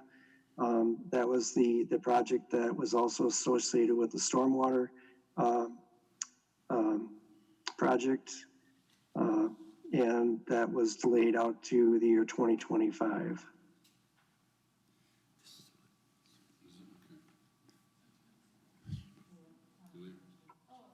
Tom has a question.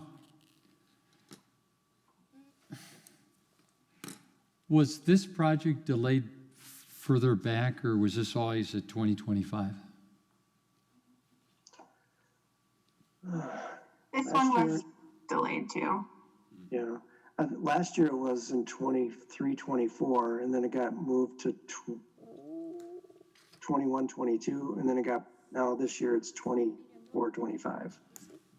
It's Okay. actually a year after what we had originally projected it to be. Yeah, I know this one's dear to my heart. This is not only in my district, but Randy's district too.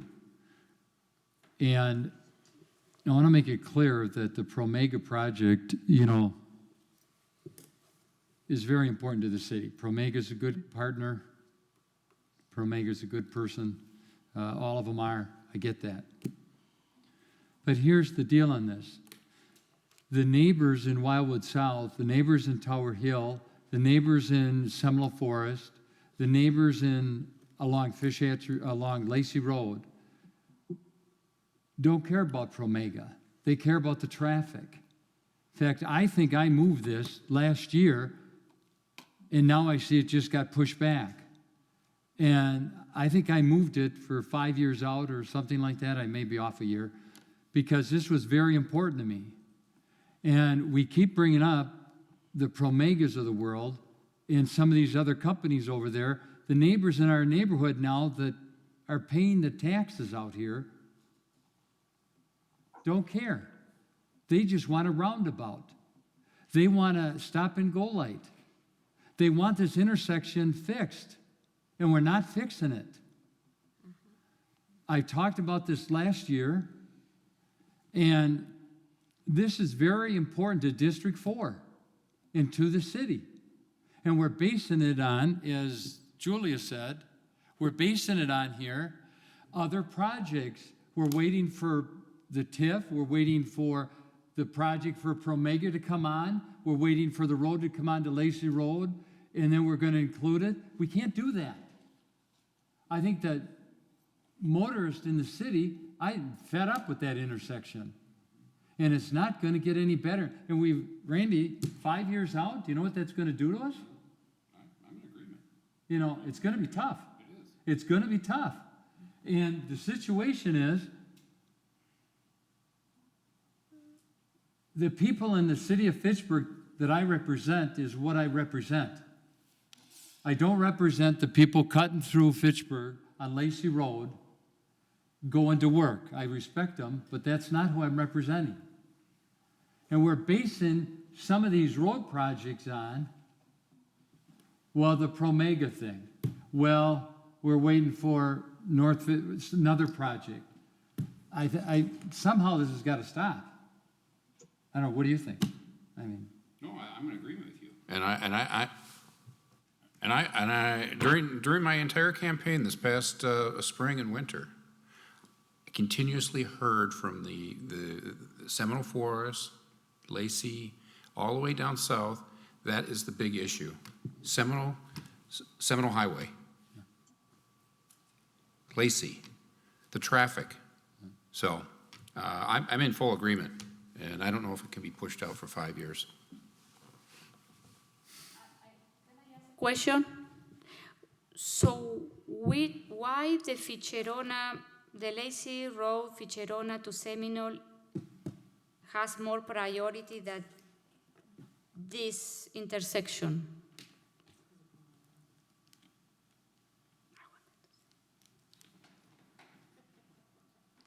because, this is why I have heard that too, that people complaining about the Seminole Highway and what guys are you planning to do there is, and I thought that this project, the intersection project, was coming closer, but then, the Fitchburg to Seminole Lazy Road, why is so, it has more priority than this intersection? You know what I mean?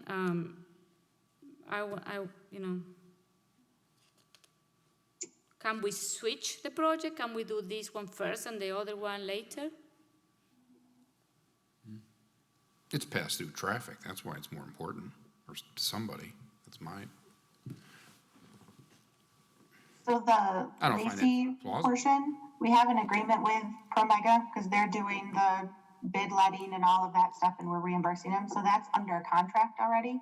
If we didn't have a contract, honestly, in my world, I would have postponed that too until we knew for sure that we're going to actually be able to pay these things off or talk about moving a smaller project up. But I believe that that agreement has already been approved and is a binding contract. So we can't go back against that one. That being said, you could put an amendment in to accelerate some of the additional cost if you thought that was important. Just keep in mind that there is a risk there that we might not be able to pay for it with TID, which means that our taxpayers will have to pay that at the end of the life. So Misty, if I just heard you right, there's a binding contract with Promega, and with that, that's been tied into this intersection? Not exactly. So the Promega development agreement required Promega to put in a certain portion of the Lacey Road reconstruction. So they're required to do that under their development agreement, and they pay for it up front, and we reimburse them through the pay-as-you-go bond or the pay-go bond that we have through the TID. So that piece is already moving forward. And then what we did to try to get our money to go further is we combined their project that they're required to do with the piece that the city was planning to do that was connected, and do it as one big project so that we could get better pricing from a construction engineering and just be a more efficient project. And then Promega has agreed now to do the bid letting and to kind of coordinate that project. They would get their piece still through the PAYGO, but the piece that would have been ours otherwise, we have an agreement that we will pay them, I think it's monthly, for those costs. The issue is going to be when Promega is ready and all the traffic there and that intersection is going to be still, You got it.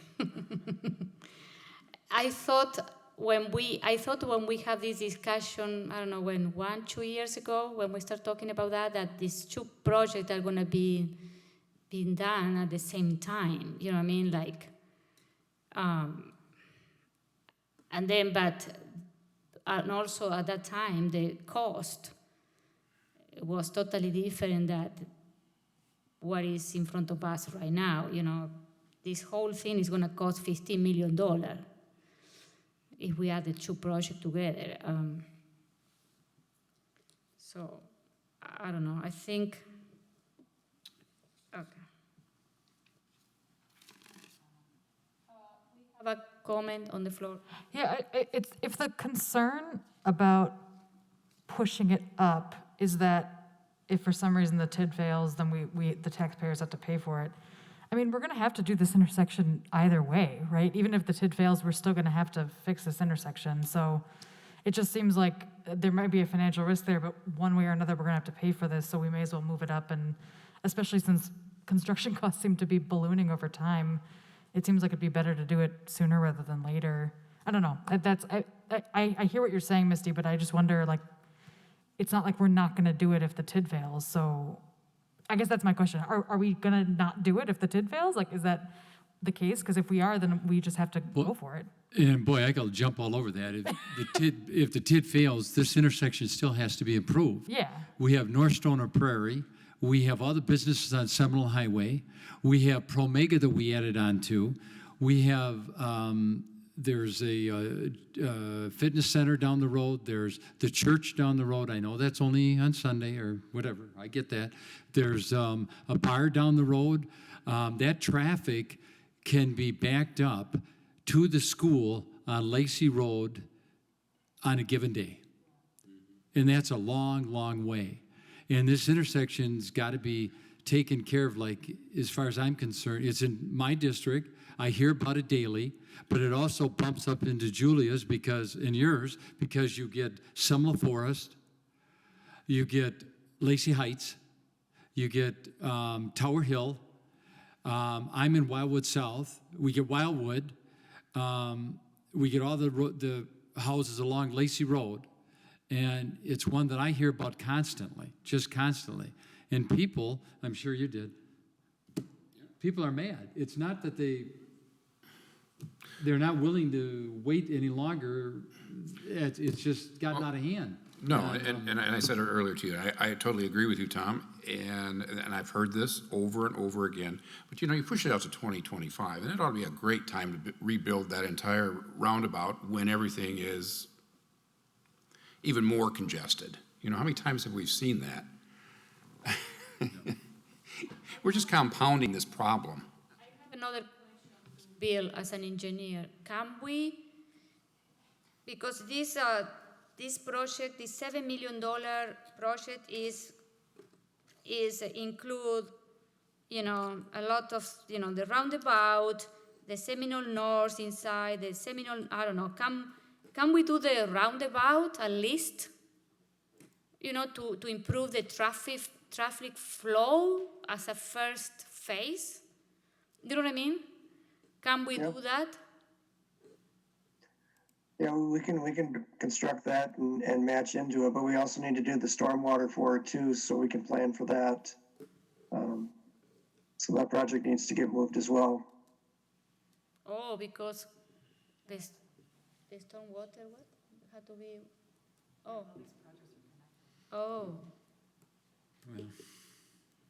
Okay, no, I was thinking about if we can at least do the roundabout, so alleviate the traffic and improve the flow, and then we do the rest, but I don't know. Wait, it sounds like a lot of these projects are connected, and that's where the problem is that the stormwater project is connected to the intersection project, which is connected to the Promega. Is that part of the problem, Bill, that when we're pulling out one particular part of this area, is that why it's so complicated? Yeah, I would say that's part of it. We need to do the stormwater planning for where the stormwater is going to go, and then we can build in, we can piecemeal in construction after that. So if we wanted to just do the roundabout, we really need to know where the stormwater is going and plan for that. So that's kind of the linchpin of that area there, as well as how do you construct it and still maintain traffic through the area or not, is something that we'll have to contend with.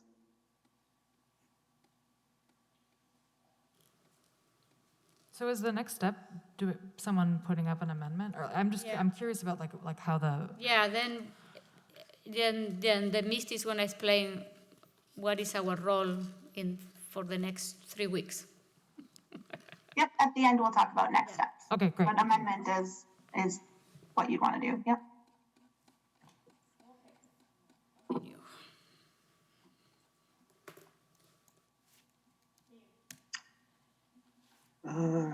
That one this project was delayed due to funding and the actual need to make the connection. I guess we'll reevaluate that in the future year if there's funding available or if there's a need available for it.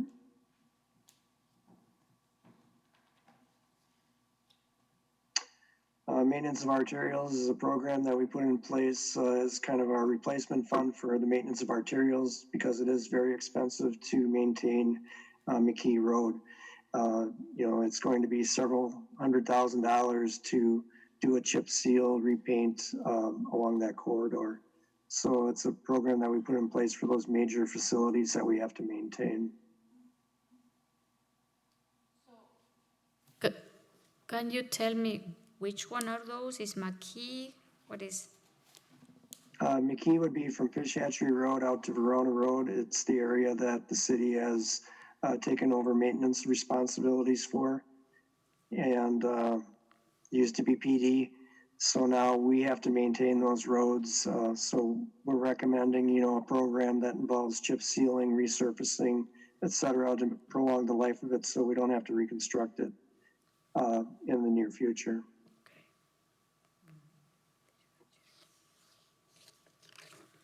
Okay. Lacey Road light poles, only about half of the fixtures and poles were put in when the construction was completed. And we just need to install the lights that are out there before the TID closes. But that could be a while, right? 13? Yeah, this is TID 13, so this is that new TID. Okay. So we're proposing to finish up the street lighting next year along Lacey Road and East Sherrill and those areas that don't have the lights installed.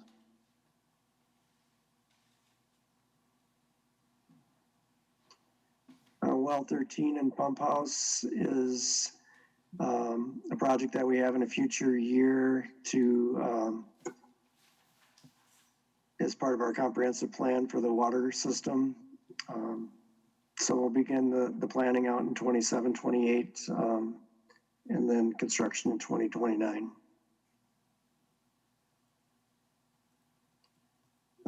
We upgrade our SCADA system, which is our computer software system that runs our water and sewer.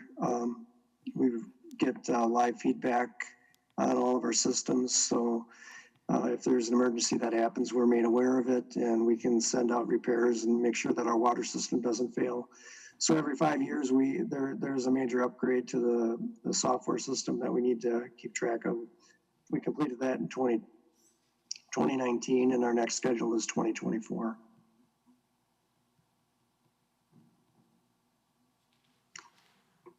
Greenfields water main extension will extend the water main down Sain down to the subdivision in that area, just so that we can have better fire service and capacity for the residents that live down there. The current well is a low capacity well and it doesn't really do very well to serve the area. So we're recreating some redundancy to that area by installing that main. And it's being timed with the resurfacing project to be completed next year.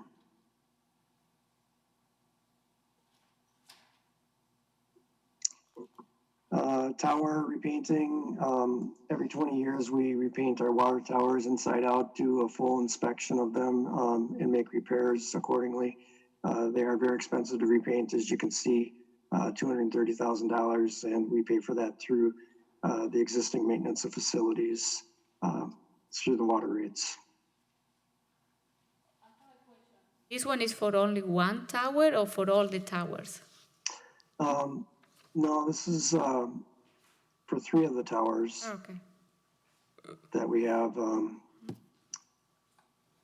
think we got a few more. I'm not 100% sure. I got to learn that system a little better, but yeah, it's every 20 years that we go to repaint those and for our system. I've got a question. Who designs the water towers? This is not a really urgent question. I'm just curious about, do we update the design or is it just a repeat of the design that happened before? We will bid out the inspection of the water tower, and at that time they'll go through and determine any repairs that need to be done, and that's part of the design cost, the planning cost, and then putting the specifications together for any repairs and the repainting. So there's a lot of local companies that do the design of water towers, Strand, Mead and Hunt, Dixon Water Tower, Dixon, a number of companies. So yeah, we bid that out to find out what's wrong and then do the bidding and construction or the painting the following year.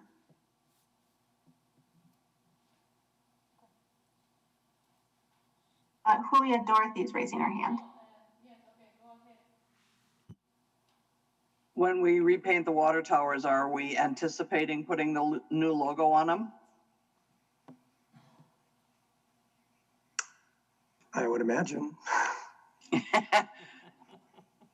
I'd like to see that end up in CETA's lap for discussion also then. Oh, you're talking to me? Not necessarily. Okay.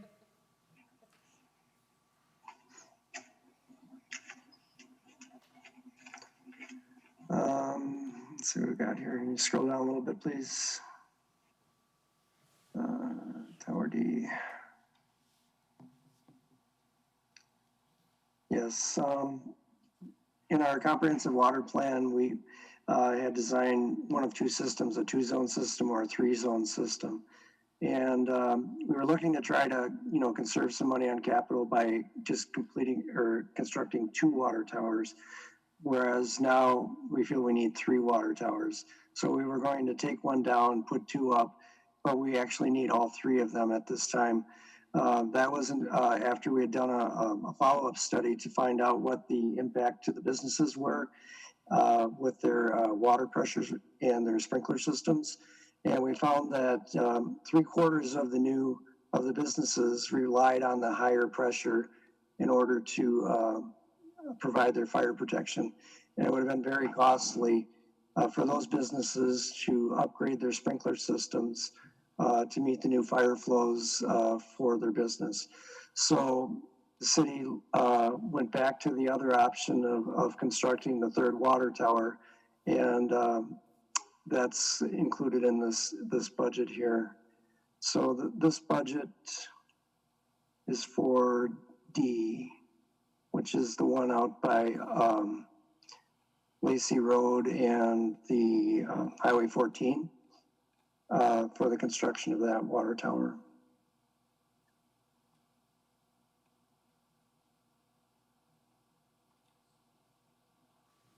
Any question?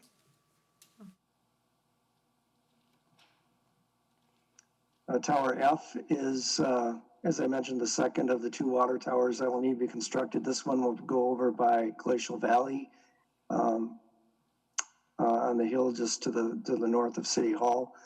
And this one was part of our master plan as well to do the design and construction of this water tower. It doesn't have a construction. Can I ask a question? What is the difference? This is Tower F is not a new tower. Oh, we already started the construction. Okay. Yes. So where is this tower? This will be on the corner of Glacial Valley, north of City Hall, west of Promega. I don't have a map of the area, do I? But this one is already done because No, we're designing it this year and we'll be constructing it next year, but the numbers don't match. Yeah, this is what I've been looking because you have $330,000 and then from the other one we have $2.3 million and so this is what I am confused. So this we have, you know what I mean? You have to look at the previously authorized funding approved for carryover. So there was the $50,000 in design in 2019 and $2.1 million of construction in 2019 that was carried over to 2020. And then if the project continues into 2021, the rest of that money will be carried over then too, as it goes. So this is the additional amount that's needed based on updated information. Okay. Oh. Okay. So we already had the money allocated for this project. Not the 230. No, I know. The 230,000 is the additional money needed, but the rest of it has already been earmarked out of the rates and the impact fees. Okay. Yes.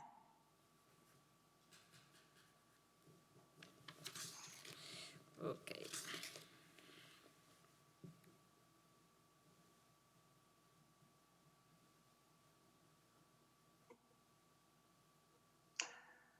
Main oversize and installation hydrant replacement is a placeholder that we have in our budget in case developments require a larger than a 10-inch water main.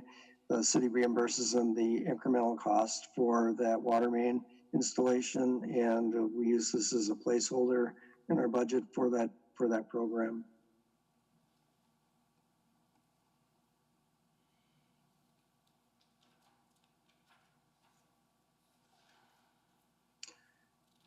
We have a number of well projects that we have coming up over the next 5 years to assist in our well capacity. Sometimes over time, things get plugged up, things break. The wells aren't as efficient as they need to be, and we have to replace, repair our wells throughout the city, and we got a program in place to go through so that we don't end up repairing or replacing a lot of those all in the same year.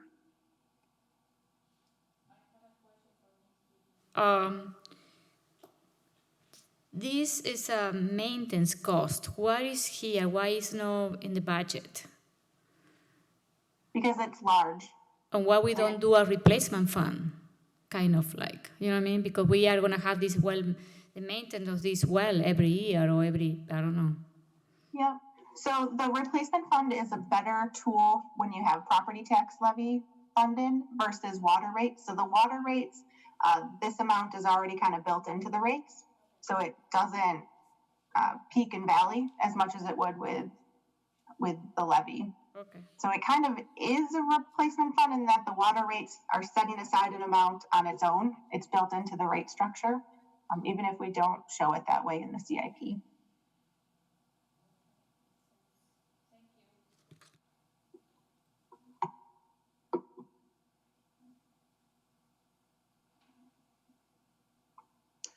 McKee Water Main project, that's a new project that came up. The water main that has been installed or is in place along McKee Road there between like Richardson to probably Triverton is, and it doesn't say. Anyway, we've got a lot of breaks out there. We had a couple last winter, and we needed to get those repaired. They're just continuing to break. So we've got a plan to replace the water main in the terrace so we're not tearing up the road there. And then so that we can not have to maintain all those breaks that are happening. Question. I have a question, yes. Why do we have so many water main breaks in that section? Do you know offhand? I mean, it's not that old. I mean, 20 years, I would think we'd have a greater lifespan than 20 years. Yeah, the water main that we've seen in those areas are experiencing more deterioration than is typically found in other parts of the city. It has to do with probably the soil, maybe electrical conductivity or something like that. It's accelerating that deterioration. We'll be doing some soil sampling in the area to make sure that, you know, if we need to put in some protection, cathodic protection or something like that so that it doesn't deteriorate as rapidly. So we're looking into that for that as part of that design and construction. Okay.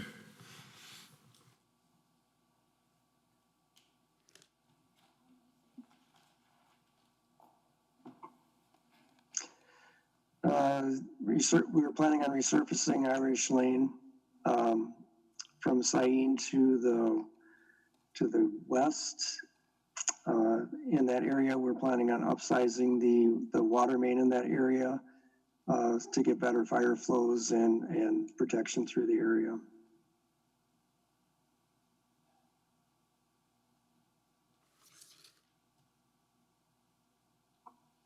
The Tower Hill water main replacement, as the area gets resurfaced over the next 5 or 6 years in that time frame, we're replacing undersized mains that are 6-inch Also cast iron and asbestos water mains, which are hazardous to work around. We're looking to replace it with new water main so that we reduce our water losses and provide better water quality to the residents.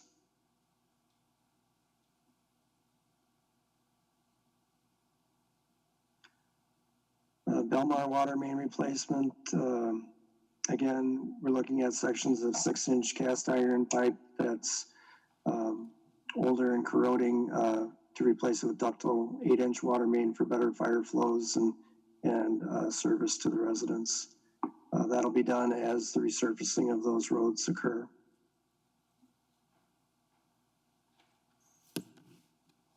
That's it. Thank you, Bill. Yeah, thanks so much, Bill. Yeah, I enjoyed it. Happy birthday. Okay, so Misty, do you want to explain before we approve the resolution? Yes. So we obviously threw a ton of information at you guys, and I would like to reiterate that if you have any questions, I'm available to help you write up your amendments, or the department heads are more than happy to have additional meetings with you to make sure you know everything that you need to know to make a good decision. The next steps then, so this was kind of information gathering. The next step would be the prioritization piece. So there's a plan commission meeting, a public works commission meeting, and a public hearing all coming up for people to put their input in as far as what the priorities are. And then you guys will use all of that information to put together your amendments. So your amendments are going to be what you are recommending to change to the mayor's proposed document. This is where I'll remind you that we don't take amendments off the floor. So if you want to see a project changed in some way, you'll need to make sure that there's an amendment for it. The council could then choose to amend the amendment if they wanted to, but they can't bring up an amendment to a project that isn't at least on the table as being something to discuss. So I emailed out to all of you guys the form that needs to be filled out for these amendments. That should be out there. It's also in the packet, but it'd be great if you could fill out the Word document. If you put enough information in just that description box, make sure I have one in here, then I can fill out the rest of it to make sure that the numbers are all tying and that type of a thing. Also, I heard a lot of support for one particular amendment. It's still best to have just one person actually submit the amendment. All of you could support it. When the time comes to vote on it, you can say you support it, but it's best for it to be sponsored by just one person to avoid walking quorum appearances. So those amendments are due to me on July 21st at 4:30 in that Word document. Just email them over is the easiest. And then I'll put them together. I'll work with you to make sure that it's clear what you're proposing. And then the department heads can attach a staff memo if there's some additional information that they want to make sure you know before you decide on the amendment.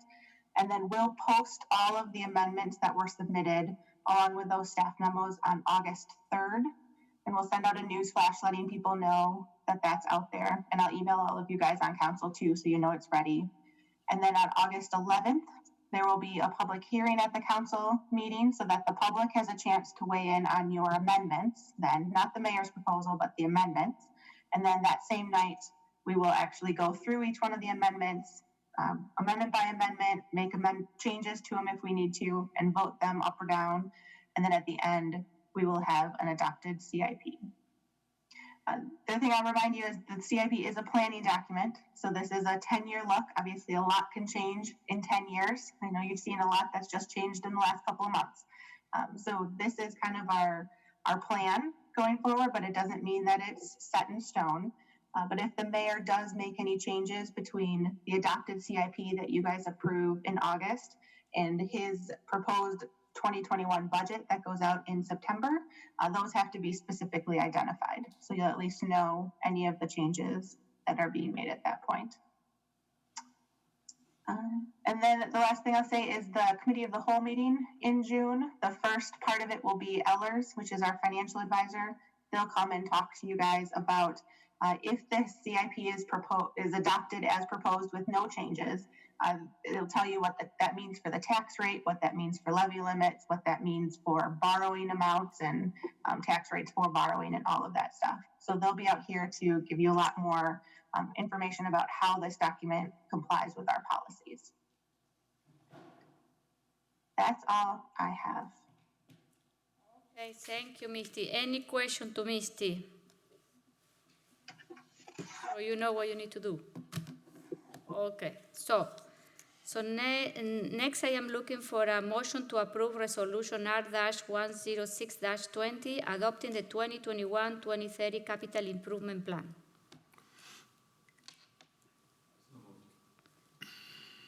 Motion to approve. All those in favor of approving say aye. Aye. Nays, the motion carries. Next announcement, our next finance committee meeting is tomorrow, June 9th at 7:30. So I need a motion to adjourn. Motion to adjourn. All those in favor of adjourning the meeting say aye. Aye. Nays, the meeting is adjourned at 10:35 p.m. Thank you very much.